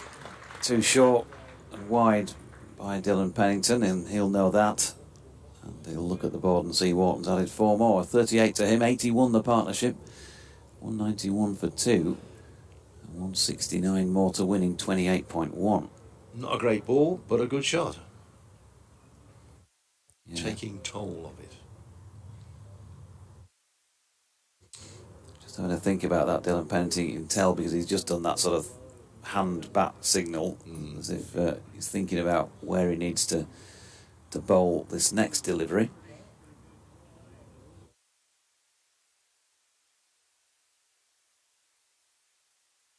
Let's see what comes out of the hand because he's making his way in past umpire O'Shaughnessy. Bowls it now, and Wharton, well, that's a much better delivery and causes James Wharton to take his bottom hand off the bat in safely negotiating it. So Pennington finishes the over with 10 overs, 2 maidens, 1 for 34 to his name, and Yorkshire still need 169 more to win, but now from 28 overs. So if it was something that befell him, it wasn't an achievement in that he didn't get a double century and took 5 wickets. So it was a mode of dismissal. He was taken off in both innings for bowling full tosses, for dangerous bowling. I like where you're going with that. It's good, brothers, but it's not right. Is Josh Baker. Bowls played out to mid-wicket, and there is no run. I'm not going to cheat and Google it. So. 91 for 2. Baker in. Came close to taking Masood's wicket in the last over, one that ballooned back to him, but on this occasion, batsman forward, defensively, gets everything over the top of it. Baker ready to go again, and this time a sweep shot that's gone straight to Pennington, backward of square on the leg side. If he'd been 3 metres either side, probably got 4 runs. Caught it in the sweet spot. Shadows beginning to lengthen. Shadows lengthen. Was it the... And the busy world is hushed. The shadows, the evening comes, the shadows lengthen and the busy world is hushed. Something like that. So he's going to take a single here, just taps it square on the leg side, calls quickly. Who was that written by? I've no idea, but I think it's a religious quotation. The evening, if the shadows lengthen, the evening comes and the busy world is hushed. Is oh, he's gone down and clobbered this one. No need to chase that one, lads. Wharton's gone down and deposited that one down the far end of the ground. It's just bounced it short of the rope for 4. But I get the impression that he's kind of taken a fancy to Josh Baker. Well, to his bowling. The ball's been returned. I expect the umpire wants to have a look at it, because they always do. Kashif Ali is polishing it. And the umpire doesn't want to have a look at it. They normally do when it goes out of the ground. Perhaps it didn't. Perhaps it hit the boundary boards and came back in.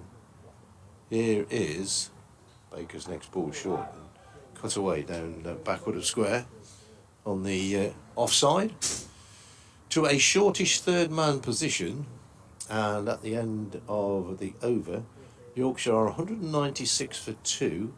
They need another 164 in 27 overs. Terry Bean says, "Hi Johnny, love the coverage this season, both the commentary and the even better live stream. Quick question before the close. What's been your favourite moment of the season?" Ooh. It's always a tough question, isn't it? Moment. People say, got to award somebody for the moment of the season. Is it a great catch? Is it a great innings? Is it a great bowling performance? What is it? It's very difficult. Meanwhile, Pennington round the wicket to Masood, who punches into the offside. And there is a single. Masood on to 93. Creeping closer. Oh, moment of the season. Dear me. Toffee. It is, isn't it? Because, well, apart from the short-term memory loss, anyway. You're going to have to get your book out and go back through everything and say, well, that was my favourite moment. But, as I say, what is it? A catch, an innings?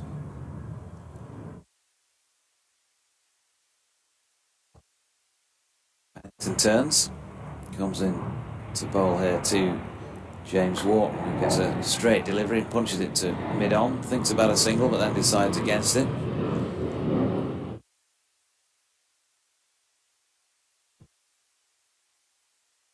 Yeah, nothing's immediately appearing in the mind, because it's like one of those things, isn't it, when you're asked directly that question, your head empties. Yeah. I mean, there's been loads of, if it's just a moment, I mean, if you're talking about a shot,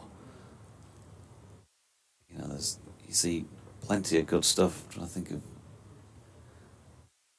a moment like that, or a delivery. My best innings was the aforementioned Matthew Wade, who came in at Cheltenham.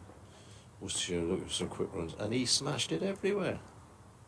It was madness. Pennington, oh, now then Wharton's got underneath this. Is it going to go all the way? Yes, is the answer to that. It clears the boundary just backward of square on the leg side, and that will take James Wharton to a half-century, I think. Or will it? Don't tell me they put that on before. Yeah, they did. They put it on when the ball was in the sky. Yeah. He's on 48. I think he hadn't hit it when they put that on. They predicted that he'd be on 48 at the end of that stroke. Ridiculously quick. 200 up there. That was presumably at least at half of the level of applause, and he's now flicked one out to mid-wicket and picks up another run. So Shan Masood is, well, potentially a couple of shots away from 100. 93, and he mentioned on his interview with me last night that the Obviously, he did have one big 100, but he's not crossed the line when he's got fairly close on a couple of occasions. His own mind, as always, he wants to take all the opportunities that he creates for himself out there. We'll see if he can, as he's flicking one through mid-wicket here. That's going to be 4 of them, I think. Or is it? Ooh, no. That's a very good chase around the boundary edge. It's going to be just the 2 of them. So he is within 1 stroke of a ton on 95. Looked as though it had the legs at first. But our fielder... I think that's Henry Cullen, 12th man out there. Turns out he had the legs. I've got to work out who's not on the field. 154 more needed from 26.1. Masood on 95 and Pennington in. And he's cut square here. Kashif Ali just doesn't quite gather with the fluency he would have liked to get the throw away, and so holds on, and Masood gets 196 to him. 207 for 2 at the end of the 44th. I can't see Ben Allison out there. So maybe it's he who has been... No, he's at slip. So he's there. Joe Leach is there. Jack Haynes, Kashif. I can't see Azhar Ali. Yeah. Azhar Ali who's missing. So that's why the 12th man is on. There's a bit of a chat here between D'Oliveira and Roderick, presumably about what's going on out there from the keeper's point of view. Any thoughts on maybe a bowling change? Worcestershire wouldn't want to lose this game, would they? Just take a little bit of the shine off the promotion, I guess. Yeah. Finishing the season with a defeat. I know still going to be a buoyant end of season do, as Baker is in, and that's pushed into the offside to D'Oliveira by Masood. But we could have had a very dull afternoon, couldn't we? We could. Baker in again. Masood, will this be the moment? No. Driven to mid-off. He was trying to get it by either side, wasn't he? But he didn't get a good contact on it this time.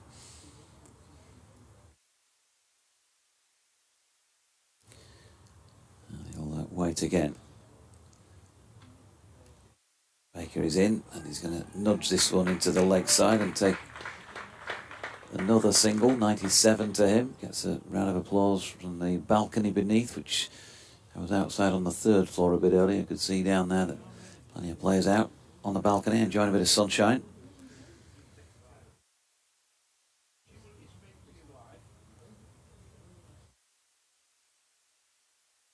Kashif Ali just been sent all the way out to long off by Baker. 3 deliveries to come in the over, and Wharton gets a thick outside edge on this to backward point. No run.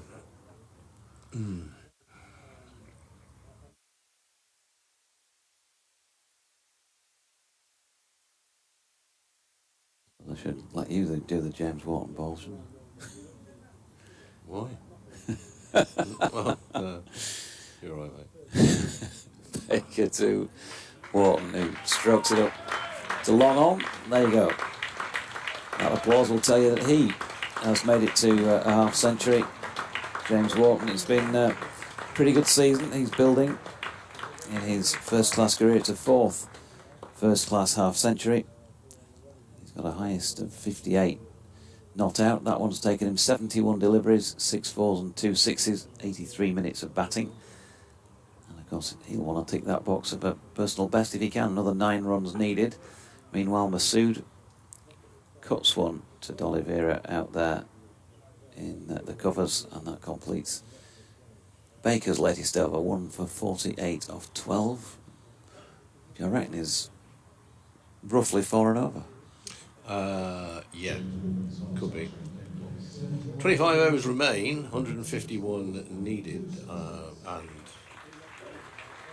5 25s is 125, so I'm confusing myself now. Yeah, so what, 5.5 and over? Yeah, that'll do. From here on in. Pennington to continue. He's going to be bowling first up to Wharton.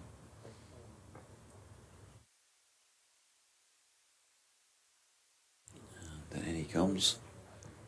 Wharton punching back to the bowler, who we already know from a brilliant catch he took earlier today. He can field it very well off his own bowling, much to the disappointment of Finley Bean, unfortunately. Just having a look around elsewhere. Nottinghamshire needs 78 to see off Middlesex. As Pennington is in. That's a lovely shot, James Wharton. Dylan Pennington just straying on leg stump, and Wharton stood tall, waited for it, and has punched it away wide of mid-on for 4. Partnership now 103 for this third wicket. James Wharton on to 54. Good as shot as we've seen. A century partnership. Yep, 125 balls.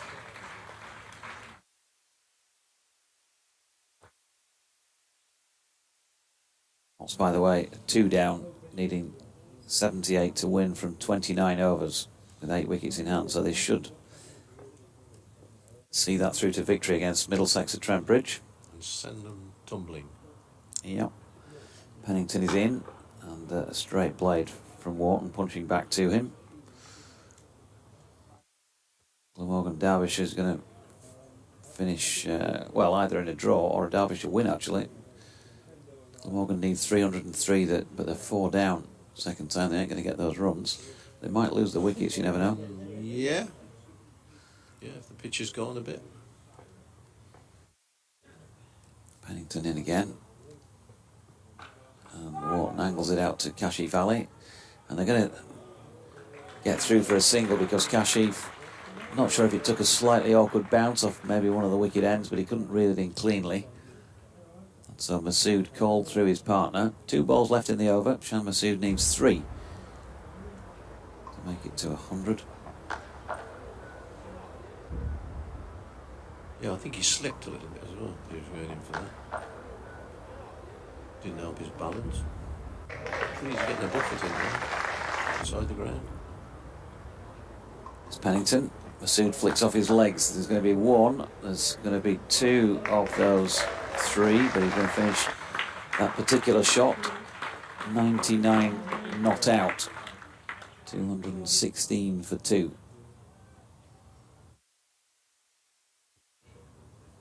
Very, very breezy out there. Those who have turned up today, well, they've had a bit of the sublime and a bit of the ridiculous, haven't they, earlier on? But it's all made for a game of cricket on the final day of the campaign. Pennington to Masood, who's flicking it into the leg side. D'Oliveira doesn't take it cleanly, but they don't think about a run. So 24 overs remaining for Yorkshire to get 144. With 9 wickets in the tent. Wharton 55, Masood 99. I'm off to do other things. Always takes longer than you think, or longer than you want when you're waiting for somebody to tick off a landmark, doesn't it? So that's slotted into the first half hour quite nicely. Hoping to go off and speak to a couple of the players in the next half hour when I disappear.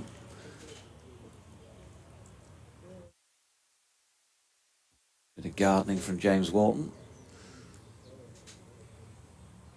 If you don't mind me just taking it through until the landmark. Mel's back alongside.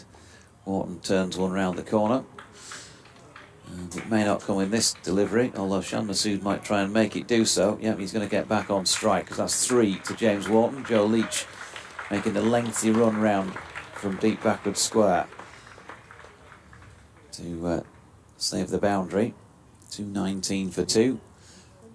Wharton on 58, partnership worth 109. And Shan Masood does a little bit of gardening.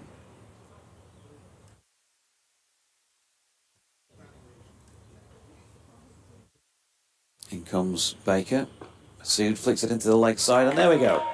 Shan Masood's made it to 100 for the second time in his career with Yorkshire, and the 23rd in his superb career, and receives warm applause and acknowledgement for that. 155 minutes, 107 balls, some absolutely exquisite strokes among the 12 boundaries he's hit. And that caps off what, in actual playing terms in red ball cricket, has been a very good season for the Yorkshire captain. Baker to Wharton, who punches up to long on, and there is one. Yeah, it's a lovely innings so far from Shah Massood, especially some of those cover drives he's played. He's made those look very, very easy. Some of those flicks off the toes as well. So, just pushed one out towards point. Leach coming in to do the fielding for another run. Oh, we're on a Richie again. 222 for 2. Yes, the old 222 for 2. That's the second time today we've had that score. That's unusual. Baker to Wharton, drives it up to long off. Kashif Ali will field 1 run. So 223 for 2 means 137 more runs to win. Yes, 23.1 overs remaining as well. It's definitely gettable. As Baker comes in over the wicket, and that one's just clipped to the fielder at sort of a short mid-on, and thought about taking a run in the end, decided not to. And it's the end of the over. Live broadcasting action here. I've just received a phone call from Adam Lythe. I'm just going to go down and do a quick interview with him and Finley Bean. So I'll have to excuse myself. Okay, there you go. That is live broadcasting. So, end of the over. Yorkshire 223 for 2, 23 overs remaining. And the run rate at the moment 4.74. So, needing 137 runs. Definitely reachable at the moment. And they made it clear that they were going to make a game of it. They wanted to try and chase it down. Worcestershire desperately need a couple of wickets, you imagine, at this point. We've got a change in the bowling. Ben Allison is going to come in from the Kirkstall Lane end. So as Worcestershire look for a way to break up what has been an excellent partnership between James Wharton and Sean Massoud, I've turned to Ben Allison, giving a ball a proper shine up as well. Not that it is doing much anymore. And the pitch definitely is good for batting right now. Here comes Allison. It's full and it's angling into Wharton. Punches it out to mid-off, no run. Oliveira's out there. He gives the ball a little shine, tosses it about a bit. Just had quite a few balls replaced in this game. They look to have gone soft fairly quickly. But Wharton on 60, he's played beautifully as well, been a great foil for Shah Massoud, who has very much been the driver of this chase from Yorkshire. Allison turns, runs in over the wicket, and he tries to pull that one. In the end, it's just dribbled off just behind square leg. Keeper does the fielding on that occasion. No, they managed to get a run from that in the end. He certainly went for the big shot. Not quite coming off.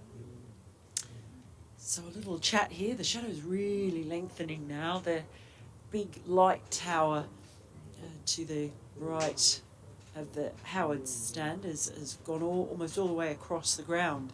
So in comes Allison, and that's just driven out to mid-off by Massoud, no run. So 224 for 2 now. It's definitely game on, Brad.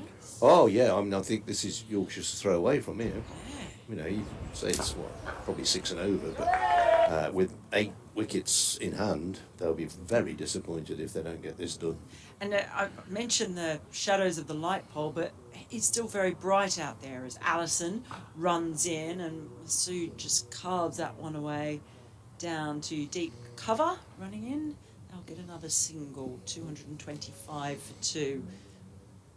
Yeah, it's quite bright out there now. It actually is. feels like it's brightened up somewhat. This is the time of day over the last couple of days when actually the light has been so poor they've ended up going off. Yep. But at the moment, this looks very bright. There aren't, even to our right where the clouds have been coming in, there are clouds about, but they're more of the fluffy variety.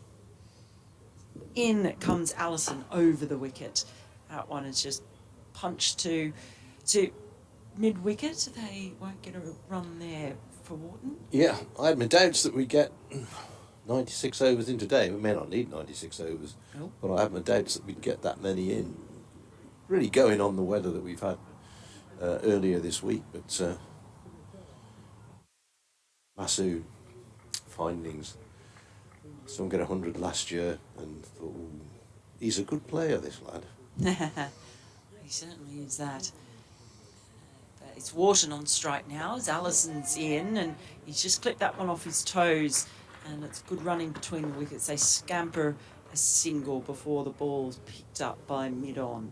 So it takes them to 226 for 234 now required for victory, which is looking pretty good for Yorkshire at the moment, with 8 wickets in hand at the end of that over. Masood out there on 102 and his partner Wharton on 61. I reckon that roughly, right, they need 6.0909090909 per over. It's only roughly. Roughly? Roughly. Should have got a couple more decimal points in here. Yeah. I think this is Kashif Ali is about to bowl. He is. Yes, very much an occasional bowler for Worcestershire, but Brett D'Oliveira has thrown the ball to him. Well, that shows, doesn't it? They're Well, trying to do something to try and winkle out a wicket somewhere. he fancies himself as a spinner, and he's been doing a lot of work on his spin bowling. So here's your opportunity, Kashif Ali. He's bowling to Wharton, and Wharton is clubbing him down the ground. He's not going to get 4 for this one, though, because Joe Leach is scuttling around the shadows to pick that one up. Well, in first-class cricket, he's bowled a total of 54 balls, and he has 1 wicket. He bowled an over, didn't he, in this game earlier? Yeah. Yeah, oh yeah, he did too. 1, yeah. There you go, so it's 60 balls, he's now bowled 61. And he's bowling to Masood, who's on 102. Well, if you like a challenge, Cashew, here it is. And he gives that one some loop, and it's been whacked through mid-wicket for 4. It was almost stopped. I think Jack Haynes is in there, but I'm amazed he even picked it up off the bat, because that was really... We've seen some very fluent shots from Masood in this innings, but that was bludgeoned to the boundary, smashed to the boundary. I'm going to sneeze. Sorry, folks, I didn't get to the button in time. Sorry about that. Kashif to Masood, who's forward, plays the ball a little more gently this time. They might come back for 2 here now. They've settled on 1. That is Ben Gibbon out there, I think. He emerged from the shadow. I know it's Josh Baker. I knew it was somebody who could throw left-handed. But we go from bright sunshine to dark shadow at the far end. Kashif in again, this time off the back foot. Wharton plays down to Joe Leach, another of the shadow men. That sounds like a novel. He's a shadow of him for The himself. Shadow Man. It sounds like a... Sherlock Holmes and the Yes, it sounds like a mystery novel. Shadow Men. 233 for 2. Kashif in again, and this is driven into the offside where Brett D'Oliveira moves a couple of paces to his right at extra cover to field.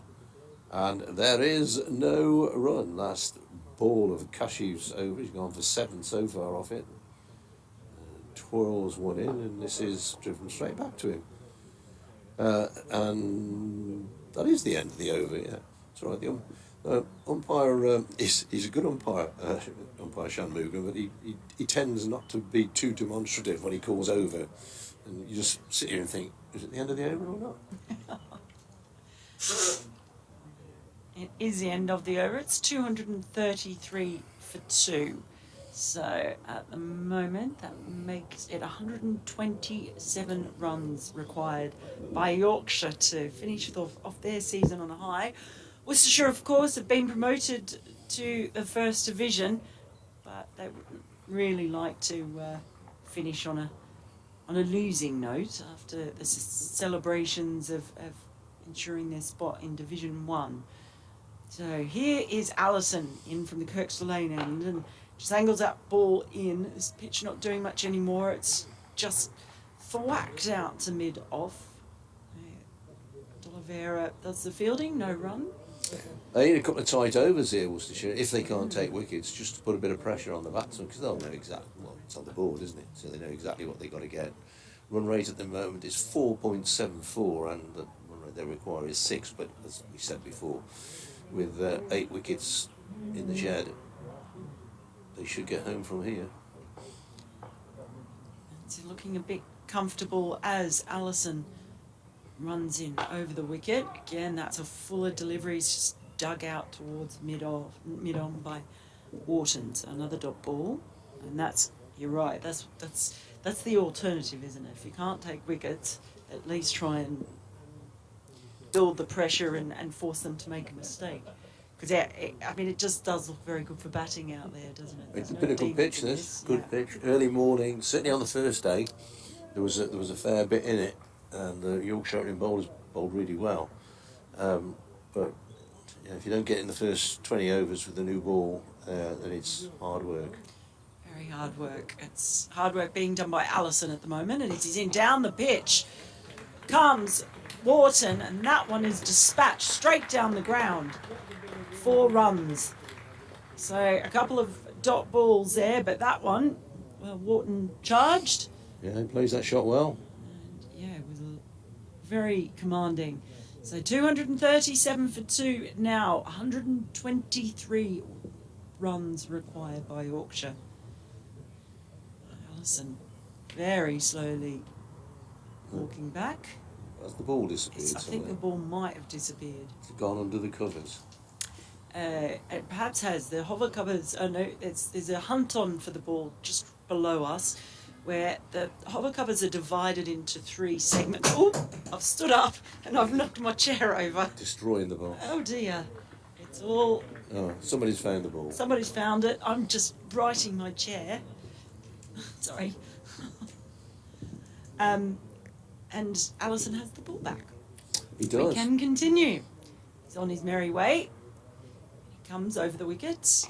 That ball just, well, she tried to, it looked like he was trying to carve that one past Kashif, but it went straight to him in the end. They thought about taking a quick single there. Don't need to do that. No, they got the 4 off the over, so pick up a couple of singles somewhere. Of course, as we have said before, it's not one-day cricket because Brett D'Oliveira can put his fielders wherever he wants to. That's right. I guess the thing that's changed, though, these days is that players are much more confident about chasing, aren't they? In comes Allison. It's a short ball, and that has gone over the head of Wharton, who ends up on his derriere. Trying to duck under that one. Yeah, it bounced again before it got to the wicket keeper. It was a funny old delivery, that. Well, it was short, but I don't think it bounced as much as the batsman thought it was going to, or as much as the bowler hoped it was going to. That's another thing, of course. You can bowl some short deliveries that are not going to be called no ball. Well, we sort of saw a bit of that in the Ashes, didn't we? Oh, yeah. A short ball attack to try when other things weren't working. In comes Allison. Oh, that's a good Yorker. That was a lovely ball, and just managed to get his bat in underneath that Wharton. It's the end of Allison's over. Good ball to finish on it. 237 for 2 now. Yorkshire needing 123 to win. Masood on 107. Wharton on 67. Yeah, that's the thing with modern day cricket. One of the things that guess T20 cricket in particular has done is that even in red ball cricket where those fielding restrictions aren't there, it does feel like targets are more achievable because players have got a bigger range of shots now, haven't they? You would never have seen a scoop or a reverse sweep in county cricket a few years ago. Kashi Valley to continue. And this first ball in the next over is driven out to long on for a single. Josh Baker is the fielder out there. And Yorkshire go to 230. Is that an 8 or a 9? 8. 8. Yeah, the light's behind the board now. Confuses me. Not difficult. I've got the other one in my eye line. Worcestershire have no slips at all now. Ben Allison goes from slip to an extra cover, between extra cover and mid-off position, saving a single. Kashif Ali in, rolls his wrist around that one. It's away. It's in the air, but it's beaten Dylan Pennington. The sweep has been cut off by Pennington, just short of the boundary. There was two of them going for that, but he got there first. So not the best shot that he's played, but got bat on it. But it was in the air for a while. Well, we were talking about, just mentioning the range of shots, the reverse sweeps, and those that might come out if those runs are needed quickly. 240 for 2 is Kashif in again, this time a proper sweep shot. Splits the two fielders on the leg side boundary and away for 4. Just got that front pad down there, swept across the front of it. Yeah, that was a lovely shot.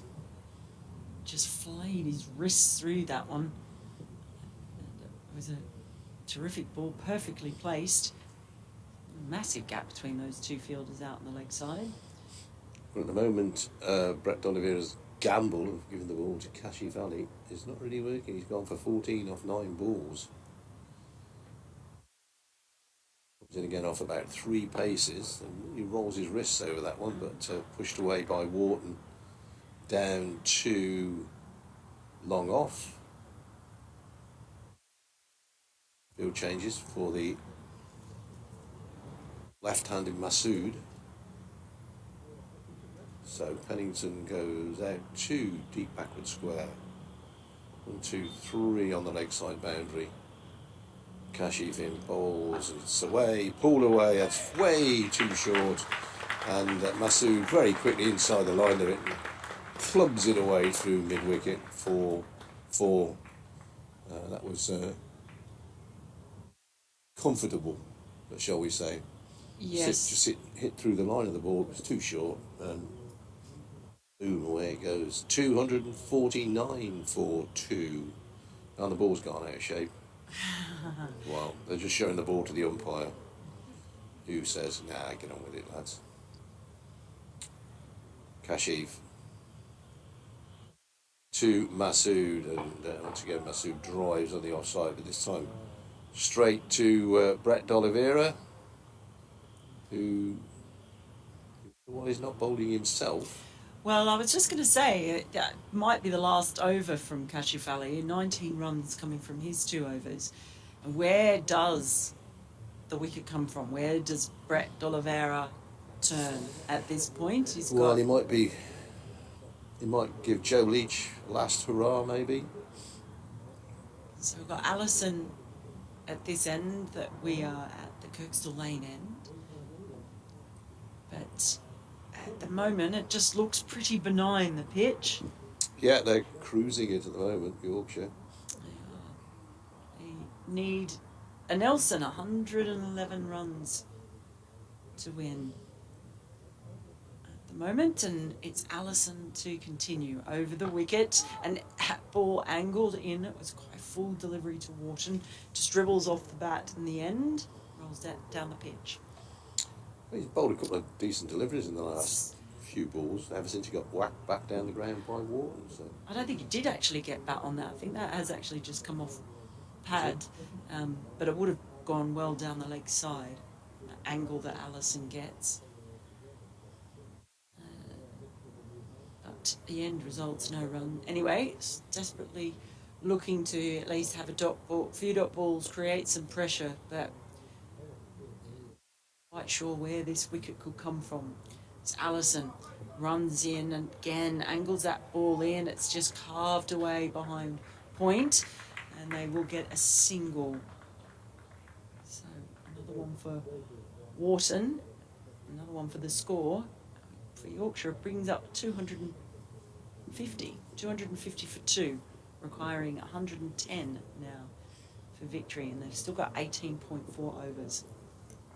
Probably about the best weather we've had this week, to be honest. It's very bright. Shadows are very, very long out there, probably double the height of the players. In comes Allison. It's short ball pulled beautifully by Masood. That's 4 more runs to the total. Just went straight to the fielder at mid-wicket, wide of D'Oliveira. So that's another 4 to the total, 254 for 2, 106 more runs to win. I think once it gets under 100, Oh, yeah. psychologically, Yeah. Click them off. yeah, ticking away. Masood has been absolutely magnificent for Yorkshire in this chase. He's on strike now as in comes Allison. Round the wicket, it's a full toss. He's just clipped that one down to mid-on. It's a shot at the stumps, and D'Oliveira has pegged back the middle stump, but Masood was safely home for the single. I'm just going to fix up the stumps now. Yeah, he's looking round, Brett D'Oliveira, looking for a bit of inspiration from somebody, I think. Like I said, I'm surprised he hasn't had a little turn himself, but it's a bit light on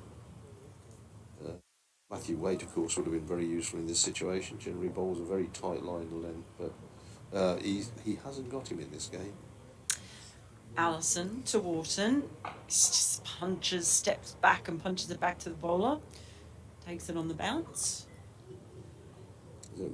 Another plastic bag goes hurtling across the ground. Yes, well, I went downstairs to get a coffee at tea, and came back, and I definitely needed to brush my hair because it was howling a gale out there. In fact, at the coffee van, I was standing underneath the sort of canopy, and it did this big wobble. I was worried it was going to fall on my head. I was all scared. So Allison comes in, and bangs a ball in short, very, very much one that was going to be left by Wharton. To finish off Allison's over, 255 for 2. Yorkshire needing 105 runs to finish their season with a victory. Masood on 117, Wharton on 75. Josh Baker coming back on for Worcestershire. Where's the time? Oh, we're all right. Kashif Ali is a brief spell of 2 overs for 19 runs has ended. Not really surprising. From the outside, Josh Baker. So Baker, who has bowled 13 overs and taken 1 for 55, took the wicket of Adam Lyth, who mishit to mid-wicket for Jack Haynes. Jack Haynes' dad's birthday today, Gavin. Another former player. Happy birthday, Gav.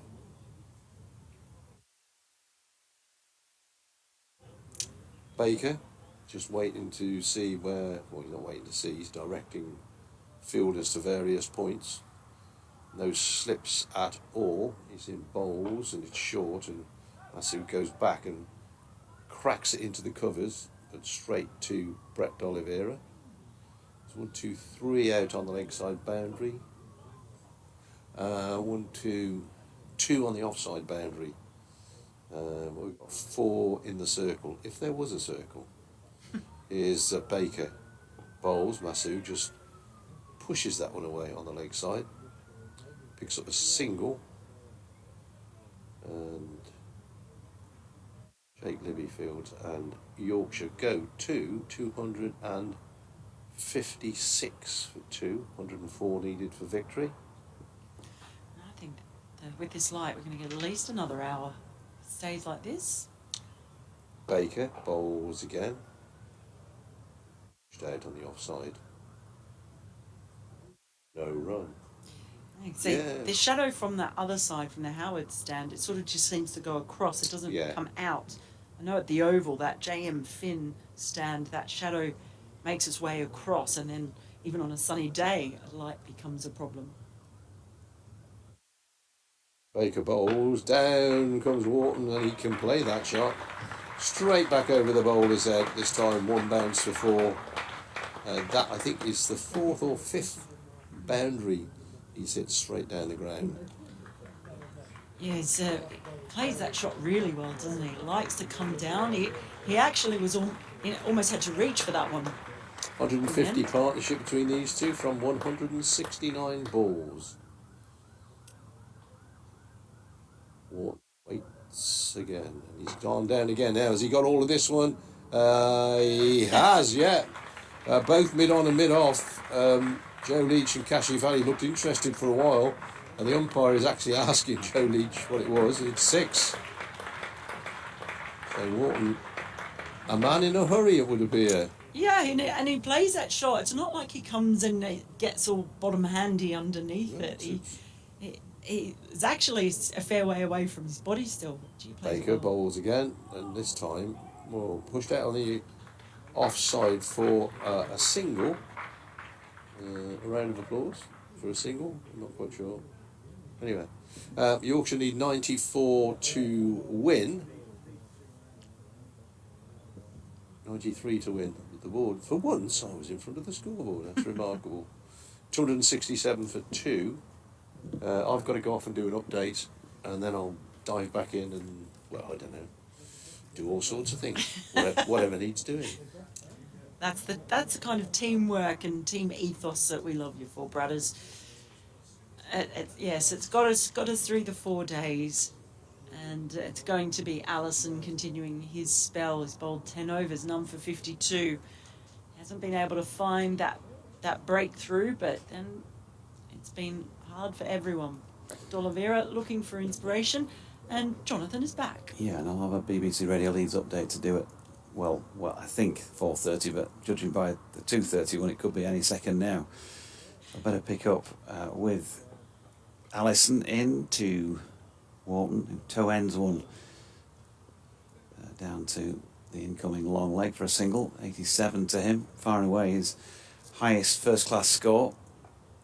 Just been having a chat to a couple of fellas who've obviously done extremely well this season in Adam Lyth and Finley Bean. Look out for that one on BBC Sounds or on the BBC West Yorkshire Sport Twitter or X account at some point later today. But oh dear, Brad has just lost his teeth or his marbles. Here's Allison in, and Masood flicks that one away. Square on the leg side. He takes one. He thinks about a second, but he's not going to take it on. 269 for 2. Masood on 119. Here we go with an update. By the sound of it, in a minute. Oh, we got a split second of cue there. Sounding like Richard Stead. We'll get there. Mark my words. Allison, none for 54. In his 11th over, that's a rank full toss, and it's probably not been taken for as many as it might have been by James Wharton, because it was a really good effort at cover to get a hand on that. And that they got back for 2. Wharton on to 89. Yorkshire 271 for 2. Crowd is very much coming alive as well at the end of the 4th day. Yeah, it's been a long time between drinks, if you know what I'm saying. That's something that Steve-O used to say, actually, on his rugby league broadcast. And he comes again, and that's flicked to mid-wicket, no run. I say a long time between drinks. There have, of course, been a couple of championship wins this season, both against Derbyshire, and one only, 3 weeks ago. But, let's put it a different way. There's not been a whole lot to cheer about from a team point of view this year, and I don't think... well, there's one thing that probably hasn't been mentioned that much, really, and that's the motivation for the players. Because so many matches washed out when they've been in promising positions. Short ball here, ooh, did well actually in the end, James Wharton, because had he gone a little harder at that, that would have been a lob of a catch to mid-wicket. He's just replayed it as if he might have actually played a ramp instead. But the fact that he just had enough intelligence to just stop on the shot dropped it short of mid-wicket in the end, didn't it? It did, and you sort of get the feeling that with nothing in this, it could be a lapse of concentration or a mistake. That's the only place where wicket's going to come from.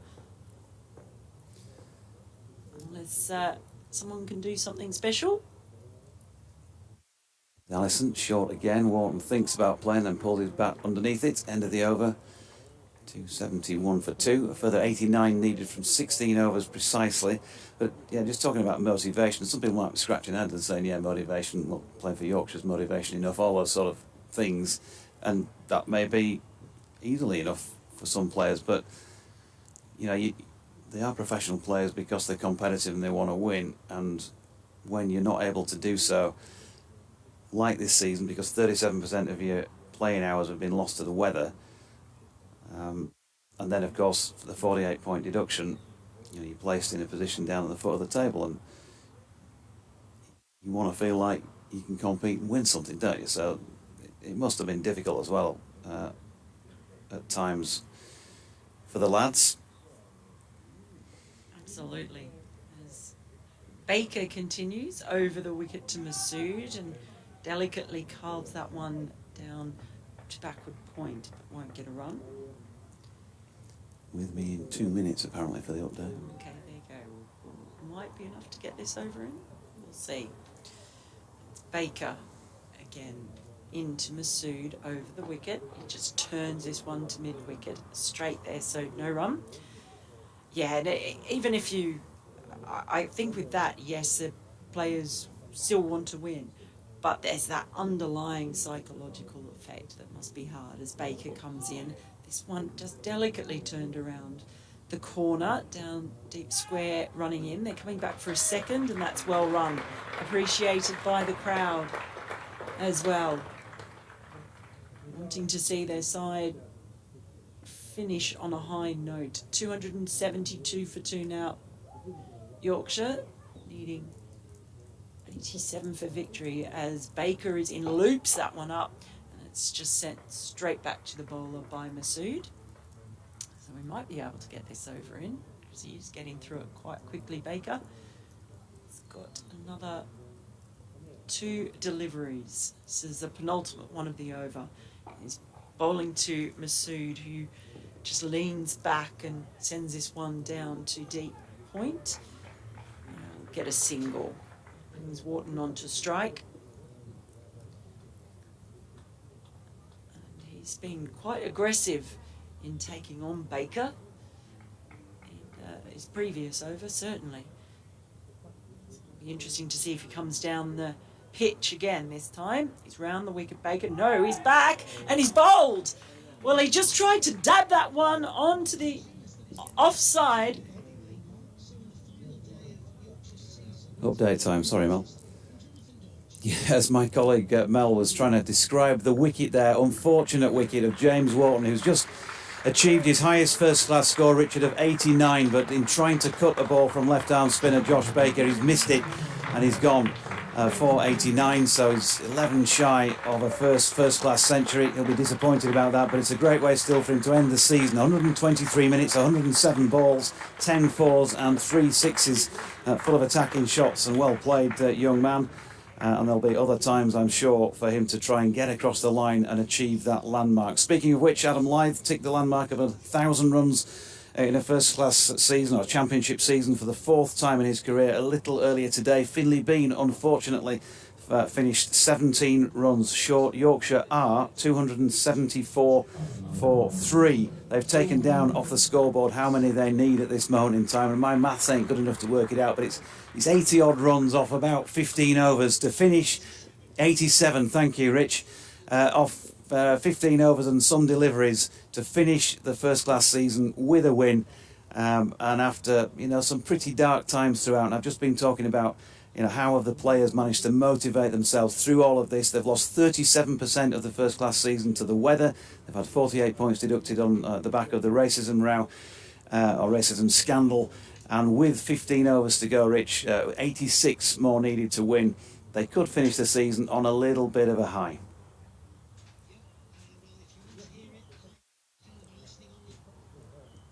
There we go. Richard Stead in and out as quickly as you'd like.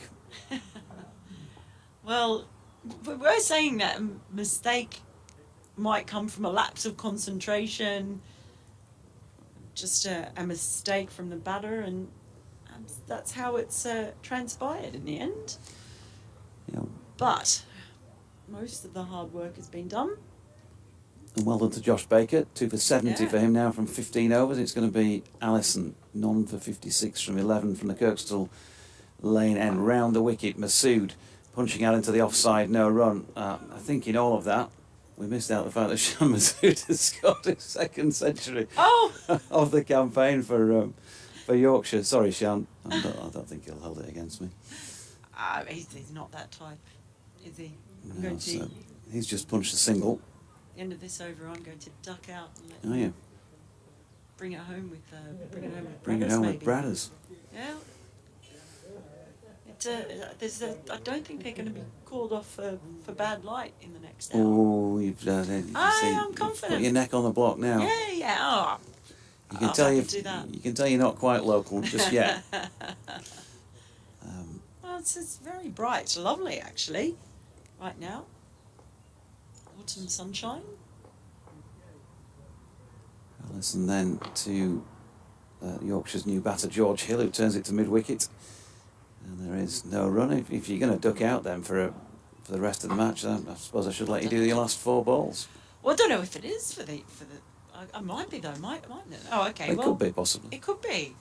Oh, it's certainly been lovely being in the company of both of you up here, and being in Leeds, obviously.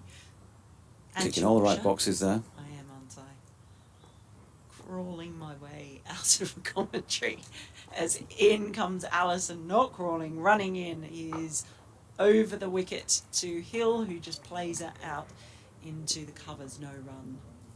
No, it's been wonderful being here. Thank you for welcoming me into your little clan for the week. The nice way to finish off the summer spent over here in England. I missed it during the pandemic, wasn't able to come over for 2 summers, so it's nice to be able to come back and spend summers over here. You call that a welcome? We need to tone it down in future, brothers. In comes Allison, and that one's just straying down the leg side. Doesn't get anything on that one. He's another dot ball, which I suppose that's what they want to do now, is try and keep Hill on strike as much as possible. See if they can put some pressure on him, because Shah Masood doesn't look like he's going to make any mistakes soon. Been magnificent the whole time. Thanks also to our listeners and viewers. It's been wonderful to get all the correspondence in as well. So Allison is in. That one just defended out towards mid-on by Hill. So another dot ball. This has been a good one. Good over from Allison. 85 to win Yorkshire. You'd still put your money on them right now. They decided to make a game of it, and I think it's really, even if Worcestershire don't win this, give them a lot of credit for playing ball with Yorkshire, as Allison is in, and that one just turned away off the hip, and that's going to go all the way for 4. You just use the pace of that, really, Hill. He's off the mark with the boundary, and that's 4 more for the Yorkshire total. 279 for 3, with Hill now on 4. Shah Masood on 123. Yorkshire require 81 more runs for victory, and in the late autumn sunshine, I'm going to hand it back over to Jonathan and Bradders to take us home. Thanks, Mel. Yeah, so 14 overs to get 81 runs. Or for Worcestershire, who knows, to take 7 wickets. It is cricket after all, so funny things happen from time to time. as Bradders appears. I'd just like Mel to write down some of her comments. As Baker is in bowls off the back foot punch to D'Oliveira, extra cover, in a note that I could take home for my wife, and to say, you know, we've been nice and welcoming and all that sort of thing, because she'll never believe it. 279 for 3. Baker bowled, pulled away, it's in the air, it's gone, caught on the boundary. Ben Gibbon straight to him, didn't have to move. And the two men who got all the runs for Yorkshire have gone in quick succession. Shan Masood are going for 123, fine innings, but straight to Ben Gibbon, and he will get a very big round of applause. Is there a twist in the tail? Well, there we go. You just creep that little bit closer, don't you, with chipping away in the wickets column. When you set a target like this, it looks like they were going there. Going to get there at a canter. Shan Masood, 196 minutes, 131 deliveries for that 123. That included 15 fours. And really super knock it was as well. I know it's a bit of an end of season feel to it, but I think the bowlers out there were doing the job of trying to take his wicket, and I think the batter was playing some very good shots. Oh, yeah. He's class, and he saw him score 100 last year, and you think, oh, yeah, this bloke can play. And Josh Baker, having taken 1 first-class wicket, or someone's taken 3 today. Well, I'd say a well-judged catch. Ben Gibbon would have been distraught if he'd have dropped that, because he literally did not have to move. Although a couple of metres above him, of course, that would have gone for 6, because he was right on the rope. So, still 81 needed for victory. 12 overs after this one, so we're getting into the realms of 7 and over, are we? Yeah. As we keep saying, it's not a one-day field. You can put your fielders where you like. Gareth Roderick directing some of those fielders. And Jonathan Tattersall, the new batter for Yorkshire. He is indeed. And he just awaits his first delivery. Pushed out on the offside. And no run. A little bit of tension, a little bit of pressure in the game now, maybe. This morning I would have... Baker jogs in again. Oh, and what's that come off? Well, it's beaten everybody. Has it come off the edge of the bat? Has it come off a pad? It's gone down to the boundary for 4 boys. Well, that must have turned a lot. Let's have a look at the replay of that. And... It's just kicked out of a foothole, hasn't it? It has, yeah, and raced down to the boundary. 4 more to the Yorkshire total.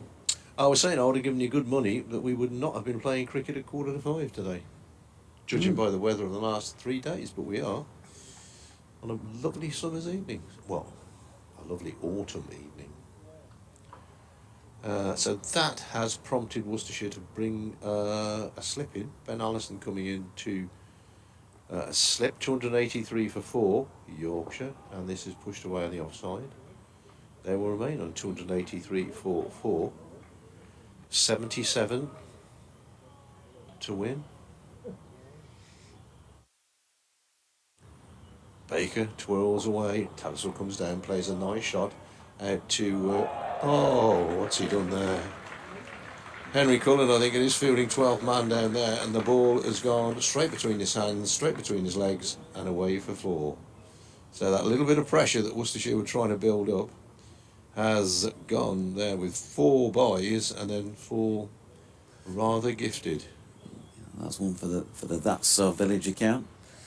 That was not great, was it? No. So it's 287 for 4, 73 needed off 13 overs, and 13 sixes is 78. Or it was. It's probably not now, because we're out of Europe.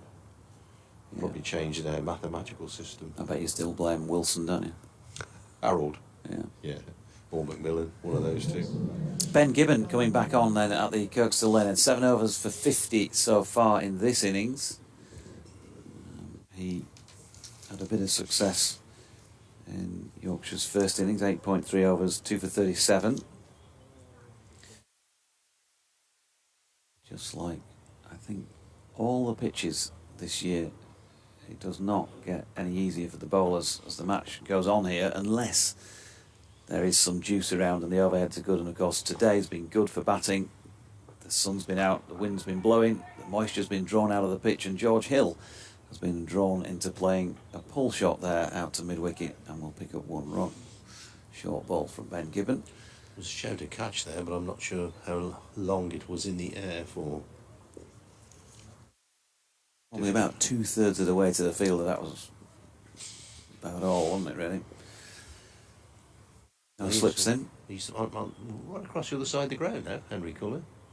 They've switched him to deep square leg the other side. The ignominy have been sent from one side to the other because you've made a misfield. In he comes. Gibbon, that's flicked backward of square by Tattersall. Long barrier coming out down there at long leg. 1 run. Remember that when you first start playing? Oh yeah. First game of junior cricket just up the road, Long 3 or 4 barrier. miles away. Long barrier, but no, the sending from, because you were sort of 10 years old or whatever, playing an under 15 game, you were third man on fine leg, from one end to the other. Token over at the end of the innings. You're lucky you batted at 10.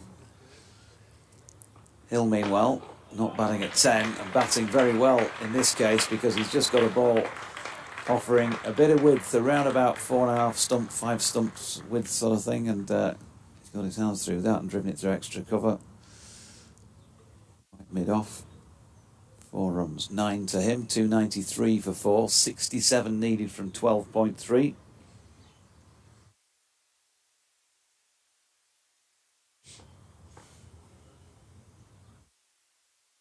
Gibbon turns again. Comes in once more to Hill, who drives this time straight to Josh Baker, who is positioned at extra cover. Well, those who did turn up today, I don't think anybody's leaving early. Having got to this stage, they want to see the finish. They'd love to finish the season cheering a Yorkshire win, and you'd say they've got more than half a chance of knocking these off now. Oh, yeah. I think we Should said be favourites to win it. half an hour ago it was Yorkshire's to lose, really, isn't it? Or to draw, maybe. Yeah. Given in again, and Hill lays his bat on that, runs it down to third man. Will pick up a run that takes him into double figures. 294 for the loss of 4 wickets. No, it won't. Yes, it will. 10. 294. 66 needed. 66. Click. 77, Somerset strip. Oh, it's a bingo shouter, wasn't it? Bingo caller. On its own, Kelly's Eye, number 1. Number 10, Harold's Den. Given is in. Down the leg side. Tattersall misses out. And there is no run.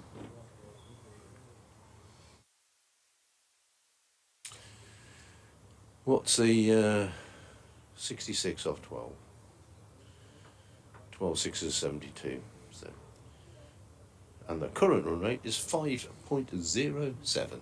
So they've timed this really well. I did think of when Adam Lyth went 110 for 2.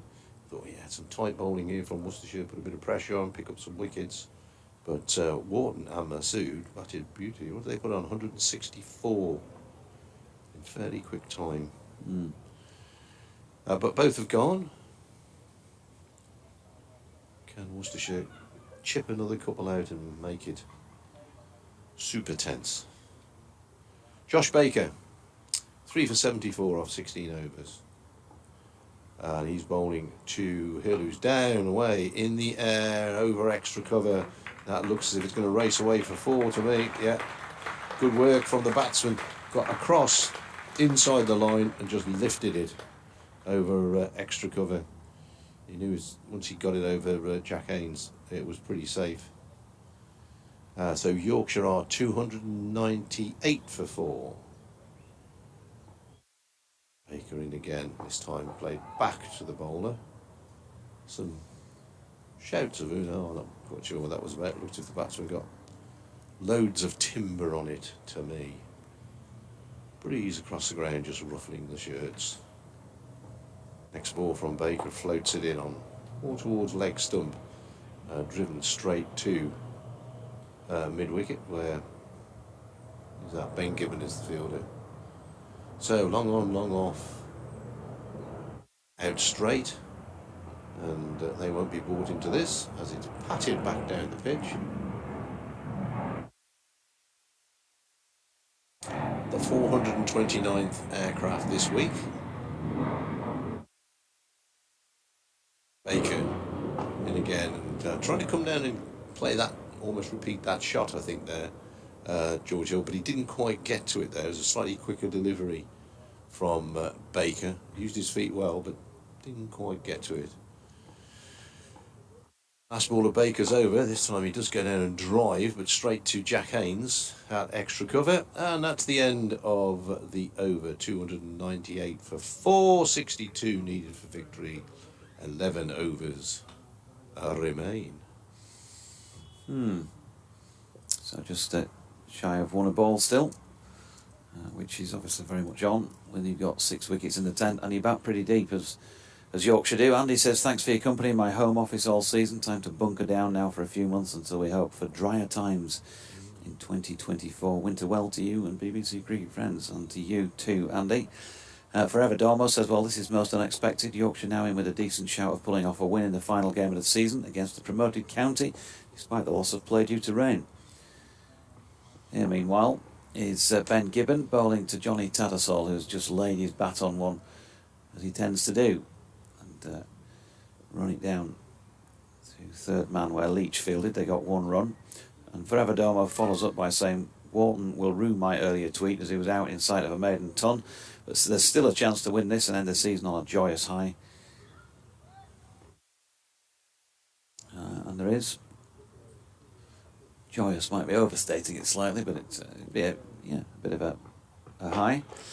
And there is a very high-class shot by George Hill, who has lofted the ball back over the top of Ben Gibbon's head, and combination of he and D'Oliveira at mid-off, and picked up a 1-bounce 4. And while there's been headlines around for Finlay Bean this season with his exploits as a young player, for Adam Lyth with his exploits as a now 36-year-old, and with James Walton early in the season with that 100 that he smashed in a T20 game, George maybe hasn't had the big headlines of one or two others on as many occasions as we were getting used to, but he can still play.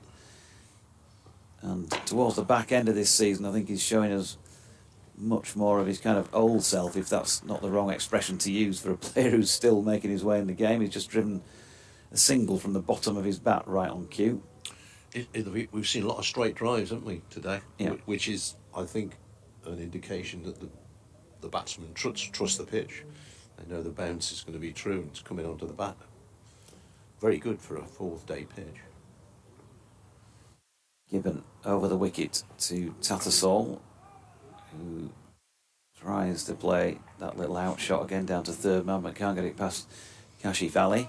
56 needed from 10.2. That's 62, isn't it, I think? Yeah, it is. Sorry, I asked you that. 58 of 10.2, is that what you said? Oh. 62 deliveries. Yeah. 56, I think. Given in. Tattersall drives down the ground, but can't get it past mid-off, who makes a little bit of a flummox of feel in it, but not to cost any runs. Yeah, give that a whack. He did, yeah. Gibbon had loved to pick up a wicket here. He's worked hard, but it's been expensive, I think it's fair to say. 9 overs after this delivery. He's gone for 64 so far. He's a commentary position behind and bowls wide of off stump. It's an outside edge from George Hill, who took his bottom hand off the bat. And he's going to pick up a single down to third man. He's on to 20. 306 for 4. So, 60 deliveries to get 54 runs. Yeah, don't know whether D'Oliveira might fancy giving Joe Leach another burst. He would. He still needs 2 wickets for his 100 for the season, but he's probably stiffened up now and he's I suspect he ain't too bothered. Ben Allison is back on the field. So, that must have been the 13th man, would be Henry Darley going off. Because Azhar Ali is still not out there. Josh Baker is the bowler. Down the pitch, away, in the air. Kashi Valley slips as he starts to go after it. Puts a dive in. I think he stopped that. Oh, he hasn't. It's a good effort. He dived full length and then diverted the ball, as it were, onto the rope. It's the bit that goes round the boundary in the corner. So it was a bit unlucky there, Kashi Valley. Got a replay, although he's disappeared in the shadows, so we can't really see. Yeah, he got a hand to it and then it just trickled away onto the rope. 4 more to the total, though. 310 for 4. Slip comes out. He was only there for 1 ball. Goes into the covers. Baker in again, down, clubbing it away into the offside. This time, though, Ben Gibbon is out there. Is that Ben Gibbon out there? No, it's not. I'm not 100% sure. That might be Dylan Pennington out there. He too is in the shadowy bit. It's my excuse anyway. 1 more to the total. This time played down the ground. That's definitely Joe Leach coming out of the shadows there for a single. 312 for 4. Hill 25, Tassel 8. As Baker bowls again and played very defensively. In fact, it then ended up about a foot in front of the batsman. Wicketkeeper Roderick comes round to pick up. Baker a twirling away, bowls again off the back foot, pushed away into the offside. There'll be a single out to that cover fielder, who is Dylan Pennington, and 1 more to the total. So getting these in 1s and 2s comfortably. Yorkshire 47 more needed to win. Baker bowls, swept but straight to D'Oliveira backward point, who slightly misfields. Completely misfielded one earlier in the game, Brett D'Oliveira, and I said at the time, I'll put that in my diary because you don't misfield many. So that's the end of the over, and we have 9 left in the game, and Yorkshire need 47 to win. Andy Lockwood, thank you. He has sent us in a bit of research on As the Shadows Lengthen. Oh yeah, and the evening comes and the busy world is hushed. It is from the prayer of Cardinal Newman, apparently. May the Lord support us all the day long till the shades lengthen and the evening comes. The busy world is hushed and the fever of life is over and our work is done. Very good. Etc. Here is Gibbon, and that is wide of off stump. George Hill opening the face, running it down to Joe Leach at 3rd man for 1. Thank you very much for your I think it was something religious. Yeah, to complete it, and our work is done. Then in his mercy may he give us a safe lodging and holy rest and peace at the last. A safe lodging. Well, my safe lodging's about 3.5 hours away, but I shall be in my safe lodging this evening. We wish you a safe journey to those safe lodgings as Gibbon is in, and Tattersall just drags that really out to mid-wicket. There's no run.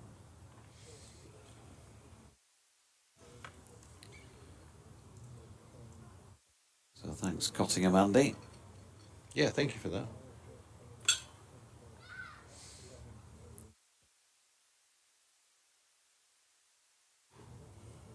And Gibbon, ball back in hand and prepares to come in once again.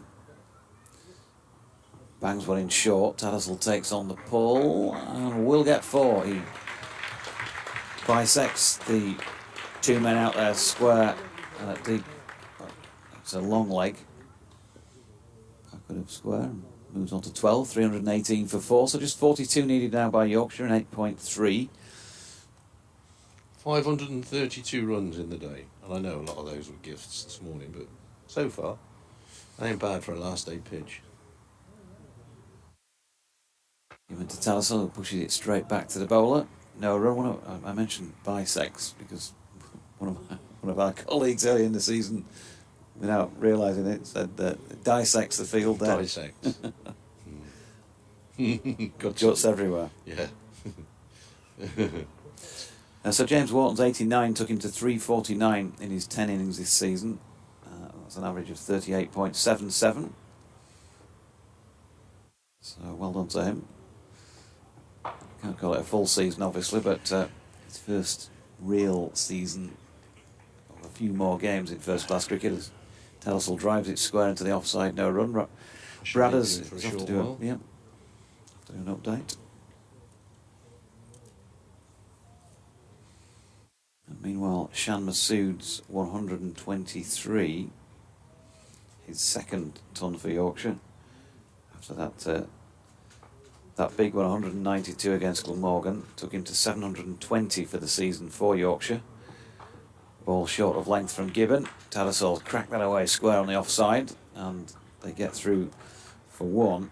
So, as I said before, all those of you call it a disappointing season for some reason, and in red ball cricket, he's made scores of 44 and 10, 67 and 95 not out, Norton 32, 8 and 86 against Derbyshire first time, 192 against Glamorgan, 34 and 10 against Leicestershire, 19 and 123 against Worcestershire. So 7 matches for Shan Masood, 13 innings, 720 runs, averaging bang on 60. Don't think that's a bad season. Do you?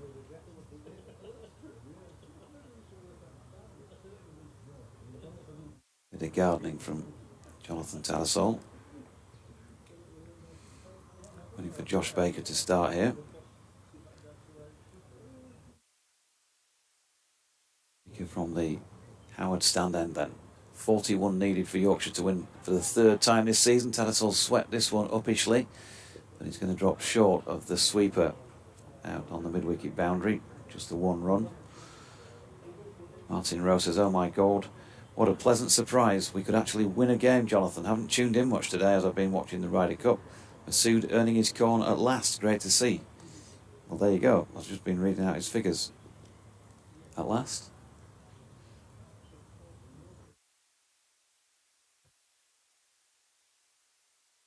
We'll win the averages. George Hill striding down the pitch and drives this one down straight, really. Kashif Ali coming round from long off the field. 1 run to George. Takes him on to 28. 321 for 4.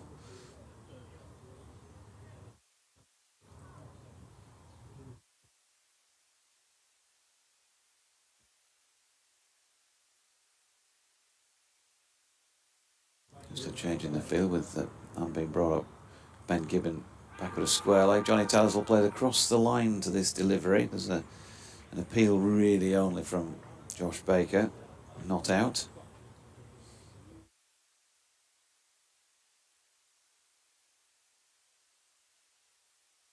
Tattersall waits, flexes at the knee. Baker comes in. It's chipped away into the onside by Jonathan Tattersall. There's a charge around the boundary, and he's done well in the shadows of the Howard stand to field that.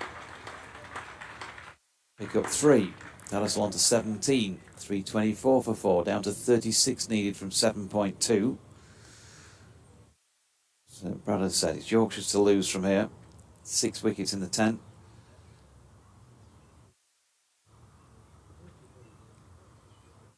.44 deliveries to get 36 runs. George Hill, with that slightly open stance, waits, steps back, and then flat bats that along the ground up to Joe Leach at long on for 1.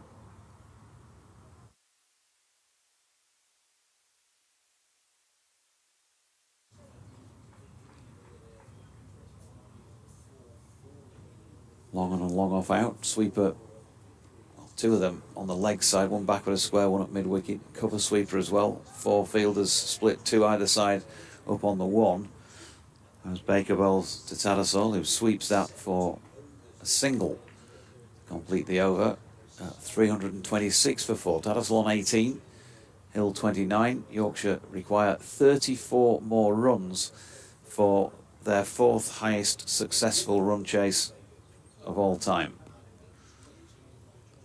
They've got 7 overs in which to get them. Forever Domo says, in case events prevent it later, let me thank you for your very welcome company and commentaries throughout this very weird season. Also to colleagues from other counties and Australia. I'll be ticking off the days until next year. 2024 will be better, says Forever Domo. And in your optimism we trust. So Gibbon, as Bradders returns, coming in from the Kirkstall Lane end, left arm over. Tattersall steps right across and tries to play the scoop for some reason, when an orthodox shot would have been just as For some reason. easy to play. Yeah. He could have just flicked that round the corner. Men set back at long leg and forward square leg really from mid wicket. Maybe just deflecting that somewhere in one of those directions would have brought him a single. Seen much of any, I think. Is that the first improvised shot we've seen in the match? Can't think of any. As he tries to play this one away in a more orthodox fashion, but still doesn't quite get it right. It's dropped into the offside. He has got a run to his name for it. We saw a reverse sweep earlier. Who played that? Ah, yes, we did. Wharton played it, I think.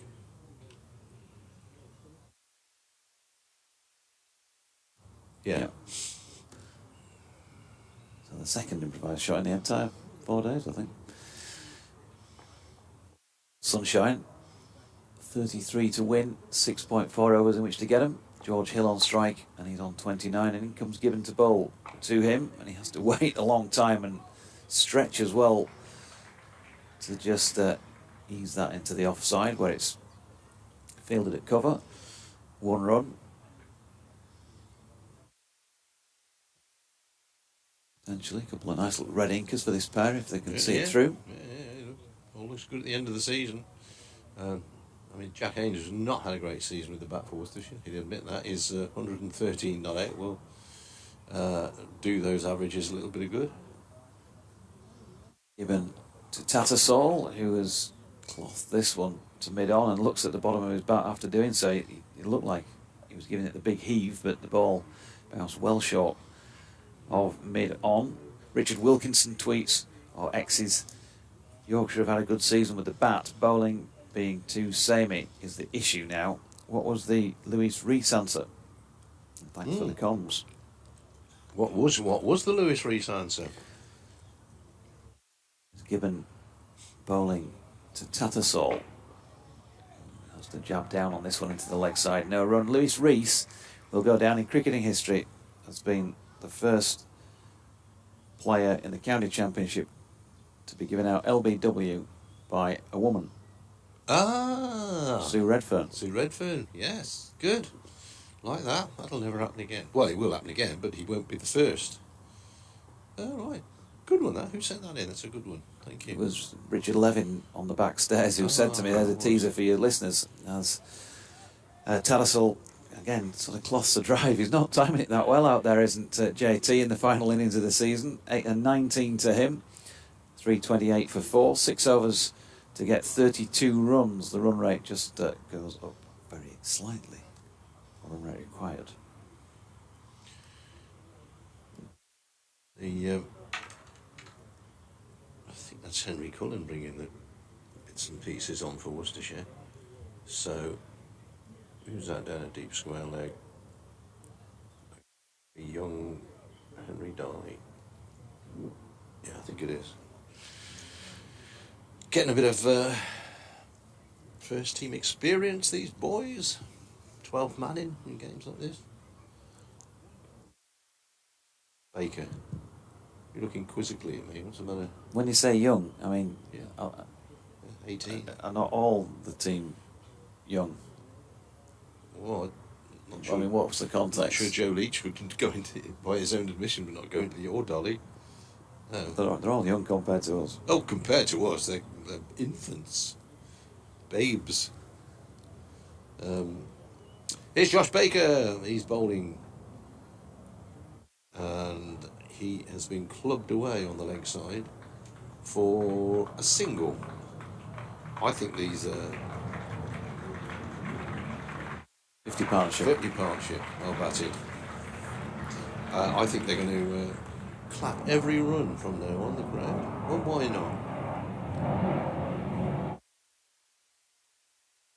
Drowned out again by another mighty beast climbing into the sky. Baker bowls turned down 2. Well, I must admit I lost the trail of that one for a minute. Joe Leach comes in from long on to field. 1 more to the total.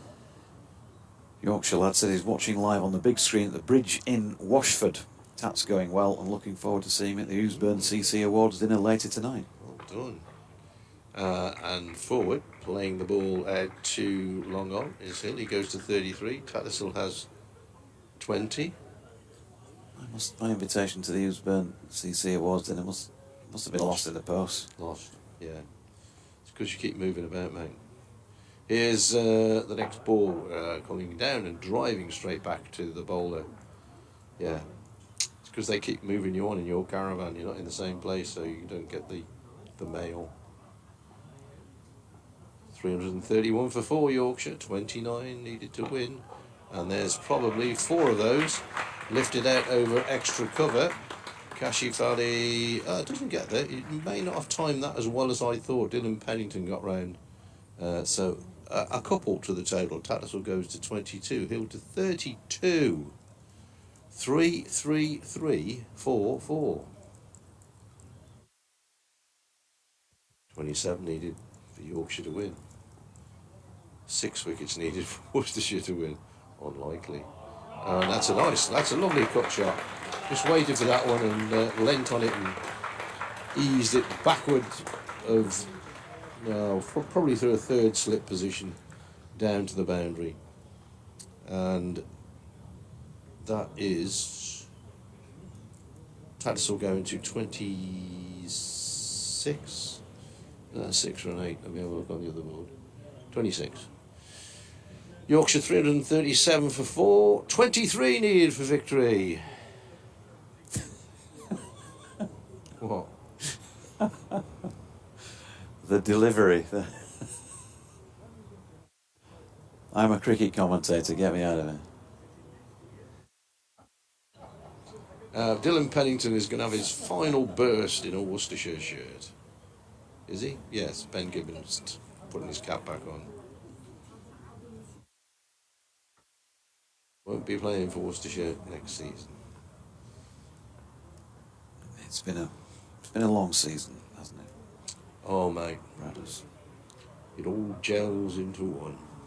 So, what have we in terms of meaning apart from the result here? Was Sussex, of course, won against Gloucestershire, so Yorkshire, should either way here be off the bottom of the table at the end of the campaign. Dylan Pennington to bowl to George Hill. Pennington 1 for 52 from 12 overs and 2 maidens, and Hill has just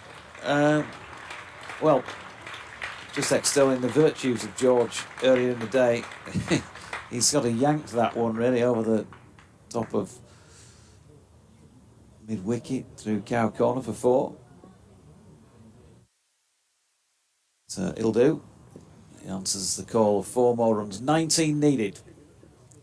Time to get excited. 19 needed from 29 deliveries. Time for you to get excited. my green tablets are clicking in. Oh, wide, surely. Yes. Oh, no ball. Well, there you go. It could have been either. Dylan Pennington's bowled a no ball wide. Front foot or return crease. Oh, right. He's done that, has he? Brian Shaughnessy is looking down at the return crease, pointing out to him. So his foot has clipped the crease. It needed a bat extension to have hit it at the other end as well. Pennington in from wide-ish, but nowhere near it as wide. And Hill knocks it down to Leach coming in from 3rd man. That single takes him on to 37, 344 for 4. Going to be a big roar when they get these runs, you know. With 4.4 remaining. Isn't there? Everybody's staying. I think a few more have come in, actually. I was going to say, it feels like the crowd's increased in number.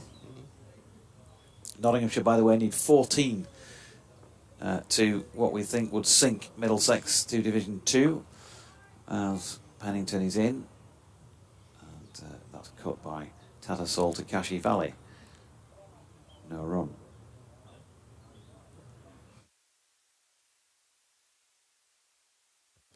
Let's hope we can get a league table up come the end of this. Because you never quite know whether they've been... You don't. There's one certain company that I think update them all the time. Really? Let's see if you're right about that, because I think I've got them on screen at this moment in time as Tattersall drives one up to mid-off. There's no run. And it's not the BBC.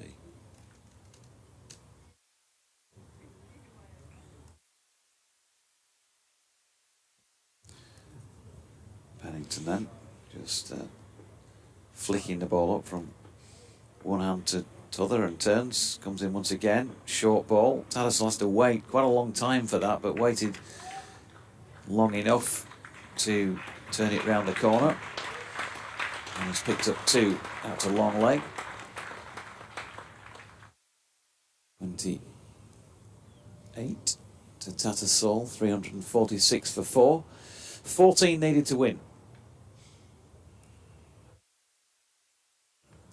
And to get the Yorkies off the foot of the table. And it would be a 3rd win of the season, which takes them theoretically up towards the top half, rather than in the bottom. Ball short of length here. Short arm jab from Tattersall. Misfielded, but did well. I say misfielded. Did well to get down to it, to be fair. And they're going to get through for 1. So Tattersall will retain the strike. 29 at the end of that 66th over of this Yorkshire second innings. 4 overs remain. 347 for 4 and 13 more to win. What is it? 16 points, isn't it, for a win? It is. Which would take them up to 109. All right. It is. If you say so. Take them up to just 109. Josh Baker is continuing to bowl from the Howard stand end, where the shadow is almost, well, it hasn't almost disappeared, but it's got less. It's just dissipated. Good word, brothers. Mel used that earlier today, actually. Did she? 13 needed for victory, and there is one of them. Ball pushed out on the offside. Dylan Pennington comes round to field. 12 for victory. Don't think he's going to take him above Derbyshire into 6th, because Derbyshire will pick up 5 from what looks an inevitable draw against Glamorgan. Baker in, down, and smashed down the ground to Joe Leach by George Hill, and they'll pick up another single. That brings up the 349 for Yorkshire. It's too quick. The scoreboard's too quick. 349 for 4. The 350.